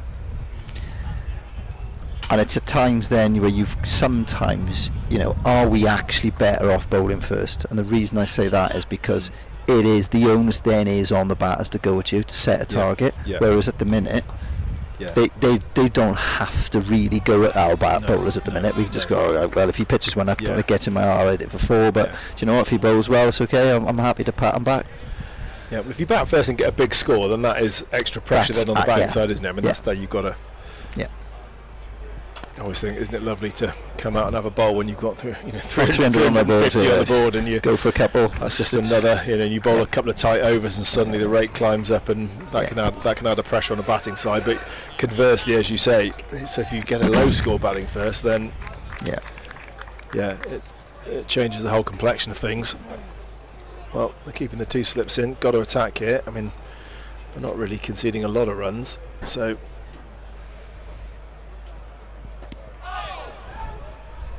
it's just going to be a leg bite. So it maybe feels it might be a situation for Dan Douthwaite here. You think he's the guy here, but he got 4 wickets on Wednesday, and he's the kind of the man who likes to step up in the moment and be a hero, isn't he? And do something big and spectacular. Yeah. And kind of has a feel that might be a day for him if the opening pair and when they've maybe had 4 or 5 overs each, might be time to throw the ball to him. Yeah, Lyth is looking comfortable here, playing that late.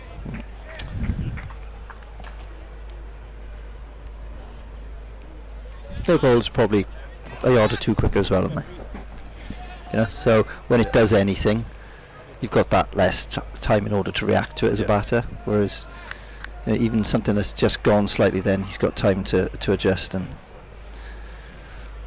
play it.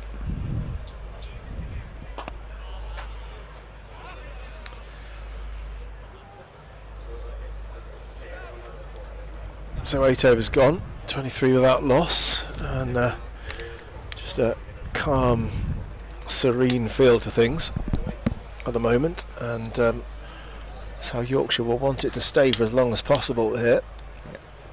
Got 10 wickets in hand, a low total to chase. You need to score less than 4 and over,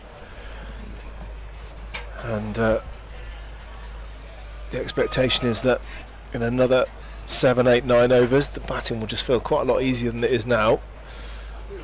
So if these two can just hang around. Luxton now on 13. I mean, even if you're not scoring, right, what you're doing, you're building a sort of a platform for the batters coming in as well. If they're coming in when the ball's 20 overs old, 25 overs old, it's a lot easier than coming in at the minute when, what were we, 3 down? Yeah. Well, that's what Glamorgan haven't been able to do, really. Yeah, they were. Well, they'd lost 3 wickets inside the first 10 overs. 4th wicket went down in the 15th. So yeah, they were. And then there was a reasonable partnership as Dan Douthwaite tried to rebuild with Eddie Byram, but yeah, that's it. They'd lost Callum Nichols in the 3rd over, Henry Hurl in the 8th, and Will Smale last ball of the 10th over.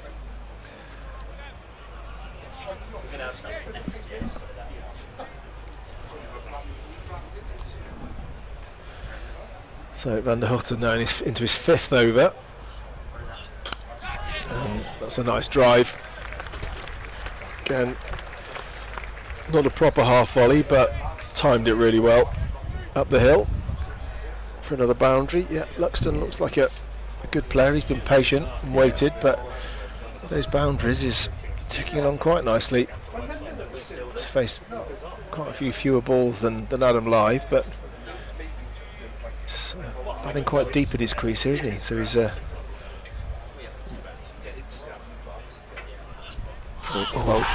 big appeal. They think they've got him. Not given. Well, they were all convinced. All 11 players were up there. But Bilal Shafayat, he's the man who gets to decide, and he says not out. I think it maybe just brushed the back pad, the back pad as it went through. No, it went between bat and the thigh. I think just glanced there. Tim didn't make too much of a fuss of it, did he? In fairness? Head on the way through. Yeah, it was the team just willing something to happen, isn't it? Really understandable. Bigger, and again, like a stifled appeal. Oohs and ahs from the slip cordon, just trying to let Luxton know that they're coming for him, just trying to settle him. He's been in a nice calm bubble as Luxton so far. Can they burst it? Well,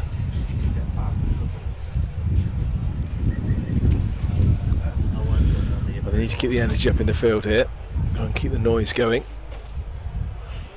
Oh, again, well, that's third ball in a row.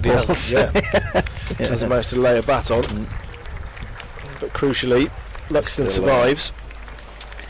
He's still there. Well, yeah, Glamorgan have got to find something here, and looks like we're going to get a fifth though from Jamie McElroy, who has been immaculate in his economy. Only 6 runs from 4 overs that he's bowled so far, which is an outstanding effort. He's going to come over the wicket now. Coming round. But I think it feels like we're not necessarily judging the success of things on economy rates in the match context that we have. Not at the minute, no. I mean, if he gets a wicket this over or a couple of overs, then obviously it'll look great, but everything's just a little too easy at the minute, isn't it?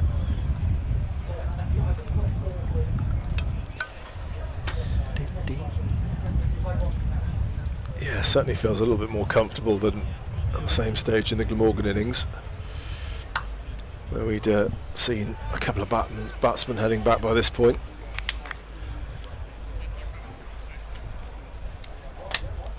So McElroy, desperate to make something happen, still got 2 slips in. It's clipped off the hip. Bit of work to do for Romano Franco. Gets round well, but got back for 2. Slight fumble. And that's the key. I think Luxton ran the first one really fast, and when there was that little fumble, well, he was already starting on the way back, and so knew he could get back to the danger end. Crowd's a bit quiet as well, Ash, and they need a bit of gin up. Well, need a couple of gin and tonics or something to get them going. Well, that would probably have the opposite effect with me. I think I'd just be asleep on the grass if that. What in all? Yeah. I'm being good today. I've had a heavy sort of 2 weeks, to be honest. So I did volunteer to drive today. Not that I'd been able to have a drink. Well, well done. On comms anyway, but I'm glad to hear it. Wow. Yeah. Well, I'm enjoying my coffee. Yesterday, in the haze, and ticking along at 3 and over. Feels a little bit soporific. That one's slightly in the air. Brief moment of interest, but Romano Franco does well to keep them to 1. Yeah, another crowd, I think, just willing something to happen. Just feels a little bit flat at the moment. And in the field as well, I'm just sort of lift my headphones off my ear just to sort of. And where did Glamorgan go after this next game? Did you say it was? I'll get it up now, but I think Durham is might be the 4th game. If you need anyone on radio today needs anywhere to stay, if you feel like travelling up, Nicky Peng would be happy to put you up. He's good like that. He's plenty of room, and we're going to go and stay with him free of charge. You're not about to give his phone number, are you? But anybody wants to travel to Durham, Glamorgan supporters, Nicky Peng will gladly put you all up. It's Middlesex. Oh, hang on, that's the wrong team, is it? Hang on, let me look. Push. That should be 2. Right. So yeah, it's Middlesex next on the 26th. What day of the week's that? Middlesex on the 26th. Monday, is it? It's 24. That's Sunday. So yeah, Radlett is where they're playing on Sunday, and then it's up to Gosforth to play Durham on the 29th. Pass out Nicky Peng's number and anyone else.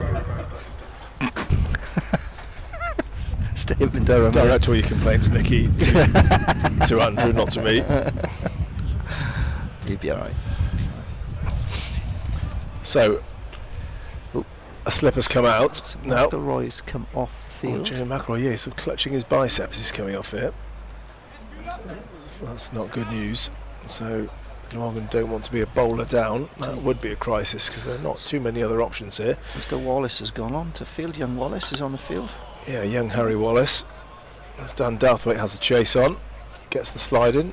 Ball bobbles away from him a little bit, but it's not going to matter too much. They're back for a second anyway. Yeah, Harry Wallace, the young wicket-keeper batsman, son of Glamorgan Director of Cricket Mark Wallace, who of course is away on Welsh Fire duty, key man in the backroom team at Welsh Fire. Do you reckon those contract negotiations go if that? Right, Dad? Yeah, did in the car on the way back from the match. Shot. It's a good shot. That.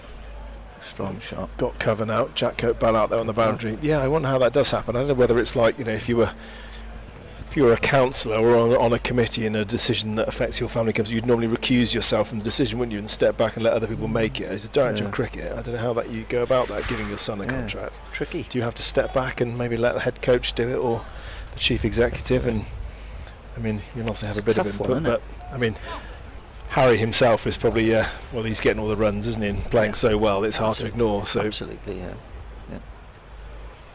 He's there at mid-on at the moment. Oh, that's a ball. And gone. Tim van der Houten finally gets one to bounce. That's flown. And after his 34-ball vigil, Adam Lyther's gone. Caught behind by Alex Horton for 10. And at last, Glamorgan have something to cheer about. Their first wicket. Yorkshire now 36 for 1. That's a telltale sign he's just shaking his hand as he's walking off. That is flown.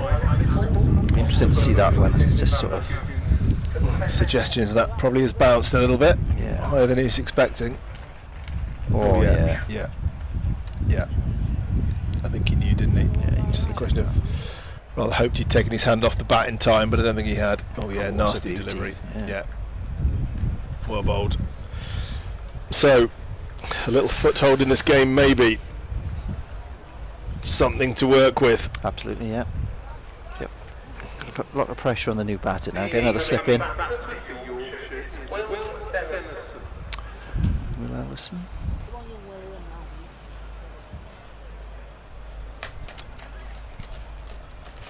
So Will Benison actually run out against Hampshire without facing a ball, so the only way is up for him. Must be a terrible moment that. Was that debut as well? Well, he's 19 years old, Yeah, so it probably so, was. Imagine that, being run out without facing a ball on your debut. Yeah. I think I see I it have actually. Was it his fault? No. But you see, I mean, he's doing all the right things, the kid, as you taught him to back up and stuff, and it's been fired back, and he's one of those. And he's stranded it and going. Nothing you can do. Not even face the ball. No, unlucky. Well, here we go. His first ball. Oh, well, he's off and running with a boundary 4. Played it late, soft hands all along the floor, and well, that's definitely improvement to what happened in the last match. So he's up and running. Yeah, got a thick edge, and that beat the despairing slide of Romano Franco. So we've had a 2, a 1, a wicket and a 4 here in this over. In the most eventful one for a while. Bolt. Played. Good cricket. Well, Glamorgan will probably feel they've got 5 or 6 overs here, and the ball's still pretty hard. So I'm assuming Dan's going to bowl, Douthwaite's going to bowl, McIlroy, who's off the field. Yeah. So is he warming up? Let's have a look. Yeah, McIlroy went off clutching the bicep of his bowling arm. Not a good sign. Well, Glamorgan do have to find another 5 overs from somewhere else. I mean, I'm kind of looking, where do you turn? Because there are only 5 recognised bowlers. I think it's going to be a bit of part-time stuff from Jack Hope Bell or something like that, or Yeah. I mean, well, Will Smell's a wicket keeper. Zain Hassan is he not? I haven't even seen him yet today. So did I? No, I suggested there may be a sort of some family matters to attend to. That's right, but no, not here. So yeah, he would be the all-rounder, wouldn't he? That would sort of balance the side out and give you another option if he was playing. Yeah. So it is Dan Douthwaite who's been throwing the ball. So yeah, if McElroy is injured, you'd think it's going to have to be tricky. A bit of part-time spin. Yeah. From just looking down the lineup as to who might do that. Well, Dan Douthwaite. There we go. He's more pace. The way he he jogs in the kind of lollops in, and that's probably a bit rude to say a lollop, but he kind of has a slightly unconventional run up where he doesn't look like he's sprinting, and then he really slams his hand down. Big strong guy, you can see when you're up close to him. He's very, very stocky, muscular build, and generates this real pace from his action, and so just quicker than he looks from his run up.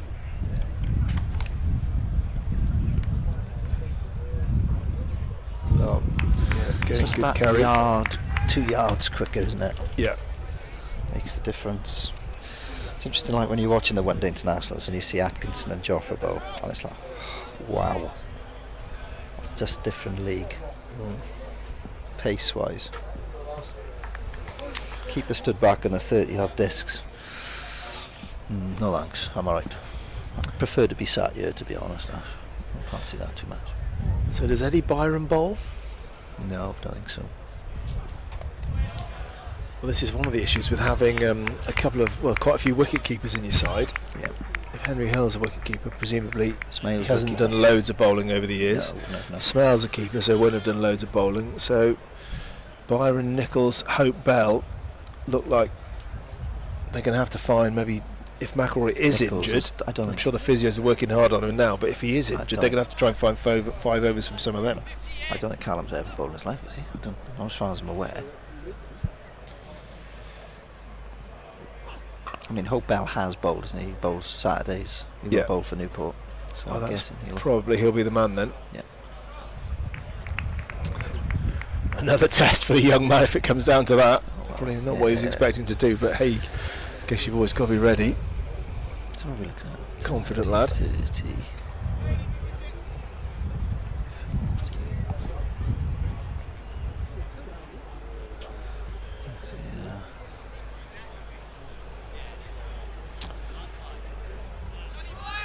So Dan Douthwaite, no slips in now, but is a man who's got a habit of making things happen. Morgan needs something from him now. Bit of work to do for Jack Cope-Bell. Nice run and pick up. Fires it in. Good piece of fielding. Good clean up by the keeper.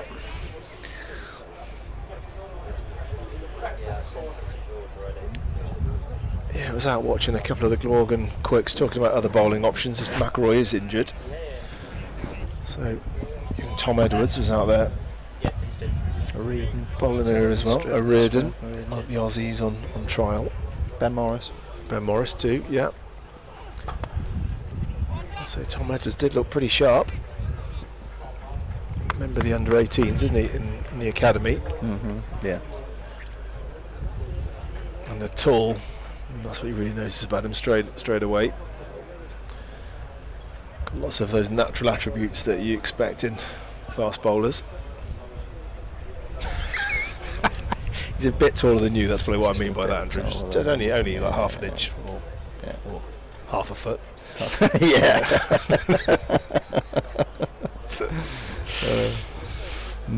Well, Tim Van Hutten's going to keep going here.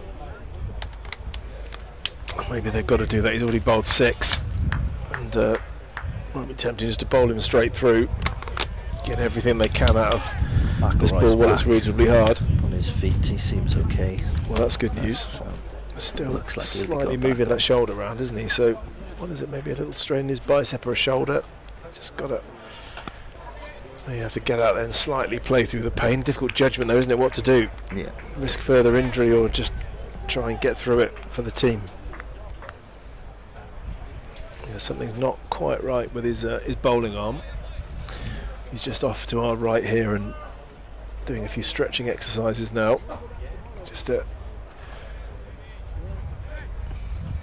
try and test the area that's clearly not feeling right. So worrying moments this. Big appeal, hit the back leg and gone! Tim van der Hoogten strikes, and that's Tuas Luxton who's gone. So both openers out now, and Glamorgan fighting their way back in maybe into this game. Yorkshire now 45 for 2. Yeah, definitely looks a bit different on the scorecard with 2 wickets down.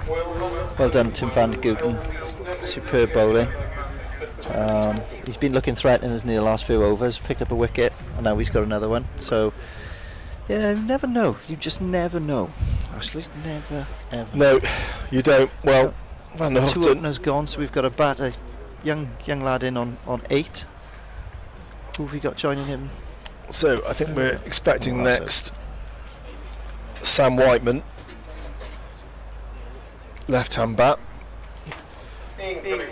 raised from the age of 3 in Western Australia, but born in Doncaster, and got 44 in his last outing against Hampshire in the last match.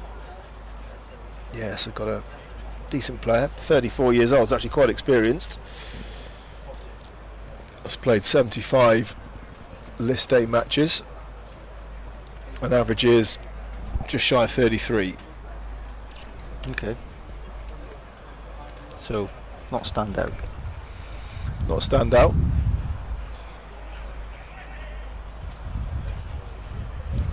Got a 100 in the championship against Sussex earlier in the year, and has played for Australia A. So he's handy player. That's probably a little while back, I think, and has been captain of Western Australia as well. So yeah, you don't get to do that if you're not a good player.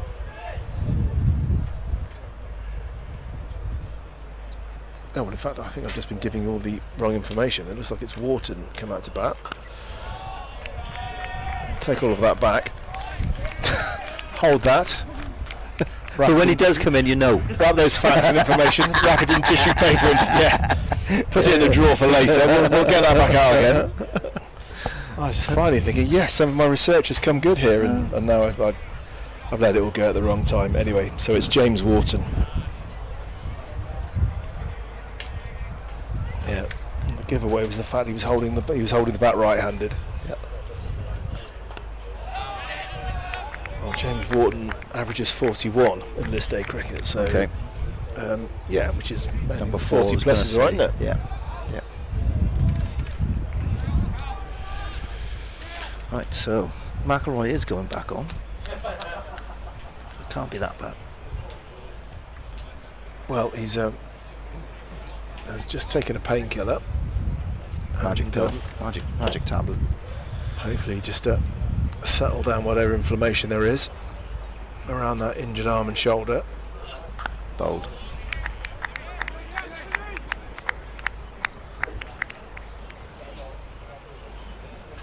And Long will want to see him back out there. They feel like they'll really need his overs. Yeah, they will, definitely. They need him to bowl. Yeah, without the balance of another all-rounder in the side, they are maybe a little bit short on bowling options. Van der Hoogten here hunting a 3rd wicket. And that's a wicket maiden, really well bowled from Tim van der Hoogten.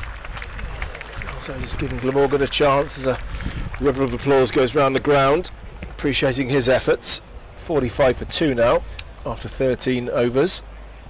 And well, this seems like it's just really all about the wickets here for Glamorgan. They just need a clatter of them in fairly short order to put any sort of pressure on Yorkshire. At the moment, even though they've lost a couple, I'd still say they've got to be strong favourites at this stage. I think it's quite important now, right? So where are they going to go? Are they going to go to a short plan? Have they got inside info on how he plays, how Benison plays. You've got to find like deep square, mid wicket. You've got to have a slip, guys. You've got to have a slip. Wicket has done so much. We need wickets. He could have a slip. 2. Yeah. Well, Dan Duffel often doesn't have a slip. Is that because I don't know whether they think that the angle he bowls at, or he doesn't move it away. They're not expecting many to come off the outside edge through that region, but you think at his pace, if he gets one in the right in the channel, there's always a chance, isn't there? Yeah, I do have a short mid wicket in though. Doesn't make any odds what happens there.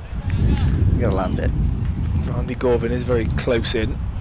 They've got cover in close as well. You think the reason nobody there is either for a sort of an uppish drive, or for something like a leading edge when you bang it in short and they just sort of try and turn the bat on it and it sticks in the pitch. And so I'm sure they've got all the stats on it and everything else. So I personally, I'm a big one. They've got 2 relatively new batters in. You've got to have a slip. So Benison clips it into the leg side. It's going to be a comfortable 2 as Jack Hopebell runs around to do the fielding. 2 more to the total.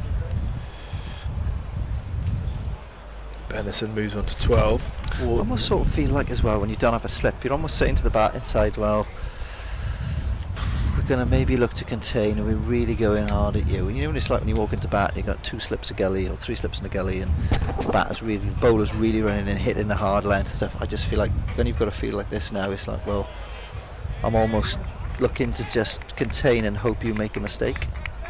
It seems to be going quite full here. There's Dan Douthwaite kind of getting it right up there. Maybe looking for the LBW.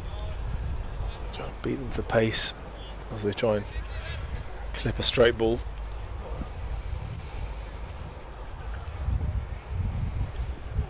It's a better length, but it's been cut away. Work to do. It's going to be 4. That's Jamie McElroy. Oh gosh, what's happened down there? Well, that's does well. I think maybe did he slip on the rope or slipped on his own cap? I'm not sure what happened there. He's got a round of applause from the spectators anyway. Yeah. I was thinking not great for a man with a bad shoulder. Not to be doing too much of this. Down there. What happens now? Oh, he leapt over the rope and rolled it back. Controversy here one year with a 6. Wasn't there a 6 hit up here and everyone was saying it was over the boundary and it. I can't remember. Yeah, definitely. And I think they had it on camera and it would have been 6. One of the Glamorgan players out. I think it might be Douthwaite. Was it Douthwaite? No. All sorts of carnage, Ash. Yeah, well, to continue with the carnage in the commentary box, it'll be Nakul Pandey.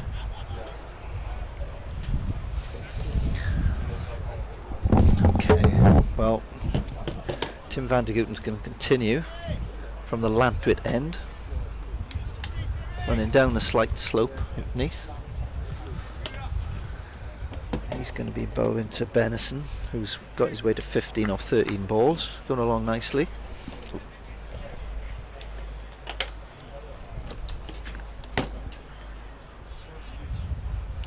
So Tim comes, continues to hammer away at a good length.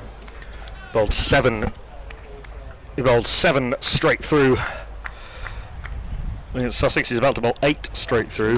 Slightly influenced by the fact that Jamie McElroy has been off the field for a few overs. He is now back on, but for an internal injury, he might still have a few overs till he can bowl again. These are Will Benison's first runs in professional cricket. He played once for Yorkshire against Kent last year, got a duck, and then, as Ash was saying, got run out without facing against Hampshire. Yep. He's a tidy player, captain the England under-19s. All right. Will Benison. Okay. He's a talented lad. Yorkshire lad. Yeah. Where is Will Benison from? He's from Keighley, West Yorkshire. It's a huge area in Yorkshire. Yeah, certainly if you add all the ridings together. It's a big old place. mind you, Glamorgan's got to cover all of Wales. I know everyone says that. Well, Wales. Well, hang on, you've got a country. I go, yeah. I don't know if you've ever looked at the map, but there's quite a big national park smack bang in the middle that no one sort of lives. You got to do all those miles to get round. I mean, Romano Franco, so a North Wales kid, there's a lot of miles on the road, a lot of time on the road to get down to. We used to play a home game in Colwyn Bay, and we always used to play Lancashire there, and there'd be more people from Lancashire there than there would be. That's basically a Lanky home game, isn't it? Yeah, it was. Yeah.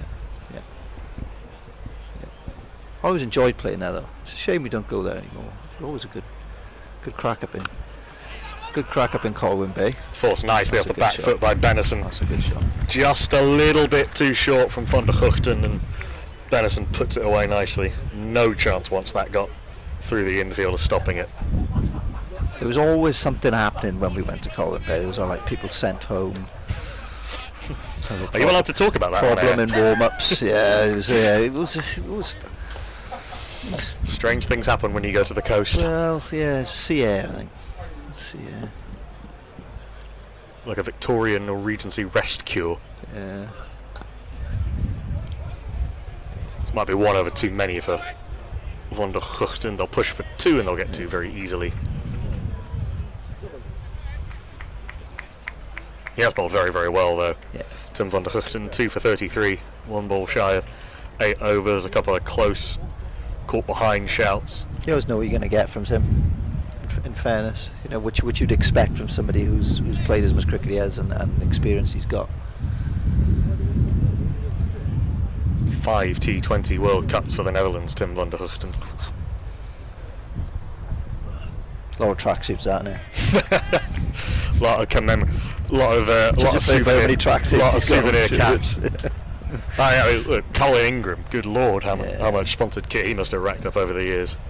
Alan Jones is sat over in the marquee over there, right? So he would have played for Glamorgan for I don't know how many donkey's years, and then coach.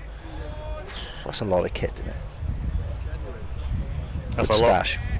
Yeah, that's seen generations come and go. Yeah, that's a lot of kit.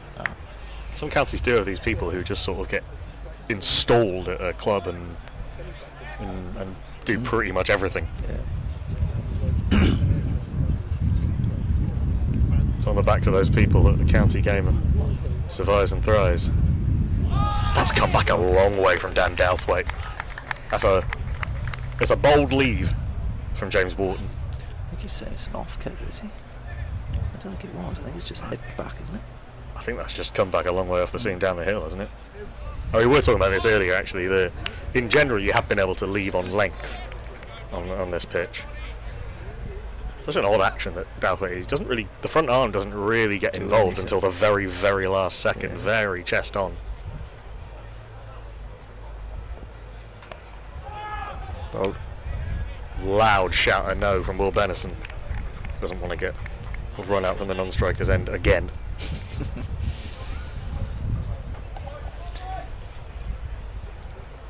So the run rate hasn't really moved a great deal, has it? They've always been ticking around at 3.7, 3.8. So they're managing it nicely while Wharton gets in. Yeah, got himself nicely to 21 off 19. Played. Bold. Gorvin in very tight, the skipper at the short mid-wicket. Actually, tell me, Will Benison is from Marton cum Grafton. Where on earth is that? In Yorkshire, North Yorkshire. Okay, so different part of the riding. That was Will Luxton, who's from Keighley. If you're a rugby league fan, you'll be aware of the Keighley Cougars.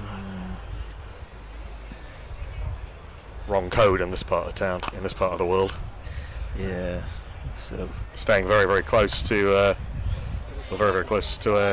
Welsh Rugby Football Union was founded in the Castle Hotel in Neath. That's right. Yeah. Plaque on the door commemorating it.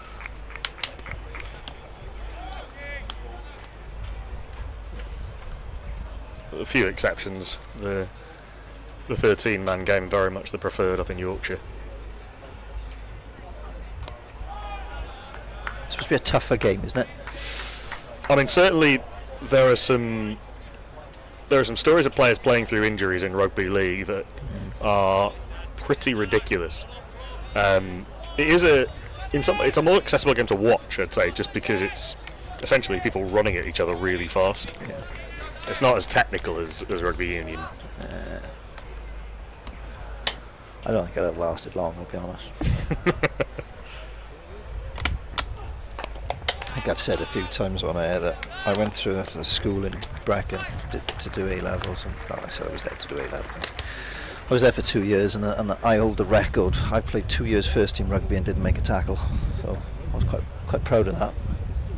I was never, no, not for me. Standing out on the wing, getting cold. No, I played sort of scrum half, outside half, and just I wasn't particularly brave, to be quite frank. Yeah, I didn't fancy it too much. Big, ain't I? I think our shorts dirty, nails.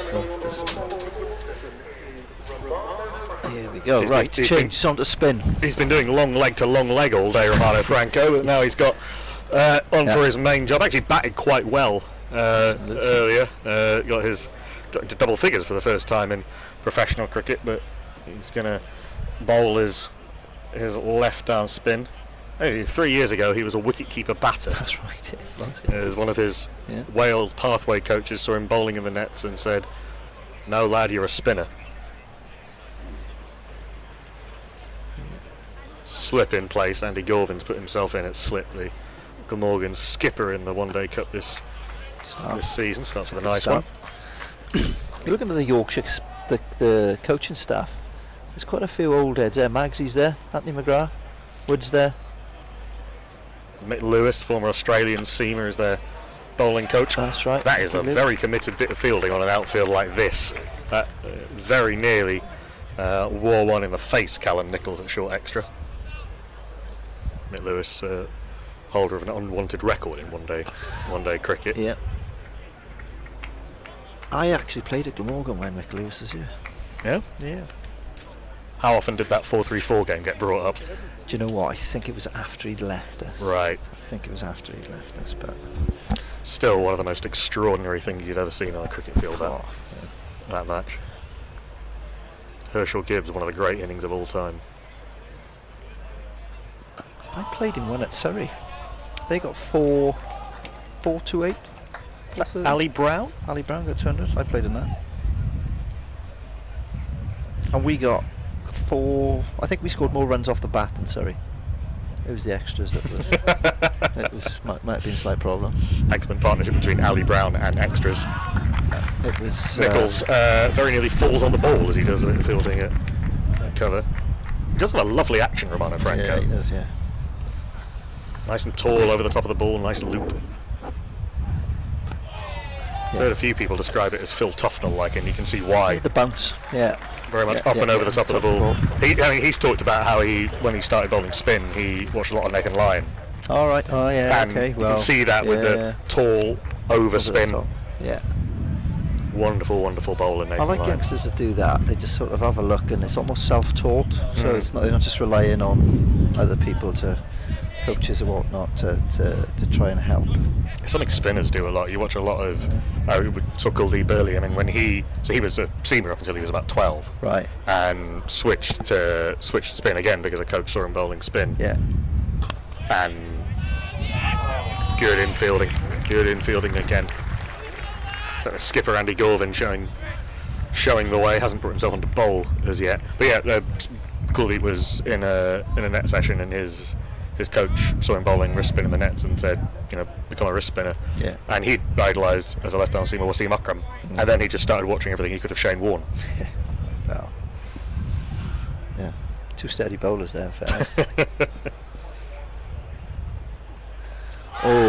Bowled him. Dragged on off the inside edge. A little bit of bounce, a little bit of nip from Dan Douthwaite. And a promising innings from Will Bennison is ended 22 of 23. Another wicket for Glamorgan, a much needed wicket for Glamorgan. Yorkshire 59 for 3. Okay, right. So we've got two ends open now. So we've got Wharton's on Nort, and we've got a new batter in Nort. So could be in the balance now. What do they need? Another 100. 40. Yeah, Yorkshire need another 128 from 32 and a bit overs, and this does suddenly start to feel like a very important period in the game. Just got big on him, didn't it? Yeah. It's a good length. No, there's been as well. There's been a lot of good field in the last 2 overs as well. Been a lot of good stops, and that always helps a bowler. You know, you pull off a good stop that was maybe going to go for 4. Always gives you a bit more energy in your run up, and that's bounced a bit more, isn't it? And got him to, what does Robert Croft describe it as? A Welsh wicket, that a drag on. That's terrible, isn't it? That's awful. It had to be said. Sometimes it's not about the quality of the pun, it's just about the proximity of the pun to the conversation. As the vastly experienced Western Australian Sam Whiteman walks to the middle, and having played most of his cricket in, and indeed captained Western Australia to the Sheffield Shield twice, a bit of bounce you think wouldn't faze him. No. Ash, didn't you tell us what? I referred you the answer I gave some moments ago. I refer you to the comments of my honourable friend John Casterborn. Okay, Sam Whiteman. His family moved to two batters Australia on when he naught. was young. 2 batters on naught. Game on, Good potentially. chance. Yeah. Round the wicket. Whiteman busily into the cover drive. There's no single though. And you're right about the infield in Gordon on one side and Nichols on the other. Have been in very, very tight at short extra, short mid wicket, and they probably saved 6 or 7 runs between them in the last 3 overs. Yeah. Sometimes at the hazard of their own bodies on this outfield, and it does just create that sense of pressure potentially. Yeah.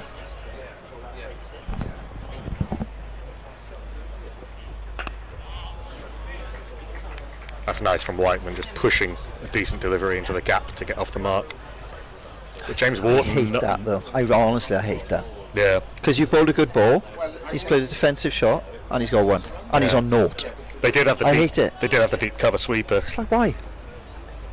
It does feel like a slightly too easy way of a batter getting a single. That batter would think, oh, that's nice, thanks. It's 1. Great. I've played a defensive shot, I go, well, I'm off the mark. He's bowled a good ball. As a seamer, I'd hate that. Tell you, as a not very good spinner, you don't like it. I didn't like it either. No. The good spinners liked it even less. Yeah. Thick inside edge. If you are going to get a batter off the mark, that gives you more confidence as a bowler. That thick inside edge between his own legs for a single. It's causing issues, Dan Douthwaite. He's hit the deck hard, isn't he? He's that extra. He's a yard or 2 quicker than the 2 openers, and he's done it that much quicker off the deck. So he's also crucially a little bit quicker than you think he's going to be. Yeah. Just that muscly approach through the crease.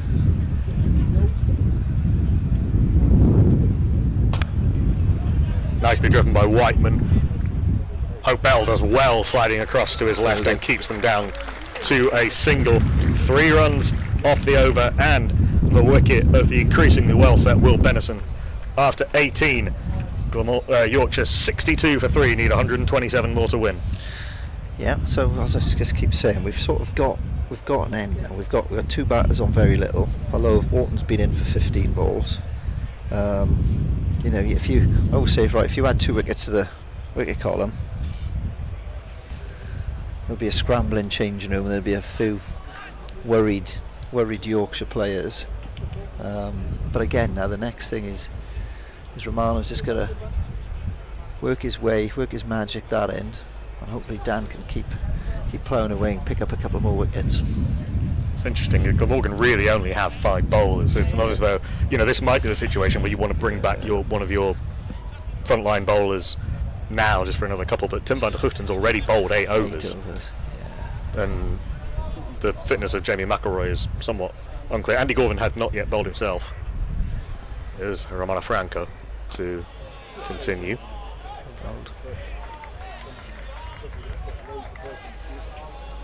Gone for just a single.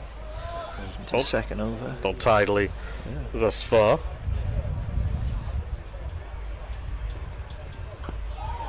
Got a couple of important wickets against Sussex. Tom Price and Finn Hunton Prentice, who were both well set. It's a name with a lot of poetry. Romano Carmelo Mollica Franco. Oh, yes. Yes.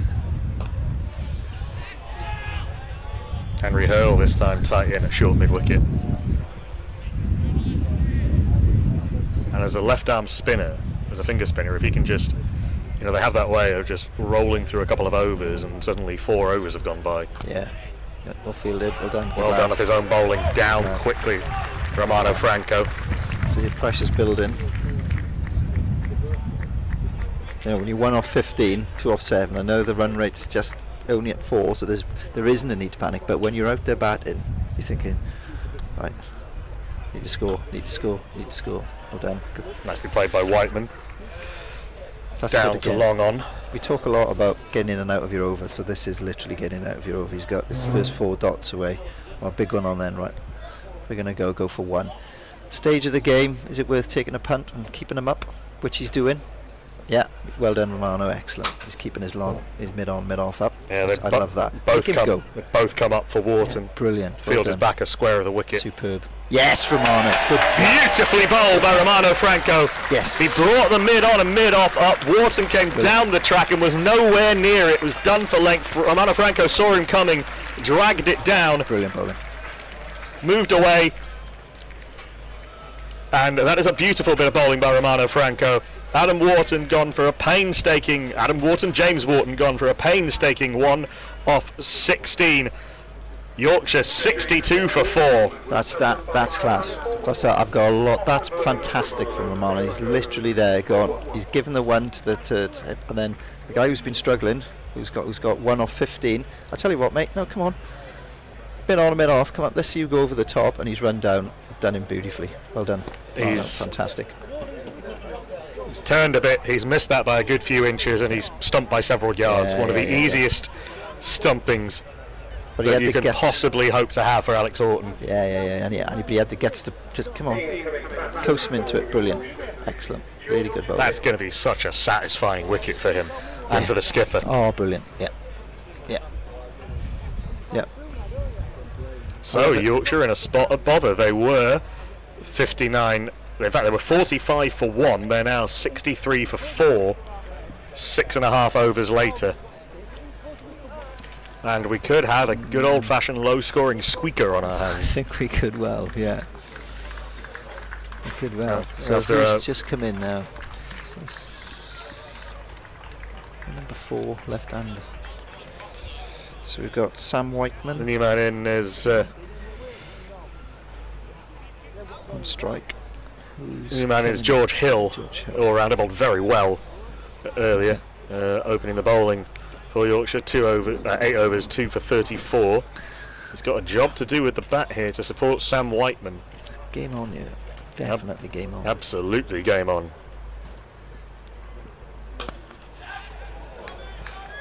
Shouts of catch. I'm pretty sure that was hit into the ground and away from Douthwaite, but the crowd are getting into this now. The Glamorgan fielders are getting into this now. Sam Whiteman already in these 9 balls has looked, he's looked like someone who's been playing first-class cricket for 10 plus years, even just in his defensive strokes. And you wonder if he has to take a lot of a strike now just to try and take the sting out of this a little bit for Yorkshire.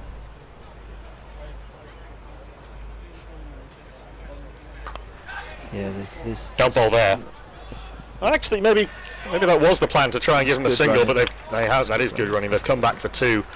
Both Whiteman and Hill were very alert to the fact that there was probably 2 there. Romano Franco had some work to do.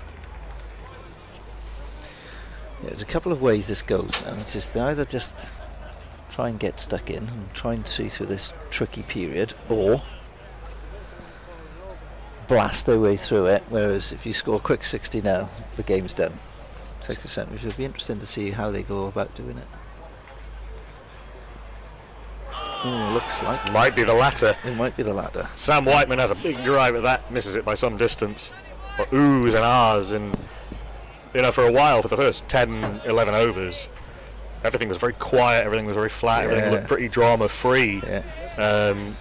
All of a sudden, Sam Whiteman is not a natural blast his way out of trouble kind of guy. He's an accumulator. Yeah. That shot betrayed a little bit of tension from Sam Whiteman. It's been that sort of day. Oh, that's a ripper from Douthwaite. Wow. And frankly, as a batter, you count yourself a little unlucky to nick that. Yeah. Yeah, that's too good, that, wasn't it? Screams of various pitches from fans of various ages coming through the effects mic.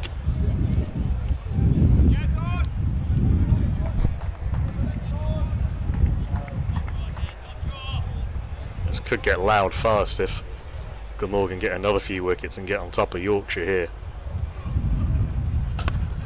Keep it in the deck, Dan. Keep it in the wicket, Dan. Pitch that one up, and maybe slightly lucky that Whiteman didn't time it that well.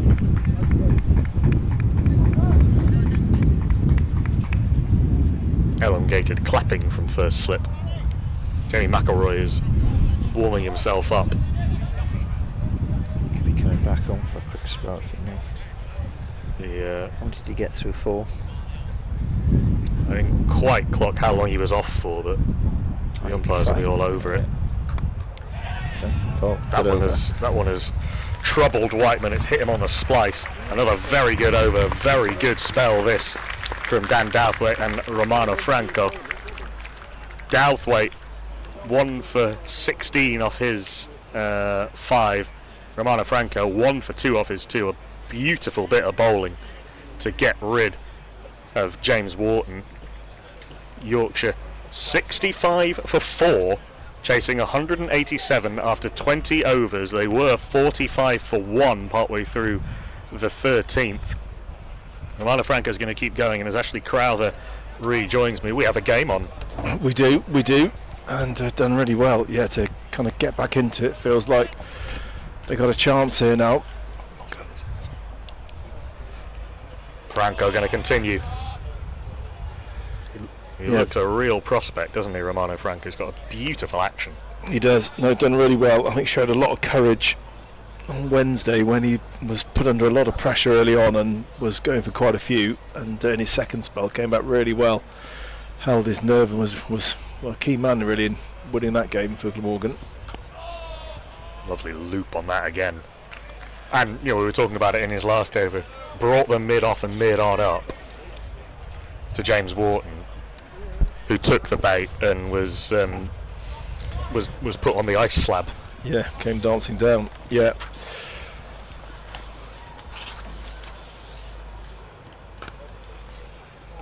Tad too short maybe from Franco on that occasion. Too easy for the single.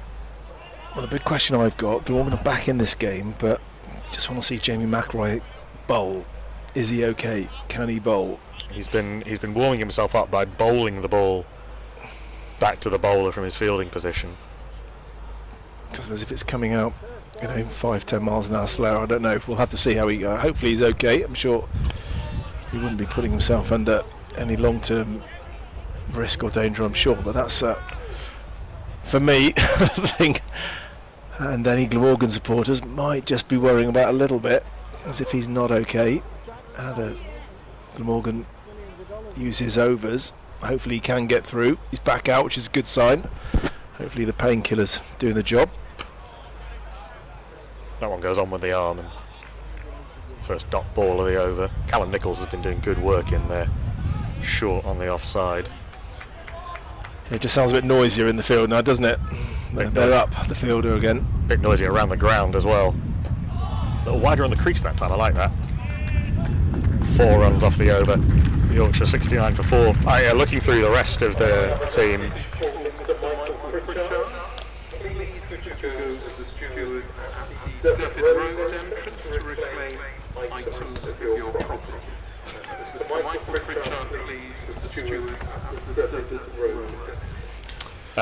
Let us know what you think Michael Pritchard has left in the Lost Property Office that the steward is having to reunite him with. Henry Hurl is listed as having bowled 1 ball per Cricket Archive ever. Weirdly, 1 ball, 1 for 2. I'm not entirely sure how that worked. Well, this is the problem with having lots of wicket keepers. And you've got Henry Hurl's a wicket keeper, Will Smale is a wicket keeper. So immediately that takes 2. You presume 2 guys who haven't bowled very much in their lives because of that. It's Douthwaite now, continuing. Again, he looks to be on song again this afternoon. And he's going through the rest. Callum Nichols hasn't bowled in an adult game at any level since 2021. Jack Hope-Bell does bowl quite a bit at second team and club level, so he might be the guy you go to. You think he was, if you did need to find a few overs, he would probably be the one. Yeah, bowls in the South Wales Premier League for Newport, who are a very decent club, always there or thereabouts in the title race. He's an off spinner.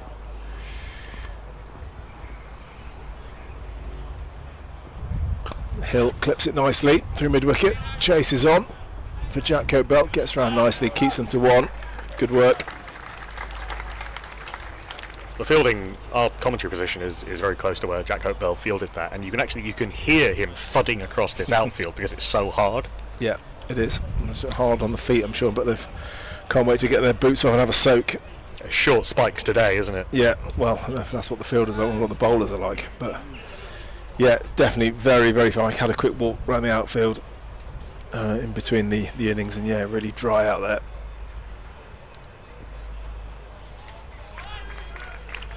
So, keeping that slip in, it's good. Need to attack here.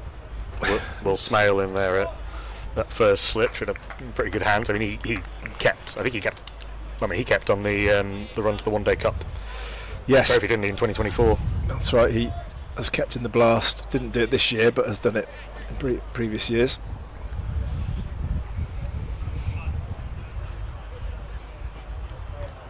Cool. So, wasn't a genuine edge, that more of an attempt to run it down to third man, I think, there by Whiteman, and just got a bit too thin.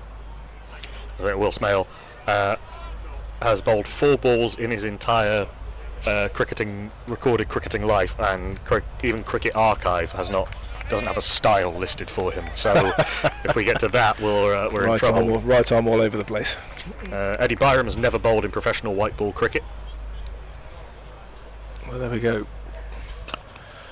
Well, Zainul Hassan is in the squad. I think he is just not available for selection just at the moment, but he would balance the side quite nicely as a seamer, good bat.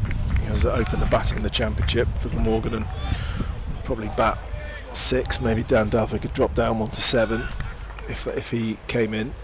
But who would you leave out? That's the interesting question. Oh, there's a nick. Doesn't carry to Smale. He does well to get a hand on it, but they're still going to come through for a single anyway. Yeah, seemed to be quite a long way back, Will Smale there. I don't know whether that was more of a sort of a late cut or a genuine edge. Yeah, probably was an edge, but quite high up on the bat and played with soft hands, so it didn't really fly through. Yeah, I mean, unless he was in a sort of Marcus Trescothic kneeling down slip position, that's not carrying anywhere near him. No, he did play it with soft hands and took the pace off it. 72 for 4 after 22 overs. It's been a really impressive little fight back from Glamorgan in the last 10 overs or so. It has. Ramona Franco 1 for 6 off his 3, really liking his stuff. Spinners have all bowled pretty well. Kuldeep Yadav got his reward in his last over, getting 2 wickets in 3 balls. He had a catch dropped off him earlier. Don Bess was tidy. Even Adam Lyth got through 3 quite tidy overs. Bowling from the Flatwick Road end, there's a big breeze blowing towards the leg side here if Sam Whiteman wants to take him on. Drives offside instead for 1. That's a great challenge for Ramona Franco on a pitch with a ground with a lightning quick outfield, short boundaries, big wind blowing towards this side, certainly to the left-hander. Got away with that one, full toss, which Hill doesn't time. No, the ball's mainly going to the fielders at the moment. Managing to block off the boundary options pretty well. It's that kind of thing, we were talking about it earlier with the infielding, that Nichols and Gorvin and Hurl were producing that can frustrate a batter into an error. And we haven't had a boundary since the 15th over here, so Morgan have managed to keep things pretty tight. Seems a long time ago now. Yorkshire wouldn't necessarily mind a steady diet of singles off the spinner.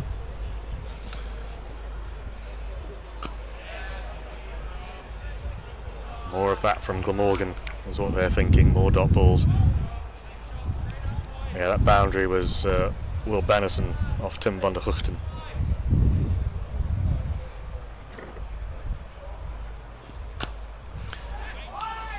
Even the full tosses aren't getting put away. No, it did well to get round that. To Will Smale, had to get the old feet moving and managed to get across nicely. And they clearly wouldn't mind giving a single now, so they both dropped mid on and mid off. Maybe suggesting they're very happy to let Hill have one. He does probably going to take one. In fact, there's probably a very good chance of two here. Yeah, there is. Nicely played by George Hill, using the fact that Romano Franco bowled a little bit too straight. Still a tidy over, 5 off it after 23. Yorkshire 77 for 4, need another 110. Yeah, well, the game feels like in the balance. If you sort of add a couple of wickets to this, if 77 for 4 became 80 for 6, then you'd say Glamorgan would be favourites. The slight caveat to that is that Yorkshire bat, I think, quite a bit deeper. Yeah. Yes, I mean, you've got Finlay Bean coming in next. Don Bess, who's very useful with the bat.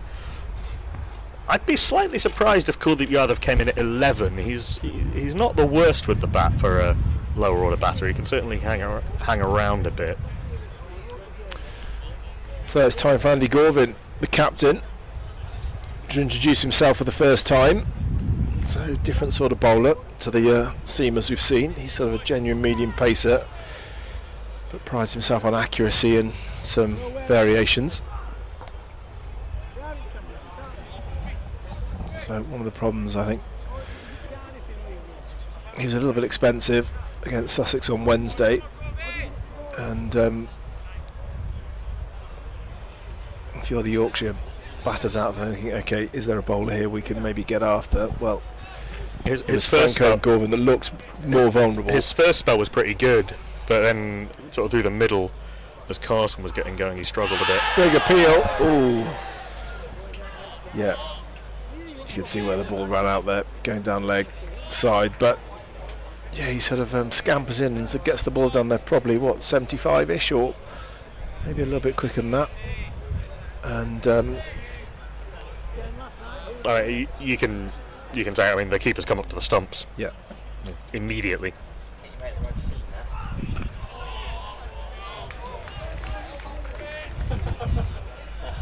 It's one of those, if Gorvin would want himself and Romano Franco to just get through a few quiet overs quickly, and they look up suddenly and it's 27, 28 overs and they've not really gone anywhere.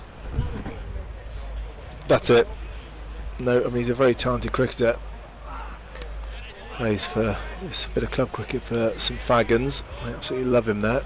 When he plays Saturday League cricket, always delivers for them.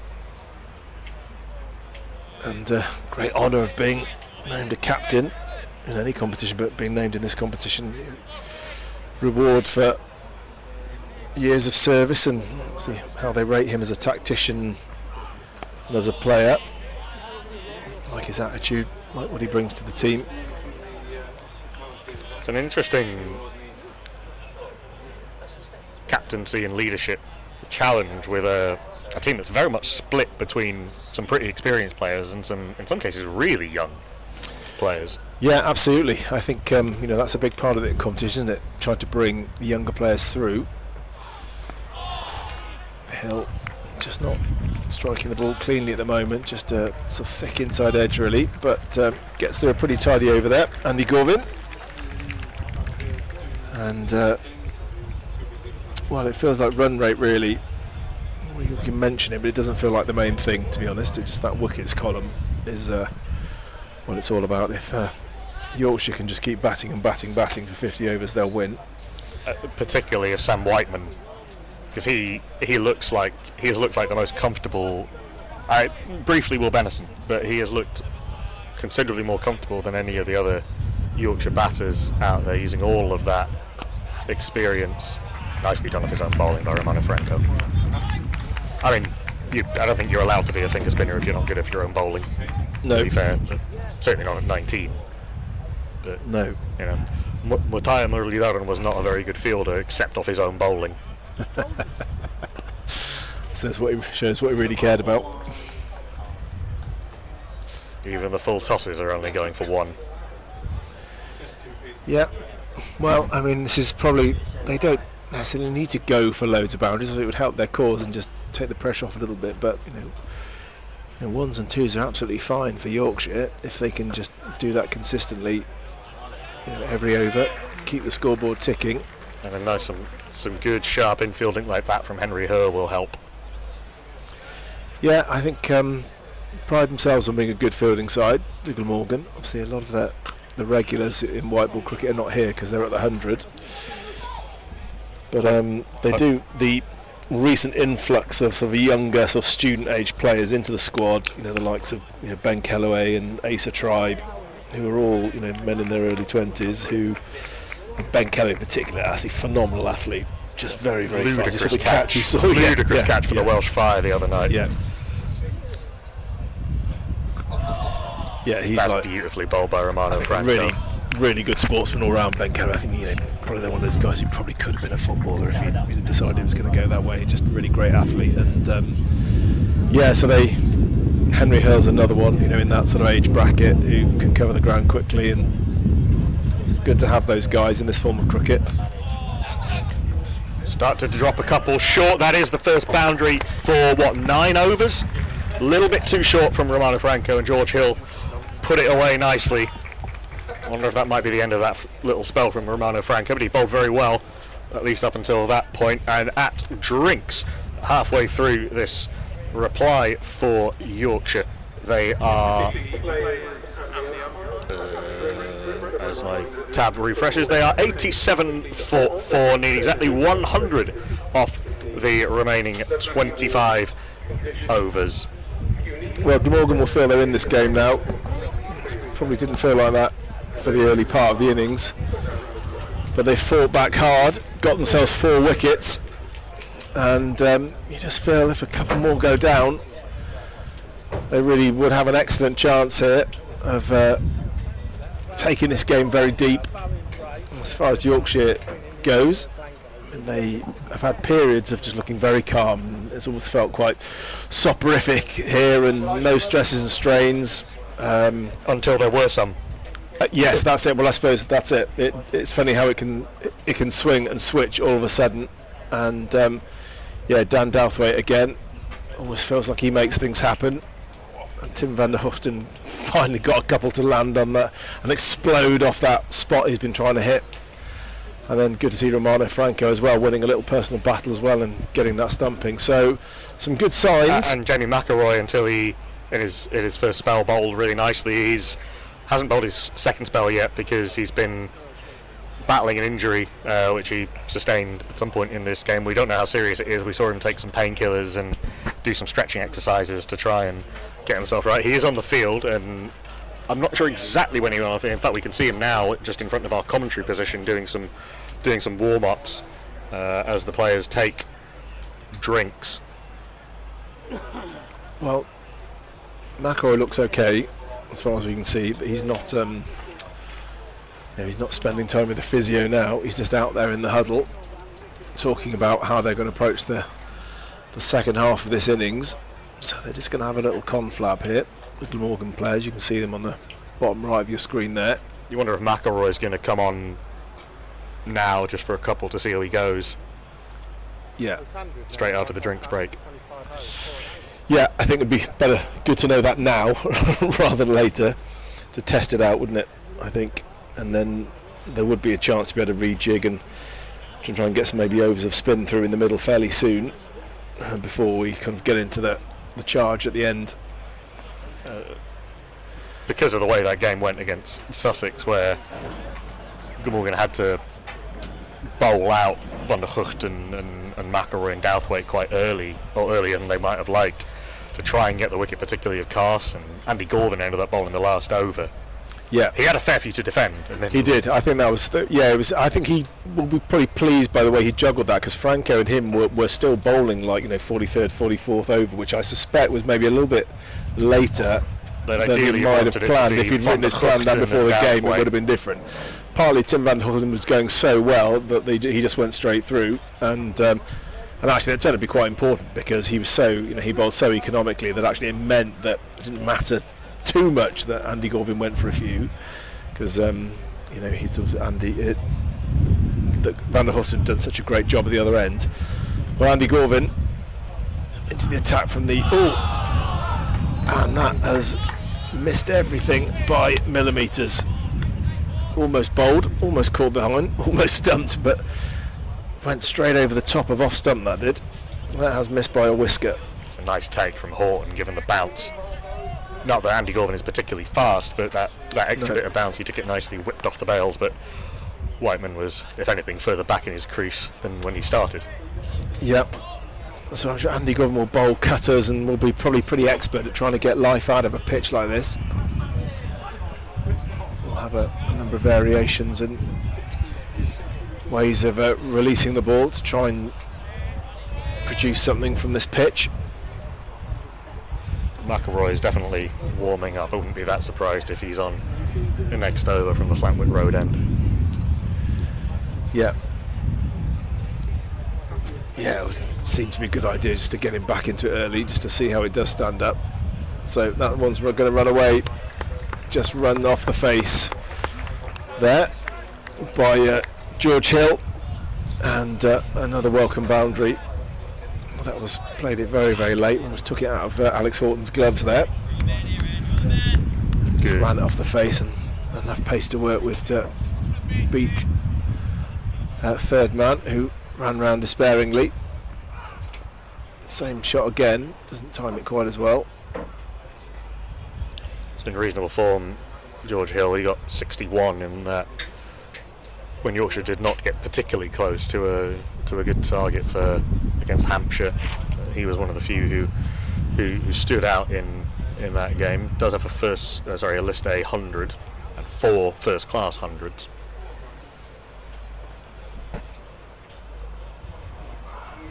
Yeah, I liked him when he was bowling. Enjoyed watching him. Kind of really ran him with some real gusto. He looks like a good athlete.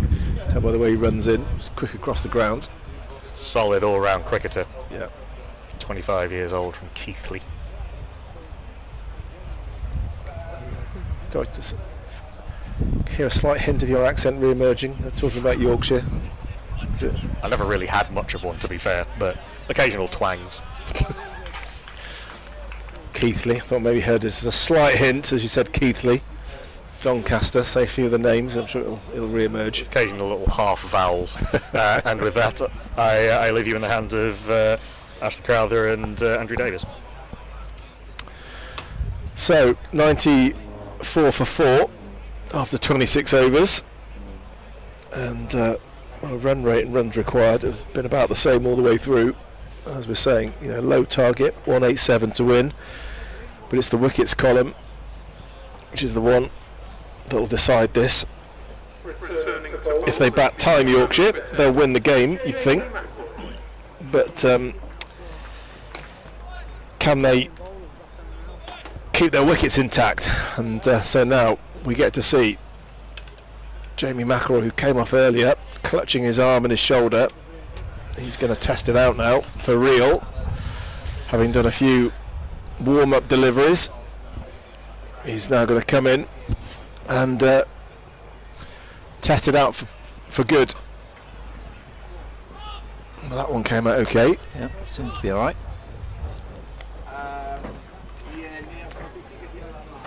Right, what are we looking at here, Ash? 95 for 4, 3.9. I've gone off the ladies in the burger van now. £2.50 for a Coke. Was it? Well, disappointing that is, Ash. It's the only way they make the money after the burger chips deal that we were all benefited from. Okay, fair enough. Got high margins on that. Fielded, brilliant fielding. Well, I maxed out my way. I went onions and burger sauce. Sammy. And plenty of salt and I think vinegar. you've got to. Yeah. You've got to. It's a no-brainer. Yeah. I think it was £3 for a coffee yesterday, and it was granules. Yeah. Which I brought my own flask today, I must admit. Fair enough. That's fair. I did have a Got the shot, espresso machine fired up before I came out. But I mean, I've just gone. I said, "What's the minimum spend on that?" Because thinking the Coke would have probably been in the region of £1 or something. I don't know, cash for me. And I said, "Oh no, it's fine. £2.50." That was minimum. Oh, okay, Can yeah. of Coke. Yeah. You would just had to get another burger.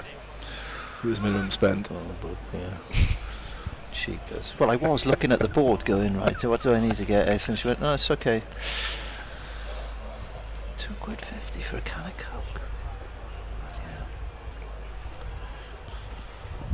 Well, they seem very nice lads, and I hope they're having a good day. I'm sure they are. Making a bit of money from today. There's a nice crowd in here. Yeah, I hope so. Yeah. Why It not? is nice can of Coke as well, though. Well, that's good. Can't grumble. Other colas are available.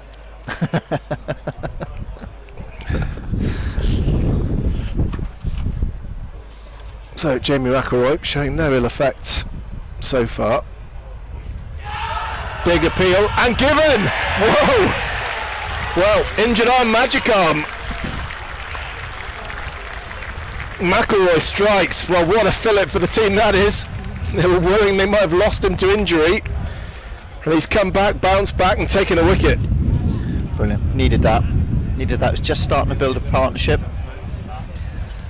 Whiteman and Hill were just starting to eke Yorkshire back into making the run chase look pretty comfortable. And so, excellent wicket to break up partnership. Well, roller coaster game this one. Taking us through all the emotions here. And hope is starting to spring up. Yeah. From a Glamorgan perspective now. Well, we're 5 down now. Number 7's in. Number 9's got his pads on. Yeah. Well, can they do it? It never felt like that 186 was going to be enough, but all of a sudden, Glamorgan are right in this now. So Finlay Bean, he's a busy batsman. Yeah, 24 years old, Busy left-hand bat.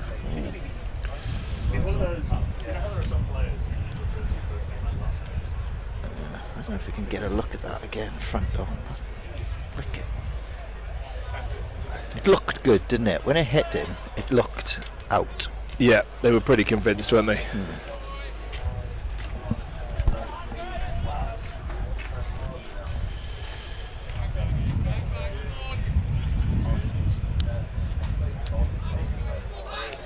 Friendly Bean, yeah, 24 years old, from Harrogate. Keeper batsman. What number have they got Tom Best at? He's probably coming in next, I think, isn't he? Because he can bat as well, can't he? He can. So yeah, he's played 22 list A matches and has got 100. Top score 102 not out, averages 21. So 91 required.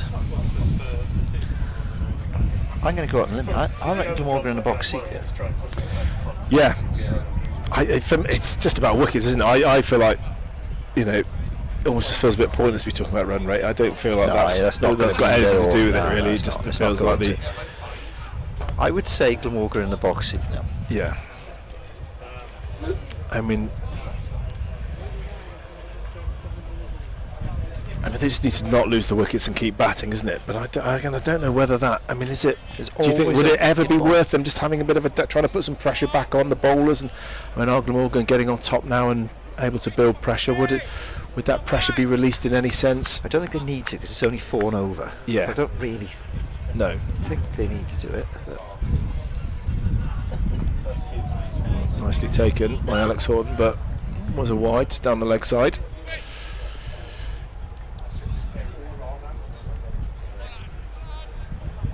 Yeah, Fenny mainly been playing in the seconds during the T20 competitions. few reasonable scores there. Got a century against Sussex in the Championship back in April. Useful player. Yeah, he is. Yeah, he's a good player.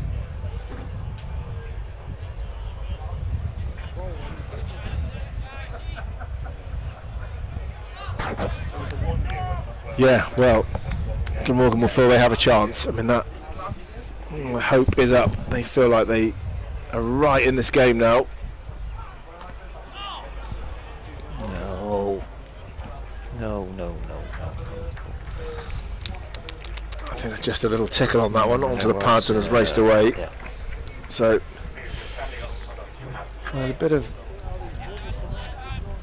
Andy Gorbin here, just needs to try and keep things as tight as he can. Can he try and build some pressure? Bowling in partnerships here. He can keep it tight one end, then enhances the chances of the bowler at the other end taking a wicket. What's that field he's got? Yeah, no, so he's got a fine leg, deep square, mid wicket, mid on, mid off, extra cover, deep cover, and a backward point. So Andy Gorbin, how would you describe kind of what his skills are and kind of what sort of threat he poses? Because it's a different sort of threat to someone like Dan Douthwaite, not anywhere near the pace. Yeah, he's a shorter man who sort of skips in, and I guess it's more about accuracy and bowling different types of cutters and different sorts of deliveries. Yeah, that's it exactly. And forcing the batter into making a mistake. It's fair to say, he's not going to blow everyone away, is he? Let's be perfectly honest about that. It's going to be bowling accurate and forcing the batters into making mistakes. That would be his plans.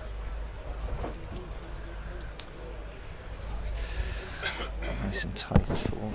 So yeah, how many is that? There's a 9 off the over, yeah, including the wide. So not that. No, not his best over, but just with the one streaky boundary that came off a little inside edge. Well, Jamie McElroy feeling a bit happier about life. He's actually very good figures actually. 1 for 13 off 6. Yeah. Fair play. Has been very tight and tidy, and has come back with a wicket in his second spell.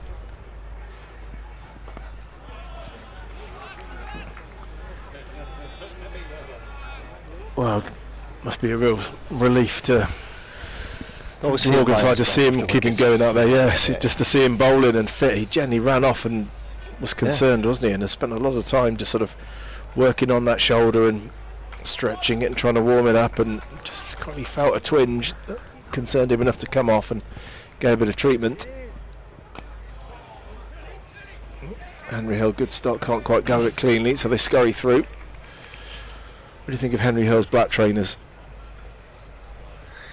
Oh, black boots. I think they're probably a pair of black trainers that they just get the studs put in, don't they? Get them spiked up. Yeah. It's kind of, do you know what? Quite a distinctive look, isn't it? I'm like, do you know what? Whatever, mate. As long as you field well and catch it, I don't care. Do what you want. Nice. Ooh. Now, that was hit back so hard. I think that would have been a miracle catch if that one had stuck. Yeah. Don't think it was a bounce ball. I think it was I think it did come back in the air. Yeah, it did definitely a catch. But as you say, if they stick, it's more luck than judgment, I think, isn't it? Can be quite a scary thing as a bowler charging and they hit them back at you. Some horrible ones now. Yeah, there was a lad playing a club game that opponent did us. Ball got hit back and it hit him. Still, luckily, hit him below the eye and above his teeth, which is. And they got him in and they operated on him and everything's good, thankfully. But it's just so because the ball comes back so quick. You are literally sprinting towards the ball as well, and it's sort of often. Maybe with your head slightly bowed because you come out of your bowling action, and wow, it's not much you can do about it, but it's there. But for the grace of God, really, isn't it? Yeah. That more bowlers don't get hurt, but thankfully it doesn't seem to happen very often. No, thankfully. We're doing a good job here, Jamie McElroy. Tidy. Just keeps it simple, doesn't he? Yeah. Keeps it very simple. Runs in, he's going to hit that length. More often than not, you know what you're going to get.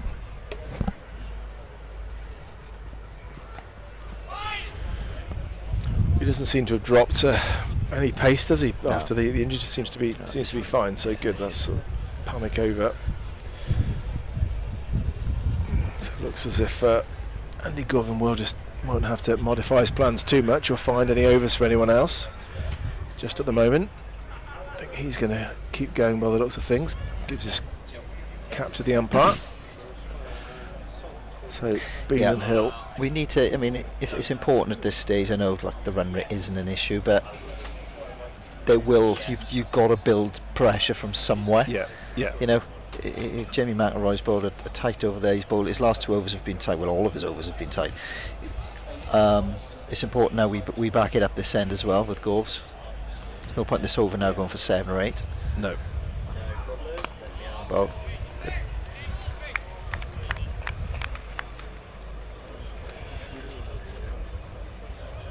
Yeah, it's hard to think of a scenario when, you know, they would really have to start chasing it, Yorkshire, in terms of the run rate. I just can't see that happening. It's just bat time, isn't it? And bat, just kind of keep batting and work it into the gaps. No need to do anything particularly special. There are enough kind of loose balls coming their way which are going for 4. That's all they need, isn't it? The occasional sort of few singles and the odd offline ball they're able to put away. Yeah.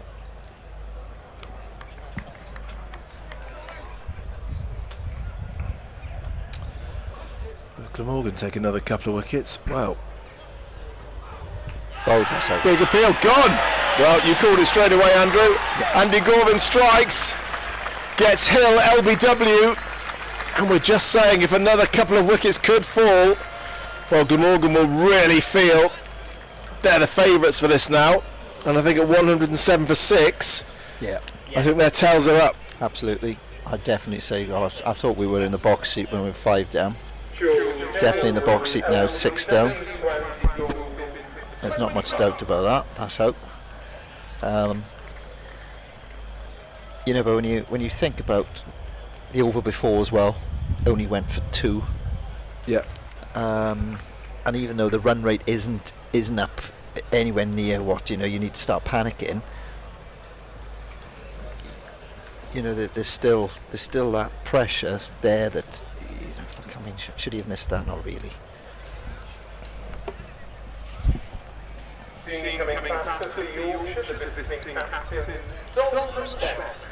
Okay, so in comes the captain. Bit of pressure on the skipper to see his side home. Yeah, well, this is the time for people with character, with people with a bit of experience, people who are not going to panic when the pressure's on.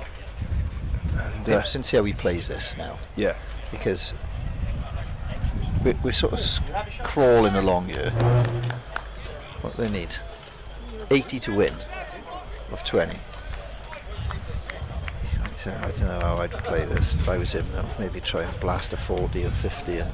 Well, I suppose that is. I mean, there's just something mentally about just waiting around and going slow and hoping. Yeah. Because if you do that and then you miss a couple of straight ones, you kind of gain nothing, have you? You're not really further forward in the game at all. So that is the slight conundrum. What makes it so fascinating? Yeah. Really, why?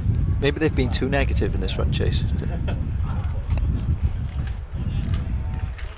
I mean, it's true. If someone did come in and blast a very quick 30, it would feel very different, wouldn't it? They'd be a lot closer to the winning total. Yeah.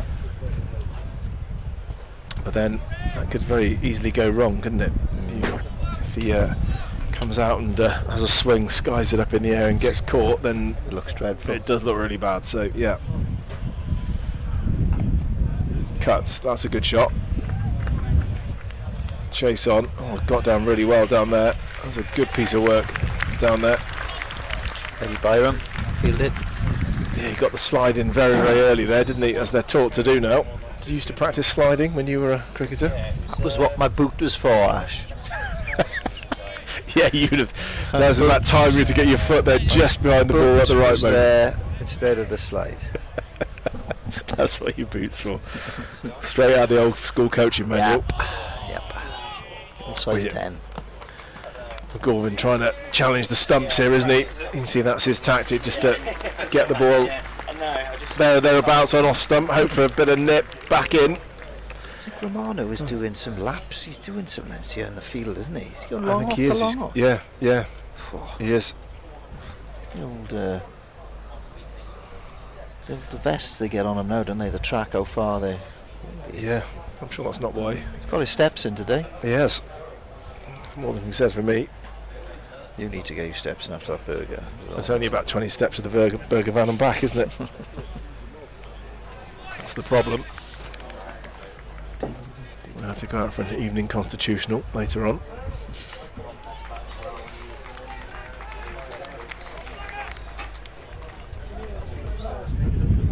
So Jamie McElroy to continue. It's a Finley Bean. What's Finley been?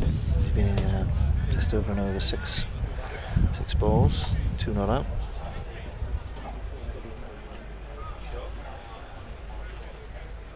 Yeah, made his list day debut in 2022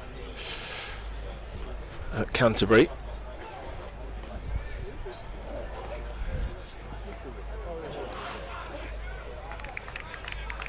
Well, it still looks difficult out there. Is that because the ball's doing things, or just part of the match situation? There's a. They seem to be like just digging themselves a hole, don't they? It's like I'm not saying you've got to be reckless, but there's an intent as well. There doesn't seem to be any intent to score. No, I mean that's the thing. We were talking about how do you approach chasing a low total, and it is being positive. But being positive can be other things other than striking the ball to the boundary, can't it? It can be running very hard, running singles quickly, putting pressure on fielders, being busy, just being busy, feeling like you're taking the game forward, but. It's got a sort of like a county championship game about it. It's like, if he bowls one, I'll just nudge one down there for one. Yeah. You know, it's still a one-day game, and sometimes you just need to be a bit more. You need to be busy and want to look as if have some intent to look like you want to score some runs. Put the pressure back on the bowler, and that's not being reckless. That's not running down and trying to smash one in a tree. That's just looking to be a little bit more aggressive with your shots. You know, looking to score. They don't look as if they want to score at the minute. No. No, can't get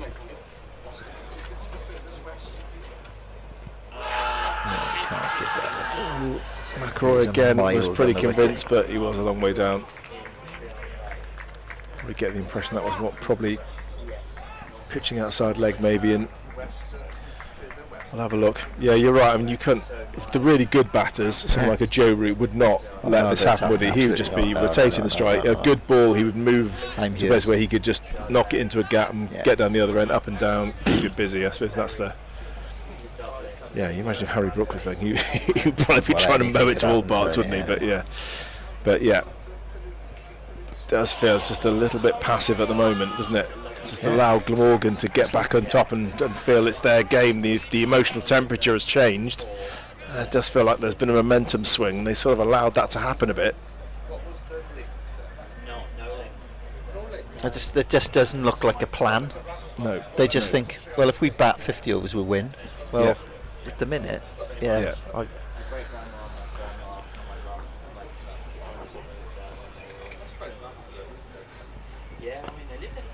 suppose there are different ways of chasing. 180, you can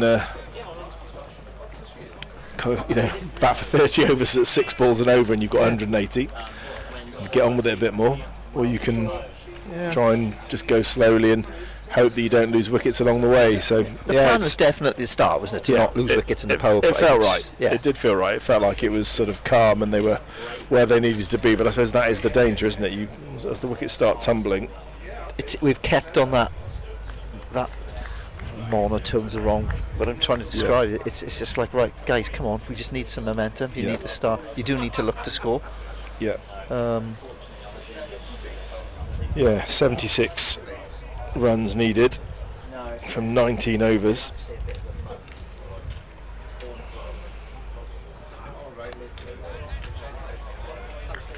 Henry Hurl in the backward point. Home Nations Championship all in one. So, who's come off the field now? Who's off the field? Who's on now? It's Harry. Yeah, he's on. Harry Wallace is on at mid-off. Just checking, it's not Jamie, is it? Jamie McElroy. Surely No, he's still on. McElroy's mid-off. Oh, Yeah, mid-on, he's sorry. yeah. Vander Houghton.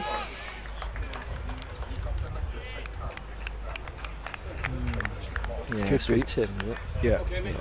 Yeah. Oh, well, there he is. Yeah.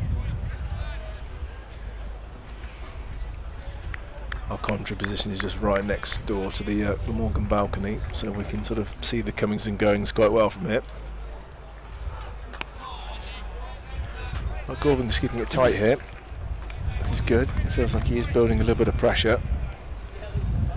And you can always tell when pressure's building, there's almost every ball at the moment, they're all just trying to build the pressure by suggesting to the batsman that he's almost getting out every ball, and if he misses the next one, he's going to be a goner. It's just that sense that it's building a bit. Ooh, almost chops on. Lucky escape from Don Bess.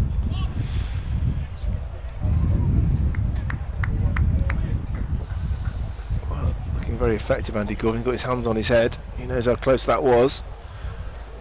Thought he'd got through.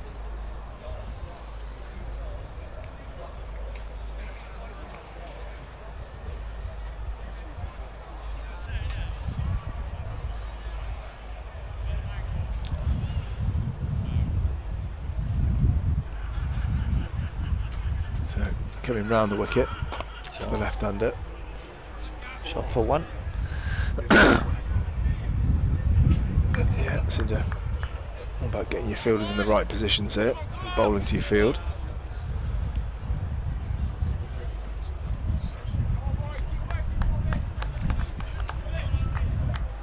Well, again, just feels like a little while since we've had a boundary again. Yeah, haven't had one since the 28th over. We're now in the 32nd. So it's been pretty steady. 2 runs from each of the last 3 overs. So just 2 runs off the over. Run rate has creeped over 4. Yeah. Yeah.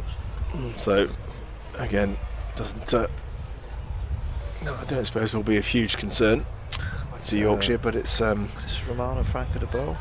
But it just is this sense of the positivity they've got to have. I think that's the real danger of just waiting to just for the last couple of overs to win the game.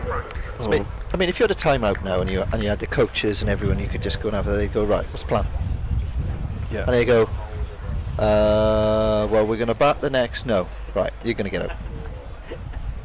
So right, let's have some intent. Let's get the heart rate going a bit more. Let's run everything. Let's just take some quick singles. And then the bad ball will come along. Then a wide comes along. Or then at the minute, I'm looking going, guys. Oohs and ahs. Where's the next run going to come from? That was in the air for a little bit. Yeah, that's it. I think Glamorgan are managing to create a bit of pressure. They're the ones. The oohs and ahs are coming now. A couple of times and over. I feel like they're getting close. Don Bess on strike now. Romano Franco bowled nicely, 1 for 19 so far into his 6th over. Again, that's for bowled. 1.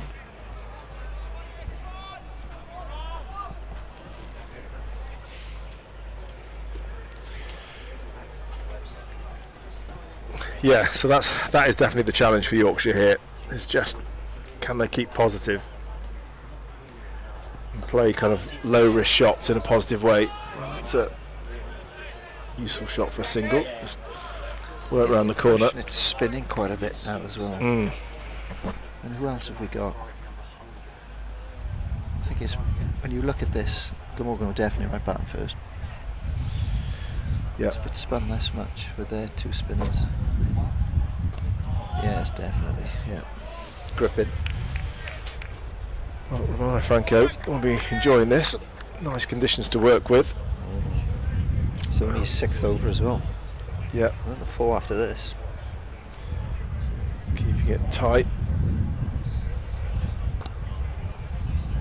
It's well played, just again.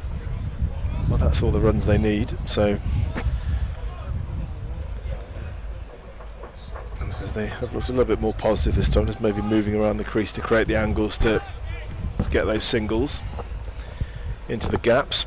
Low risk options, getting the runs they need. And again, so 5 off the over. The end of the 33rd. Yorkshire 118 for 6. And I'm going to make way now for Nakul Pandey. Yeah, so 70 more runs required off 17 overs. Just over 4 and over. And Finley Bean and Don Best looking to build a partnership. Bean 7 from 14, Best 5 from 12. Andy Gorvin's going to continue from the Dyfed Road end of the ground. Yorkshire never really got control of this chase, did they? It's been a weird one. We've been talking about, it's not that easy to hit the boundaries and hit over the top, but it doesn't really feel like Yorkshire have ever really attempted to do it either. Van der Guchten back into the attack, well, brilliantly up top. No, they've kept, so that's wrong. Oh, sorry, that's Andy Gorvin still on. It's still the skipper, Andy Gorvin. Yeah. The clue is they look different. Andy Gorvin is also bowled pretty nicely. He has. 1 for 22 off 1.5 overs. They've got the wrong bowling figures up here. Andy Gorvin's still on.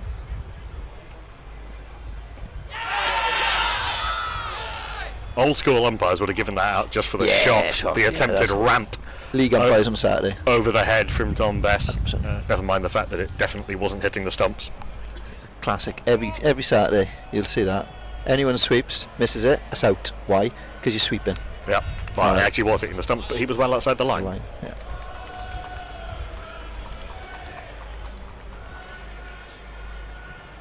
Ooh, Sider's kicking in. Shouts of glammy, glammy. Sider's kicking in. From the Flantman Road end, from the Dyfed Road end, it's the Glamorgan skipper.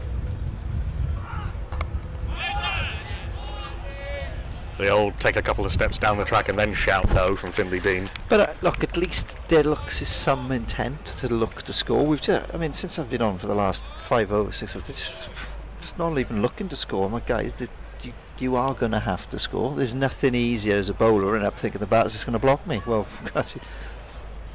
see how close even the short mid wicket and the short cover have been able to get. It's like, there's not even a hint of.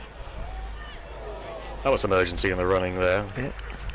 As soon as it squirmed past the left hand of Dan Douthwaite, they went for the single.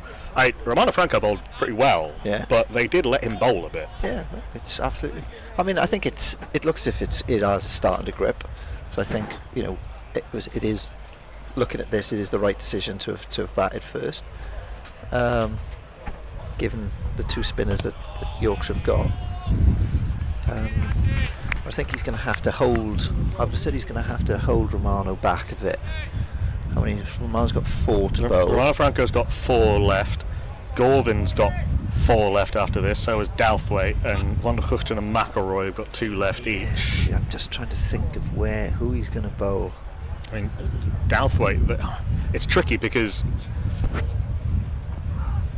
death bowlers are likely to be McElroy and Douthwaite. But when is the death going to be? Because this is still a relatively low total. Still they only need 66 off 96. They do 66, but I'd say Glamorgan in the box seat. Yeah, I think so. Which is, we were talking at the innings break, and Ashley and I were talking at the start of play, and we thought that Glamorgan were well short, and certainly that's what it seemed like. Yeah, 30-40 short at least. Yeah, but having got themselves to a sort of he's going to bowl platform. Yorkshire never really capitalised on it and just kept losing wickets through, I think, a little bit of passivity. And now they've got themselves in a situation where a chase that they could have, not saying would have, but could have made it a little easier on themselves, is going to be a squeaker. And, you know, it plays into Glamorgan's thing this year of making every game ludicrously exciting. Tim Valkenhuysen is now going to bowl his 9th over. I wonder if he might bowl out here. He's on from the Flantwit Road end.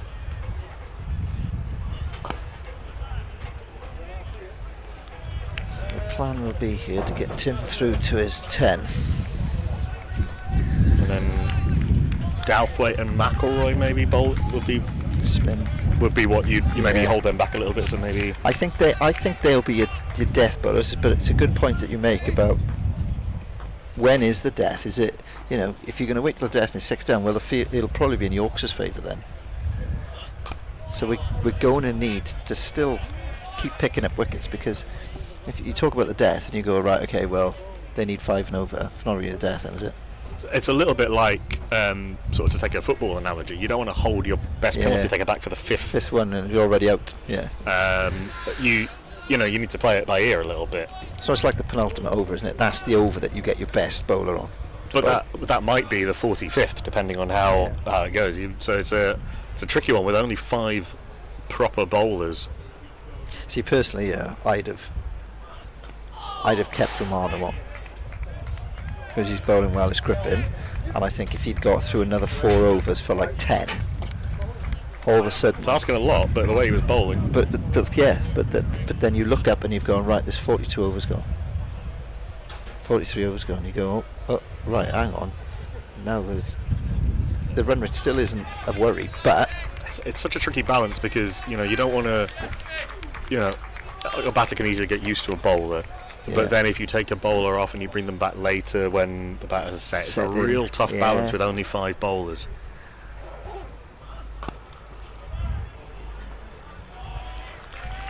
Van der Guchten with a little assist there. I think he got a little bit of a hand on it, and Will Smale did the rest at mid-off. Just 2 runs off the over thus far.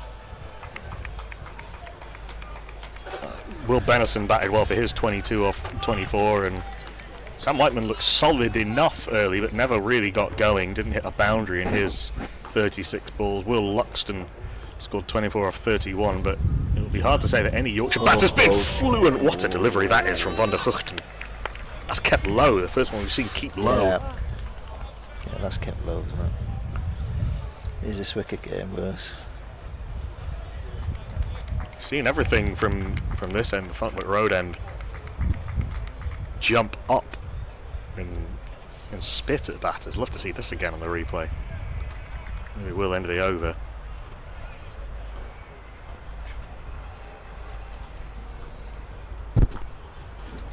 Expectant hush around the ground. Oh, it's a good over that. Very good. 2 runs off it. Another one that Yorkshire have done very little with. They need 64 to win from 15 overs with 4 wickets in hand. I mean, when you were off air, I was so interested in going, right, is it not a point where we go, right, I tell you what we'll do, we'll play nip and run. So we'll just try and get 4 and over nip and run, and then bad ball comes along, capitalize on a bad ball, or there's a wide, or there's 4 leg buys, or whatever it is.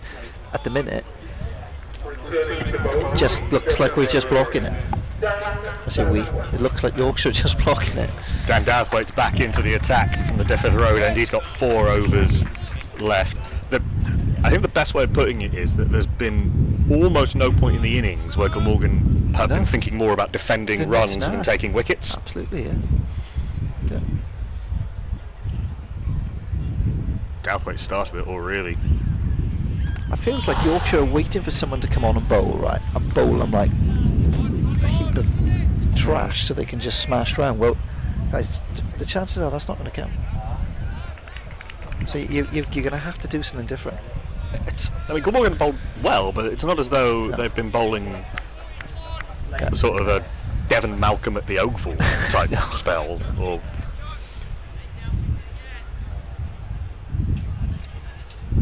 or a Stuart Broad at Trent Bridge type spell.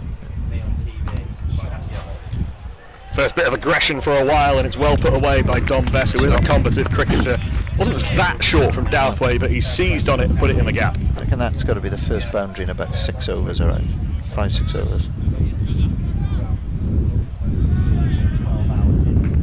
It's well put away. Bit short.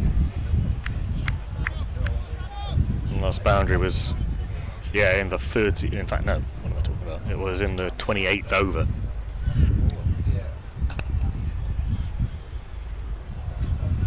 Unless we're just talking absolute garbage, right? And it is that difficult to score. But I still, there's the intent. There isn't an intent. It's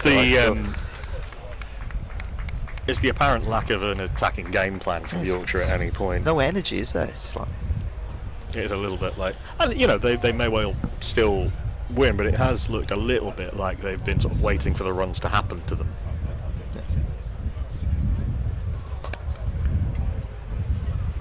That's well fielded. And that was Callum Nichols. We've seen a few like that where full tosses have not been put away. Yeah, that bit of fielding there, that's actually bounced just as it's got to him, and he's great hands there. Fair play, Callum. Yeah, anticipated it well round to his left, and so a wide full toss ends up only as a single.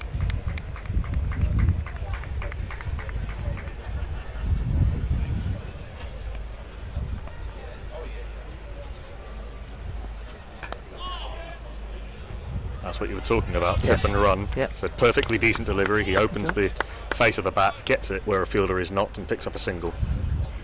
I don't know whether it's maybe a bit more pace on the ball with Dan. It's easier to do it, to just nudge it down and get a single. But that's what I'm talking about. Yeah, right. Let's look to score.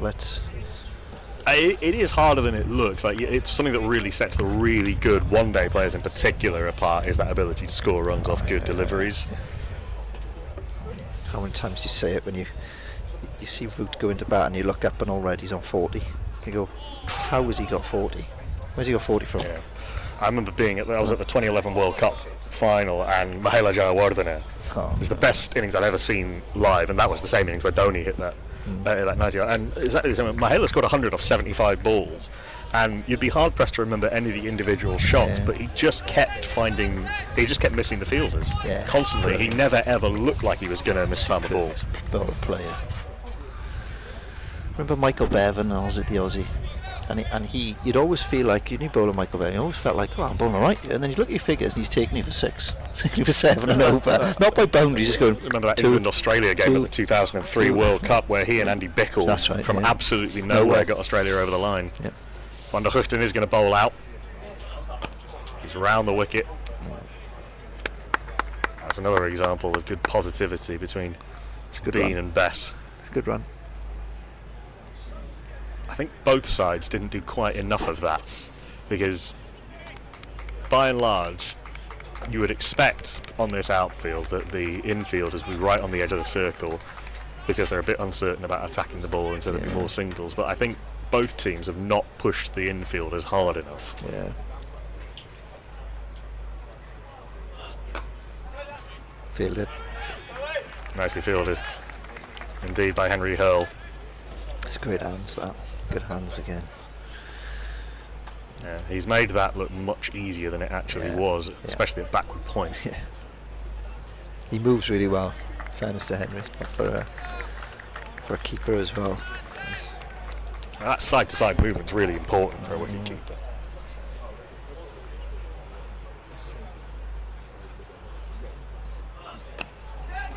Oh no, out. Chance if he hits! He didn't hit Andy Gorvin, he had 2.5 stumps to aim at from cover.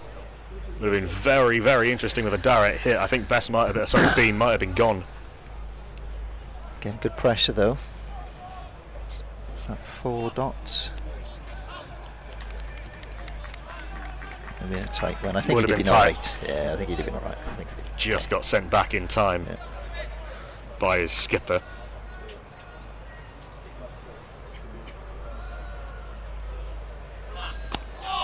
Bowled. Massive oohs every time the ball misses the bat or doesn't quite hit the middle of the bat. Shouts of glammy, glammy.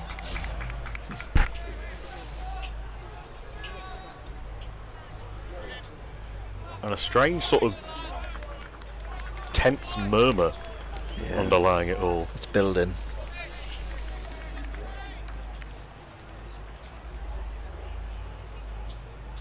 What is it building to?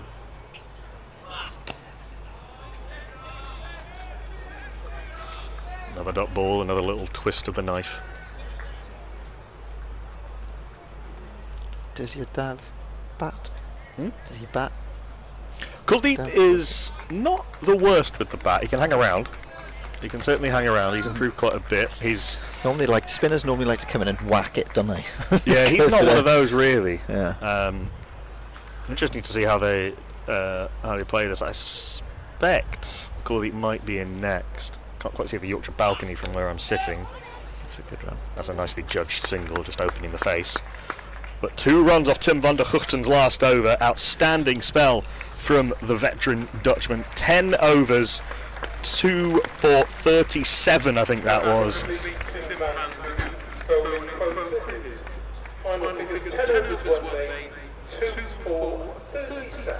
Well bowled. Very, very good bowled. 8 through at the top of the innings.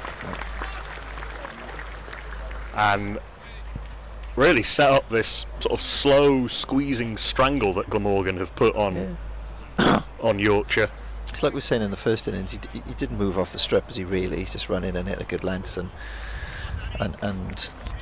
let the batters make a mistake. That's all he's basically. I mean, he's essentially bowled the same 20 over spell across two games against Sussex and here.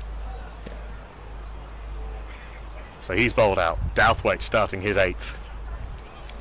Little cutter, I think. That's 4. And the desperate dive from the man at point can't stop it. A boundary to start the over.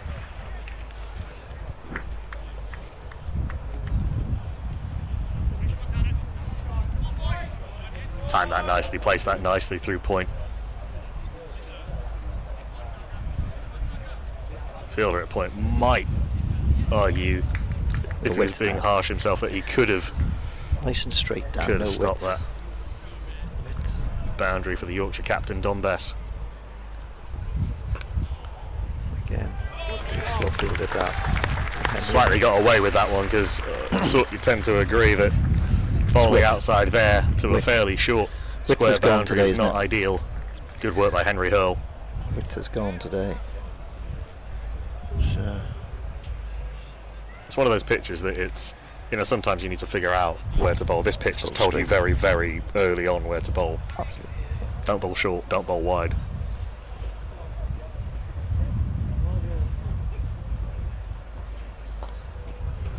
He does bowl short, and he gets away with it. Lucky that bounced straight into the hands of Romano Franco at long leg. Yeah, he got away with that.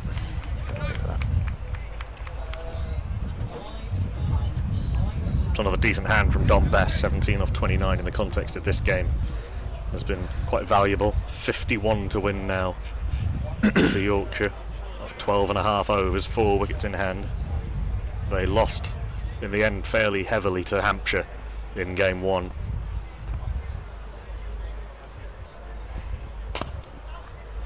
Dipping slower ball from Douthwaite from round the wicket, kept out by Bean.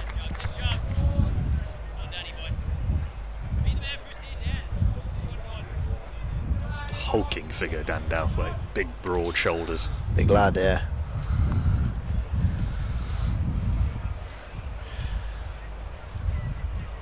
Very much looks more back row forward than an all-rounder.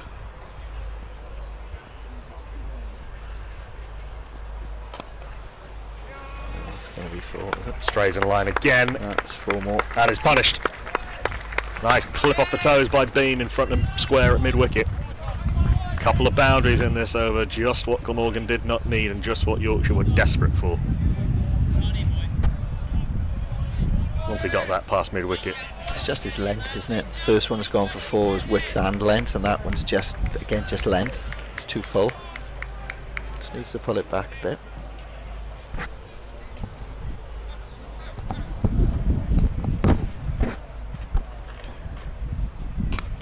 That's better. Well. And he knows it. Douthwaite is furious with himself about all of that over. 9 runs off it. Yorkshire 140 for 6 after 38. Need 47 more to win from the last 12 overs to get their first win of this One Day Cup season. This could be a tight one, this. You can see the spectators just edging towards the edge of their seats. Here we go. Romano Franco is going to come back into the attack from the Flantwick Road end as Andrew Davies is replaced by Ashley Crowther.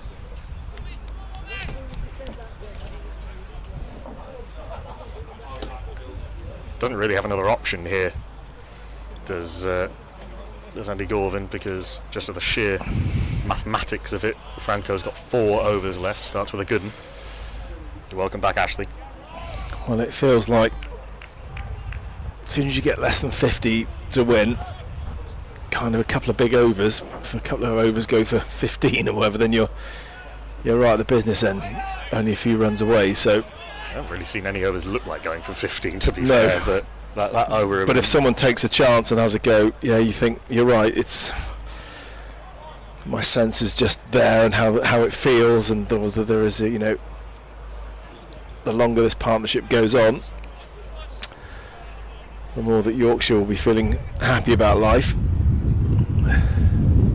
What's the stand worth? They came together at 107 for 6. They're now 141 for 6. Well, yeah, it's moving towards the 40 mark, isn't it? In the context of a low-scoring game, it's been useful. In nearly 8 overs, Romano Franco's bowled pretty well so far today.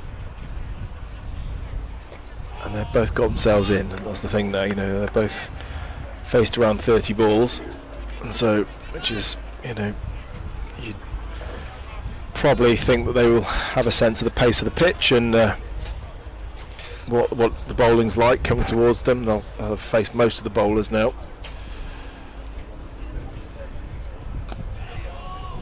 So needs a bit of magic from someone, a bit of brilliance from a Glamorgan perspective.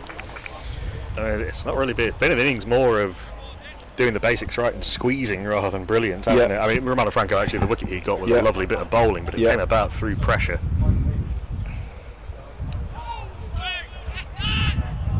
And that's another squeeze, just 2 runs off the over.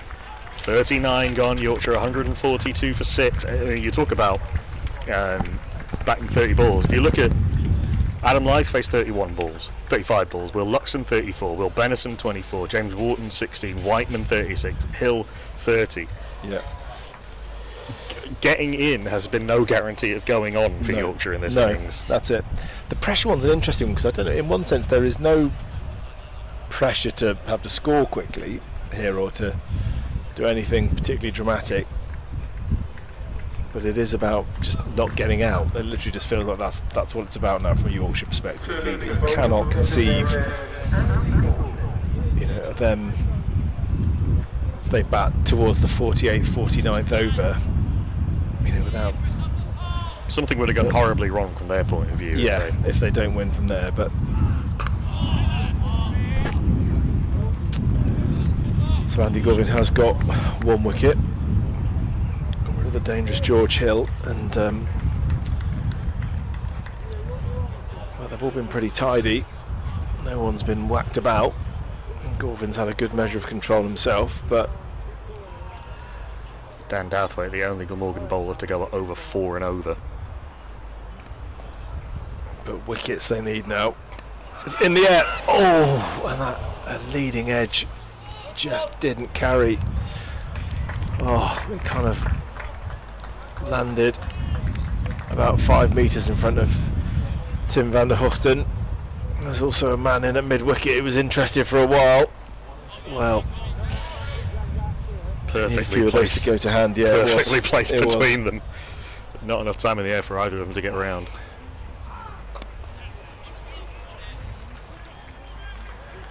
So I think again they're trying to get the Yorkshire batters to, particularly on that leg side, to have to turn the bat on it and play square of the wicket. Anything straight is pretty well covered off by the fielders, and that is when on a pitch that's a little bit too paced you can get a leading edge, as we saw there. Glamorgan again, fuller delivery this time. They're quick, and they're home. They went quickly. The call came and Bean responded really well. These two have looked as comfortable as anyone running between the wickets in terms of their certainty and their speed of response to each other's calls. Yeah. Saw a couple of times in the Glamorgan innings when Eddie Byram was batting with Jack Hope Bell. They very nearly run each other out a couple of times. They did. Ooh. I think that's hurt Alex Horton. Yeah, just got him on the thigh. It has, again, one of those which has got very close to everything. I think that's runs. I think that's an edge. It's edged onto the thigh, is it? There was no signal from the umpire. Yeah. Just edged straight into the soft, fleshy bit on Alex Horton's left leg, I think. And another single taken.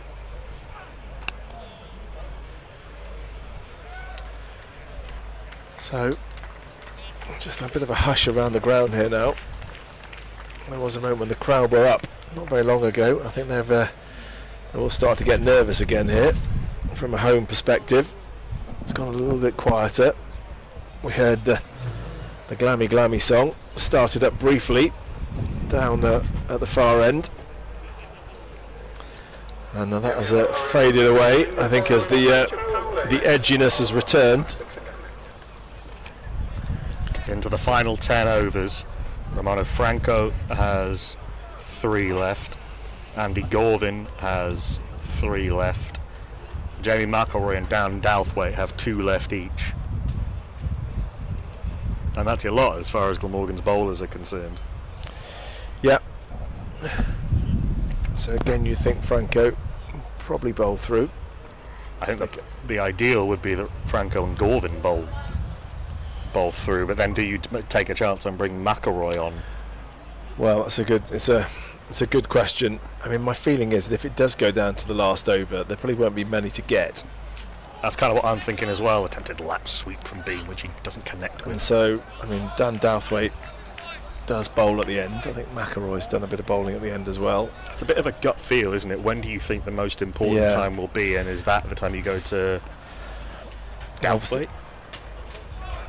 Obviously, just want wickets now would be what they'd really like if they can, but you'd think if it's just wickets, it's all just about wickets, you'd go for Dan Douthwaite, the sort of guy who would come on and just...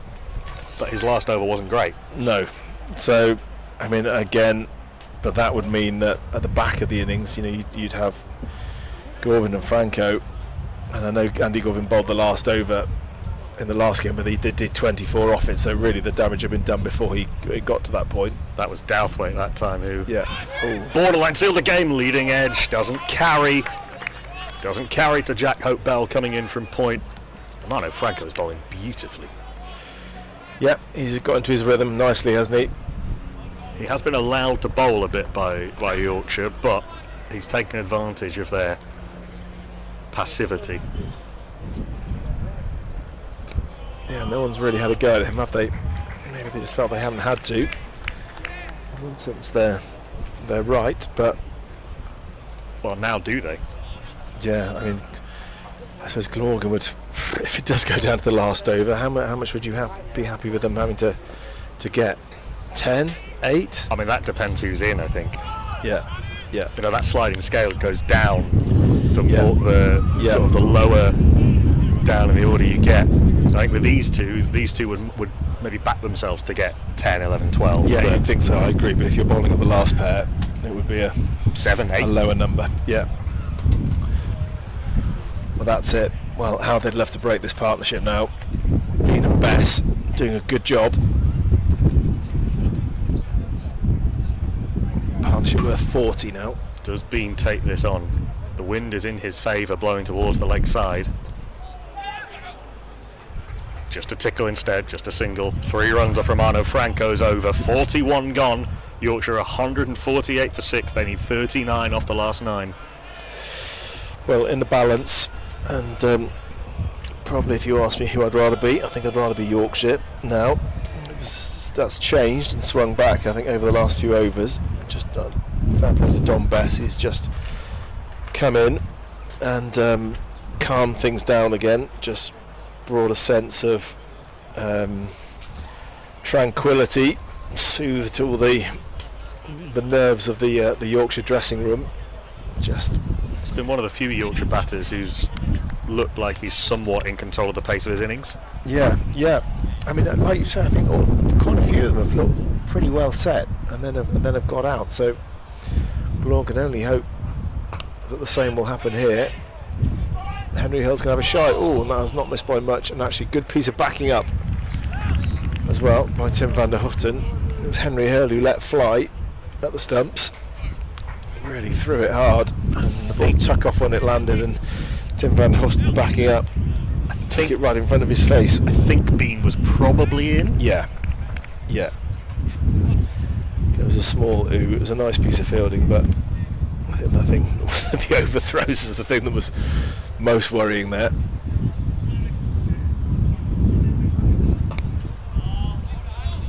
So yeah, Bess is looking calm here and measured. Certainly no panic stations. Has not decided to go on the counter-attack. That would be one option. He's counter-attacked by pushing and running and trying to inject a little bit of sort of controlled urgency into the innings.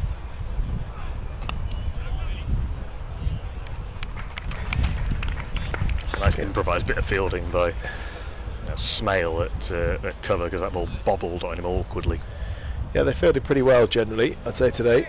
I think there was I think 3 drop catches on Wednesday in the Glamorgan innings, but in the end they didn't count for anything as they got home and dry. But here the ground fielding's been pretty sharp.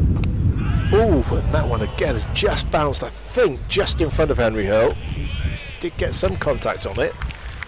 Very interesting to see whether it would have been a miracle catch if he'd taken it. Did it reach him, or did it just land in front?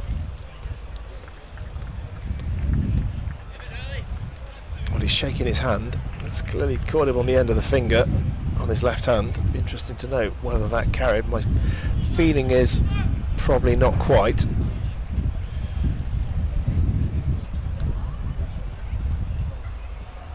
So 3 off the over so far. In the air. Out! Great catch! McElroy takes the catch and Gorvin strikes.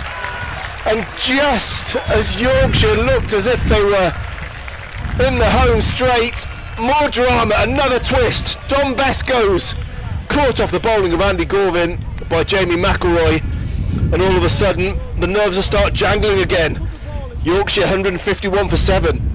Tried to pull it away to the leg side. It was just on him a little bit quicker than he expected. He stickered it and it looped to Jamie McElroy, and I think we can safely say that his shoulder's all right, rolling low to his right and making absolutely sure as it swirled into his hands.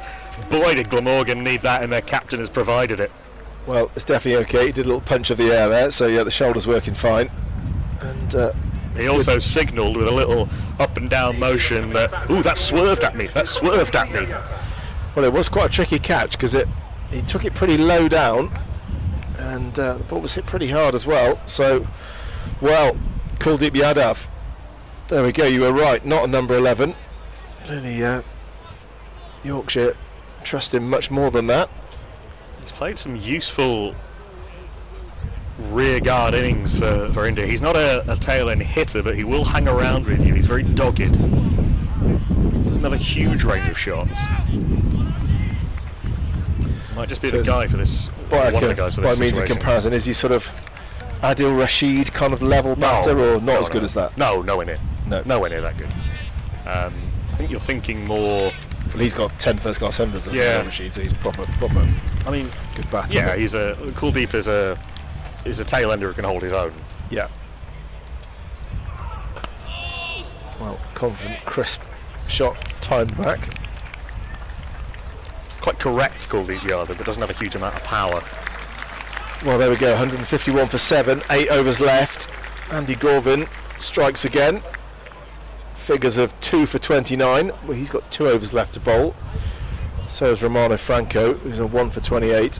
So, interesting to see what he does there, and it's going to be a change of bowling. Jamie McElroy back into the attack. He did bowl beautifully earlier, certainly his first spell, and then we weren't sure how fit he was, but he came back on and got a wicket with the first ball, or in the first over of his second spell. 1 for 16 off 8 overs. I can see why they've gone for this move, to try and bring a little bit of pace and a little bit of movement. That partnership between Dom Bess and George Hill was worth 44 off 29 to 41 overs, off 12 overs. It's interesting this. Do you think they're going to swap Franco around and then give him a couple of overs the other end, or? I mean, they've all got 2 overs left each now. Yeah. So interesting questions for Andy Gorvin here. It is McElroy. Bean will get himself off strike with a single. Yeah, just what combination do you bowl here? This is, how do you share these last 8 overs round? Is he almost going over by over here? If he goes well, let's have another one. Yeah. If you lose a wicket, do you? I mean, it's hard to know who Glamorgan's. I mean, Van der Guchten, but he's bowled out. Other than that, it's hard to know who Glamorgan's strike bowlers are. Yeah, I mean, Douthwaite feels like a strike bowler. I think if a guy's going to really attack the stumps and bowl quickly, and then that's him. He got a bit carried away in his last over and started losing his line and length. Kuldeep in behind that one. And I don't know whether it's time for all the one-day variations, the T20 variations, but he does that, the slower ball bouncer and the wide Yorker and the full Yorker. It was kind of, Dan Douthwaite used to bowling that sort of variation. McElroy, more of a pleasant-looking drive and a very good bit of fielding at cover, keeping the pressure on Glamorgan's infielding on this slightly tricky outfield to handle has been excellent. Yeah, McElroy's more your line and length man. I think, which seems to be the sort of the meta, as it were, on this pitch. It seems to be, you don't really experiment until you have to. Soft hands from Yadav, just Henry Hill quite close in there at backward point. That's 2 innings for India, 9 not out and 3 not out, both against Afghanistan. As you'd expect, didn't really bat much at all during the IPL. Kuldeep Yadav. Still just pushing to the fielder for none. Well, it's interesting now, the kind of runs to win and balls remaining, they're slowly converging, the 2 figures. This must be as high as, this is by some margin as high as the required run rate has been. I mean, very interesting to see if it got to run a ball. That might make it feel a little bit different. And in no time at all, McElroy's almost completed his over. Go on, chance it. Ooh. Has now completed his over and has just gone for 2. Well, Bean responded very quickly there. Fair play to him. I think it probably was Bean's call, technically, as it played it behind square, and he was running down to the danger end and got there. So, yeah, it's 34 off 42. That's for the first time. Those, as I say, those 2 numbers are not far apart, really, and I don't think it. Still feel that maybe it won't be crucial, but they're interesting. If we can see the Manhattan, I wonder what the highest number of runs has been off a single over in this innings so far. I bet it's not much more than 10. In this match, it can't have been that high. No. There's been a couple of double figures. You were right, Romano Probably Franco. 1 over that went for 3 boundaries at some point, wasn't that? I think in the Glamorgan innings, but nothing. Certainly nothing more than 14, 15. Probably nothing more than 12. I would say so. Yeah, we haven't seen much of that. That doesn't mean that with 2 good hits, you could put a real dent in the 34, couldn't you, with a couple of good hits? But I don't know whether Kuldeep Yadav is the man to do that. Probably his job would just be to hang around. So Yadav, that's it. Good, they've just given him his run. I just saw that on the graphics that he was done. So it is Romano Franco, swapped ends. gets away with one a little bit there. I think Yadav is disappointed. He's just had a full toss, and Yadav has missed it. Chance to just flick it round the corner and beat the fielder at Henry Hurl, who's at backward point. Well, that's better. Got to make sure he uses the facilities and gets the ball to land. I'm trying to give him a full toss that he could sweep away for 4 here. I mean, because there's no one between backward point and short fine leg. No. Well, there's the shot he's trying to play. Well, good work for Henry Hurl. Yeah, he's very athletic, isn't he? We saw a roly-poly in the blast earlier. Now that's a sort of sideways roll. So what do you call that? A commando roll, probably. Yeah, as he picked that one up. Barrel roll, yeah, just dipping the shoulder to break the fall. Yeah. Wonder if he did any gymnastics. Definitely a rugby player, I think Henry was. You do learn how to fall in rugby, don't you? Yeah, that's right. It's flicked. The shouts of 1. It'll just be a single.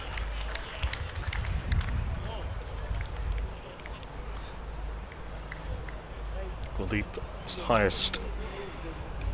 He does have a first class 100 actually. Kuldeep Yadav and 6 first class 50s. Highest score in Test cricket is 40. As you'd imagine, significantly less batting experience in white ball cricket. Yeah. Particularly given some of the strength of some of the teams he's played in over the years. We think if he gets 15 or 20 here, Yorkshire will win.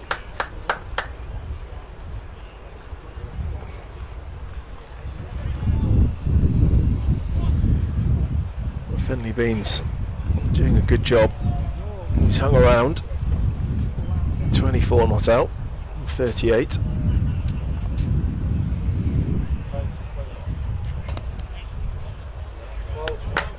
Again, just keeps it to a single. And again, just 4 singles from the over. Well bowled Romano Franco. Just got 1 left now. Very decent, respectable figures. I'm just looking at that as my computer refreshes. I think 1 for 32 with 1 over to go. And so questions for Andy Gorvin what to do now. There's going to be a little bit of meeting going on. Dan Douthwaite's making his way over. Has taken his cap off. So it may just be mix and match here. They may not bowl them in blocks of 2. They may bowl them in blocks of 1.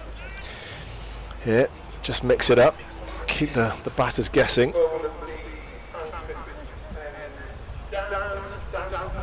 It is very much a play it by ear and gut feel time, isn't it? There's 6 overs left. Dan Douthwaite's got 2 left. Well, Romano Franco and Andy has 1 left. Jamie McElroy has 1 left, and Andy Gorvin has 2 left. Here is big Dan Douthwaite round the wicket. Short ball which he got away with. Bean doesn't time it. Yorkshire will take every run they can. Yeah, well, Douthwaite probably looking to fire a couple in fast and straight here round the wicket. Maybe see if he can get Yadav LBW candidate or bowled. I think that's the sort of one he'll be looking for. Fielder's backer at deep third, point, deep square leg. It's a good length ball. Here's a good length ball and it's solidly played.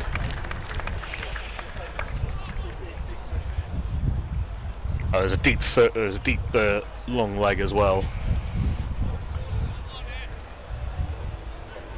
Those are the 4 back, and then you've got backward point, quite fine. Cover, mid off, mid on, straightish mid wicket.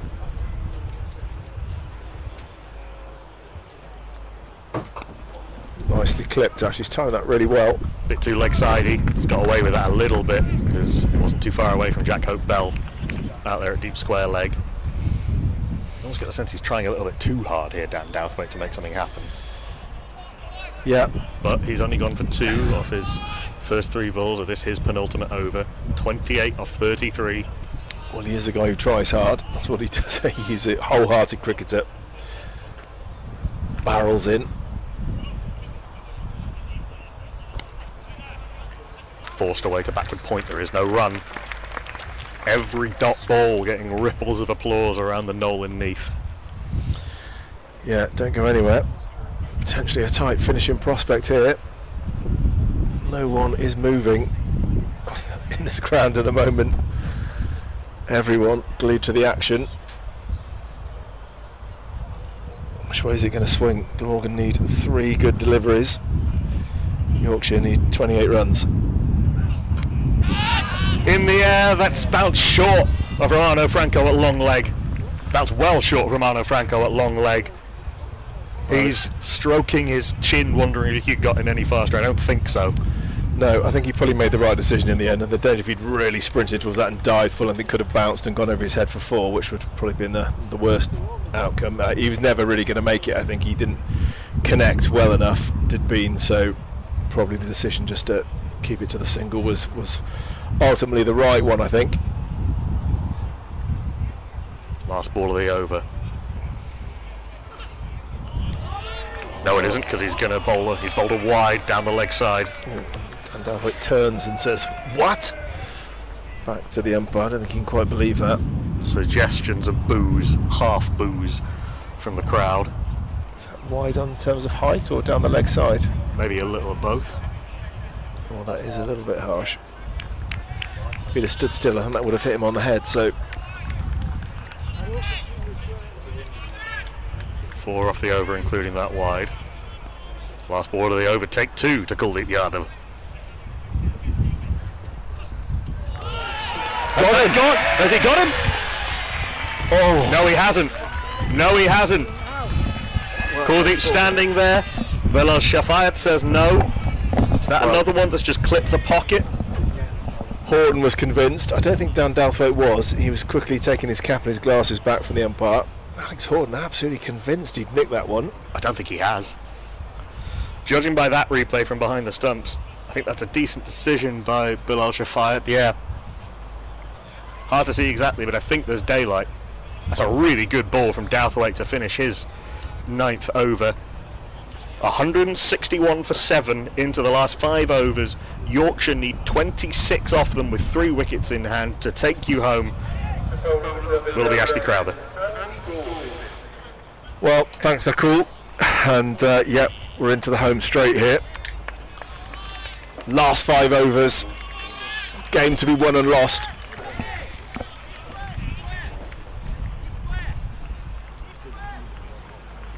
Andrew's back to in the commentary box, and it's another Andrew, Andy Gorvin, who's got ball in hand as well.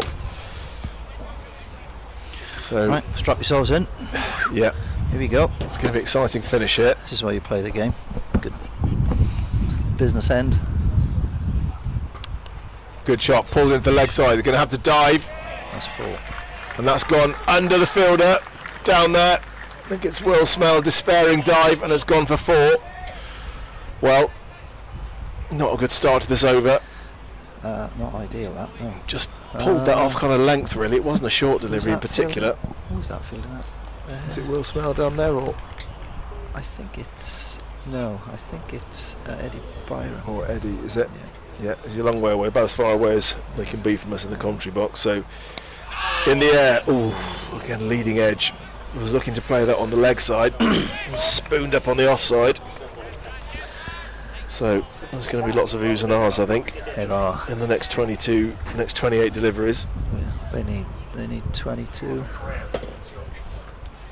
So only 22 needed now, which is well, you could do that in boundaries very quickly.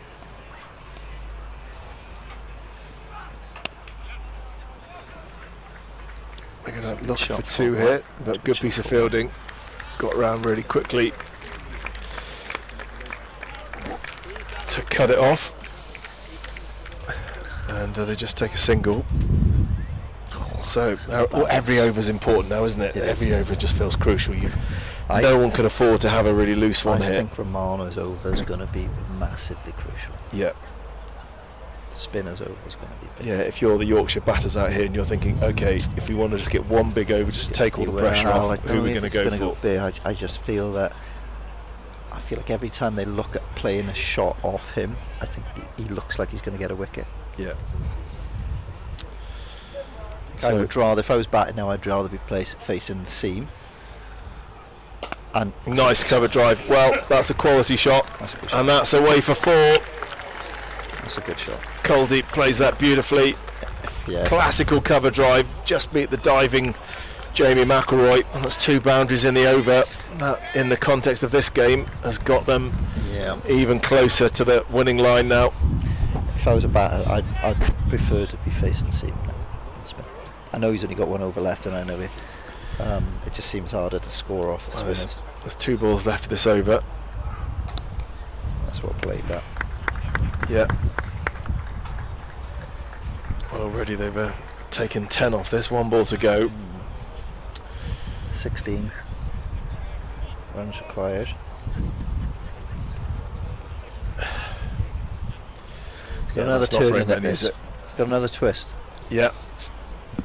Well, you'd think there will be, but potentially 3 or 4 shots away. Hit hard down the ground. Going to have to work hard. Here's Dan Douthwaite. Gets there.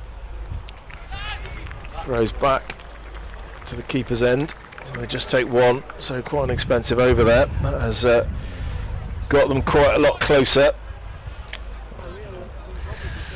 And big decisions here. What to bowl? Big decisions there are. Yeah. I don't think you can. I don't think you can hold Romano back now. I really don't. I think you got to get him on. Well, what's it going to be?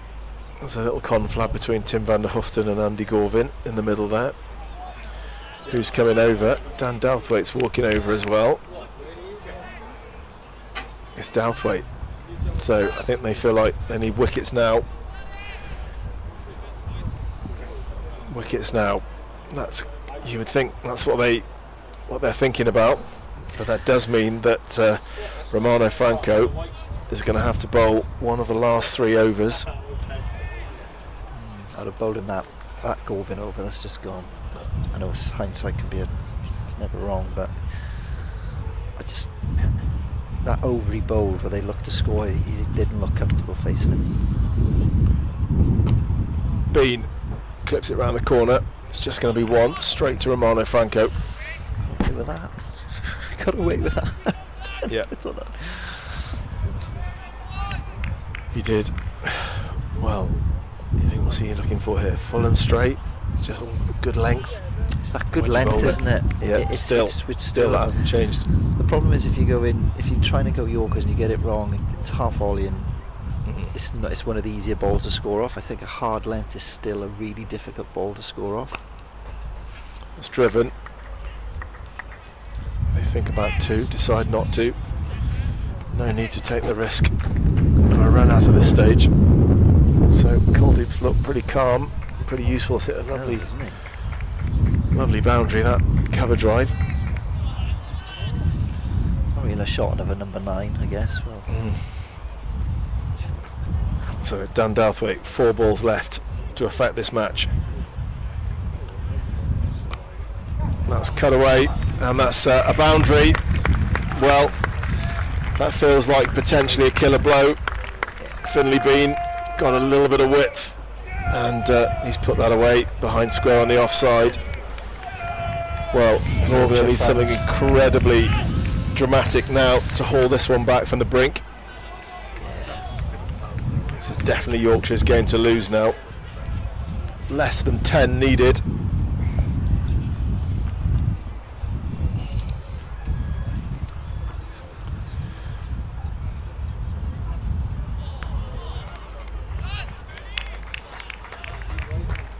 It's a dot ball, but I think the damage boundary the last 2 has been done already. The last 2 overs haven't been good 2 overs.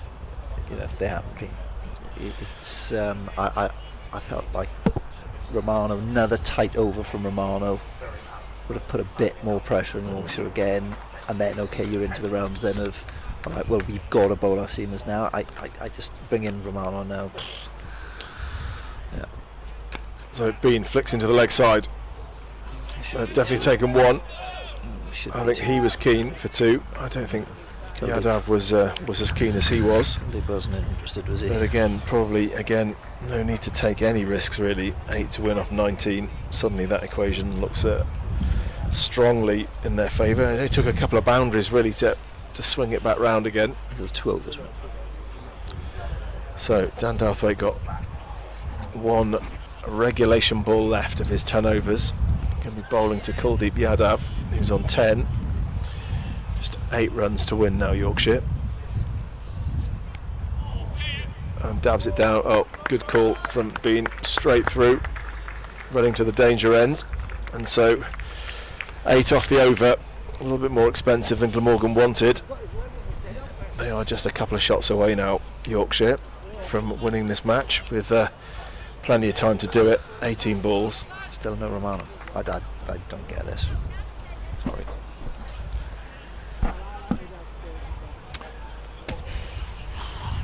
Well, I suppose of the calculation, who's the most likely to get a wicket now?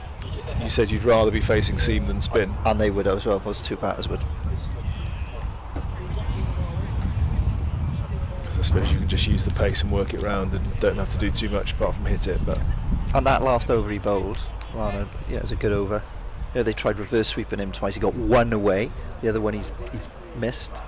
It was a sweep. So Andy Gorvin's last over starts with a dot. Kuldeep Yadav has been a calming presence since he's come. Yeah. Just waited for the ball that he can hit and has put them away really nicely. Experience overseas. So again, would love to get another cover drive away into this vacant cover region. Plays it very late, just drops the hands on it. Ball.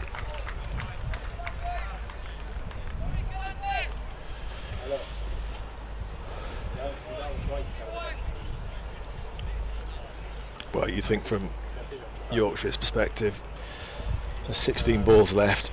It's likely 2 of them are hittable. Oh, yeah.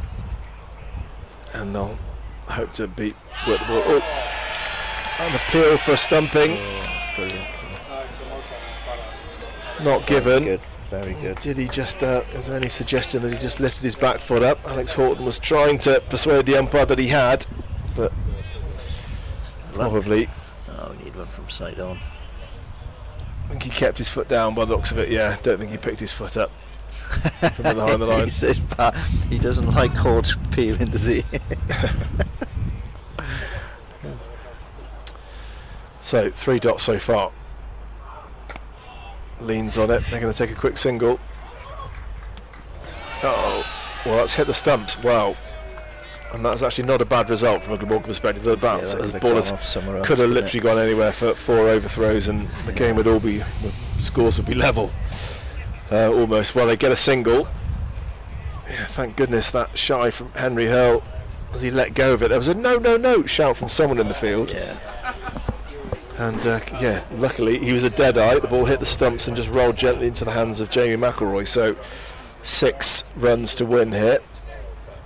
Finlay Bean has done a great job. 39 not out. He's on strike now. Swings it round the corner, and that's the killer blow, you'd think. Yeah. 4 runs, and they are just 2 away now. Yorkshire on the brink of victory. And they've had to battle hard. They've had to deal with fluctuations and ups and downs, and you can see that boundary has just got 1 or 2 heading to the exit here. The Glamorgan fans, I think, can sense the inevitable here, trying to avoid the rush on the way out. So just 2 runs needed. Finlay Bean on 43. Yeah.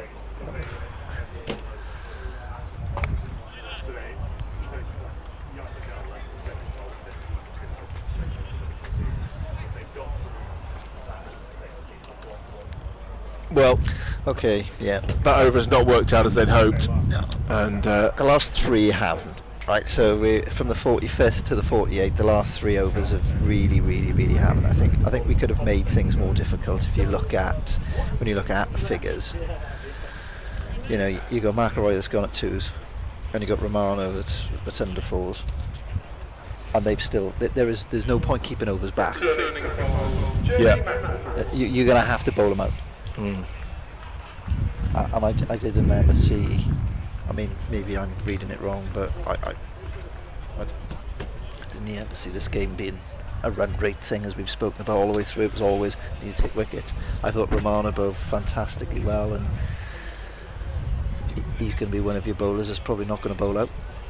Yeah, you'd think so. I'm sure Yorkshire won't want it to go to the last. No. Go to the last over, which will be bowled by a spinner, which is probably not the plan. Yeah, and so really, the order of the day, it's probably in sort of hat-trick territory we're thinking we're in now. Yeah. Yeah. Where's Tom Norton when you need him? Yeah.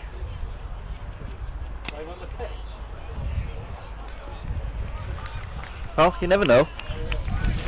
Could top over here. Yeah. Yeah, a maiden would provide some fun and games. The last over, but well, Jamie McElroy has been the most economical bowler by some margin, but yeah, it's this last little run of overs that's put them in this position. Swings in the air. Now this should be out. Who's under it? Good catch. Jack Cobell takes it. Well, Kuldeep Yadav went for glory, went to finish it in style and got a top edge. And well, is there a late twist in this game? Wow. Just has played nothing like that all game. Takes a mighty heave at it. Was hoping to send it soaring over the scoreboard.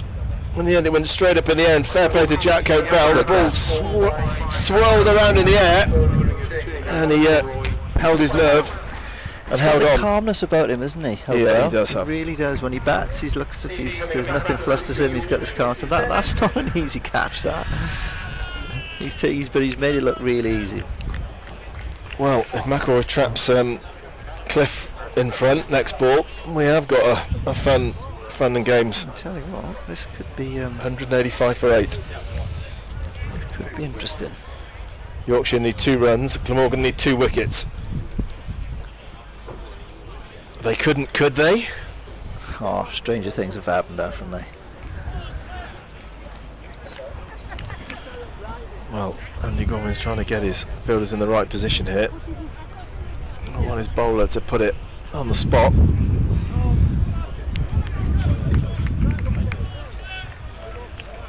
Ben Cliff.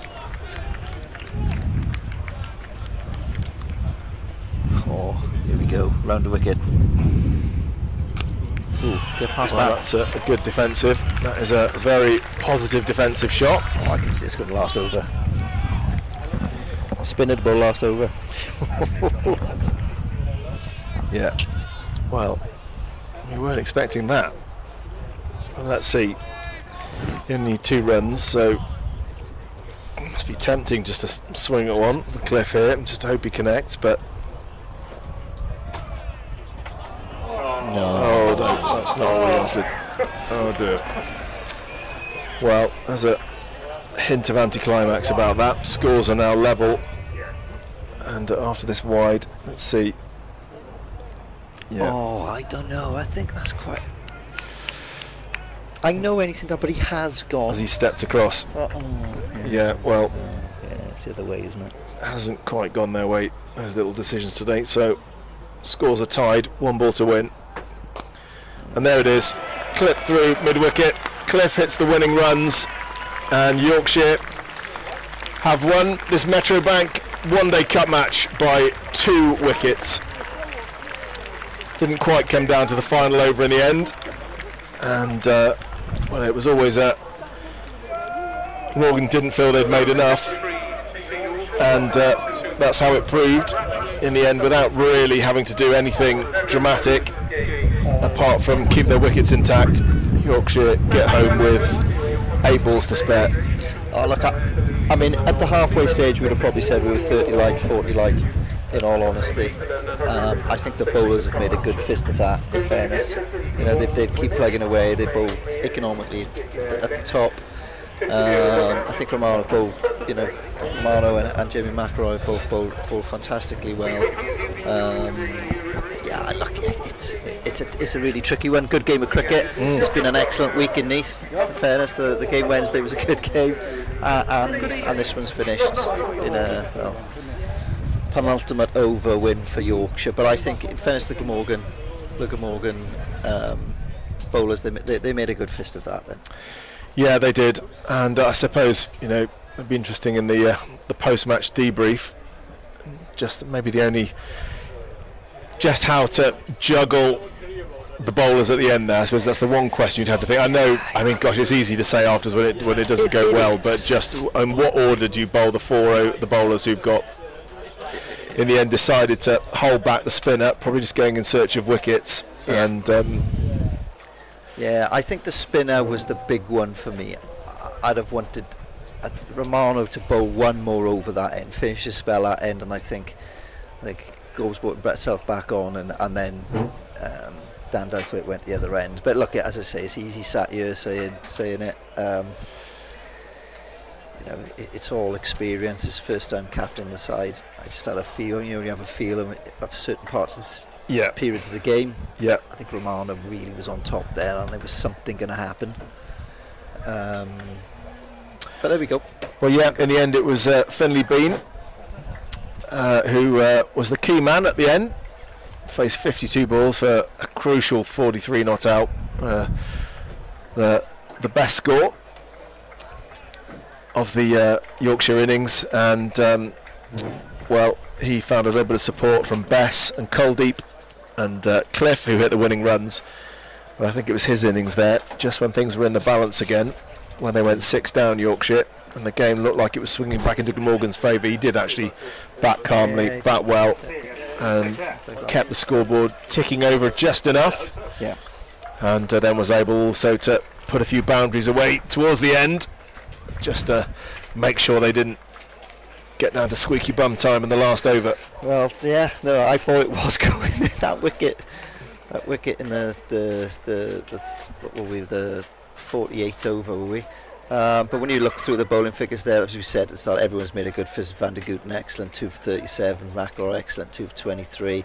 Douthwaite got his 1 for 46. Romano Franco there again, fantastic figures, 1 for 32 off his 9. And Andy Govin 2 for 45 for the 10. They made a good fist of it, Ash. In fairness, I don't think the bowling coach would be too disappointed with how they've performed there.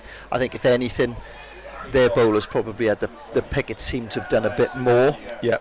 First thing this morning, I think that's fair to say. Maybe that's because the bowlers were a yard quicker than our lads and everything else. But I don't think that the bowling coach would be too upset without the Glamorgan bowlers have bowled. No, they certainly made it a contest, didn't they? And that was good. They got themselves right back into the game. When at the start it was looking like Yorkshire were just going to cruise gently towards the victory total. Yeah. So Glamorgan shared the workload round, but in the end it wasn't quite enough, and probably didn't have enough runs in the bank to make a game of it. So that is the end of our coverage here from Neath. I'm not sure we're going to get the summary page because I think they're already packing the wires up there. Someone needs to press the button over there. Yeah, everyone making their way out of the ground, and we hope you've enjoyed these 2 games. We certainly have. It's been lovely to be here. Real sort of festival feel to cricket here at the Knoll in Neath, and thanks very much indeed to our commentary team, Nakul Pandey and Andrew Davis. And this is me, Ashley Crowder, thanking you very much for joining us. Glamorgan now go on the road for a couple of matches. They're at Middlesex on Sunday, and then up to Durham, and then we'll be back at Sapphire Gardens for a couple of home matches the week after next, I think. So we hope you can join us for those. Thanks very much indeed for joining us, and well done to Yorkshire on their victory by 2 wickets. From all of us here at the Knoll in Neath, it's goodbye.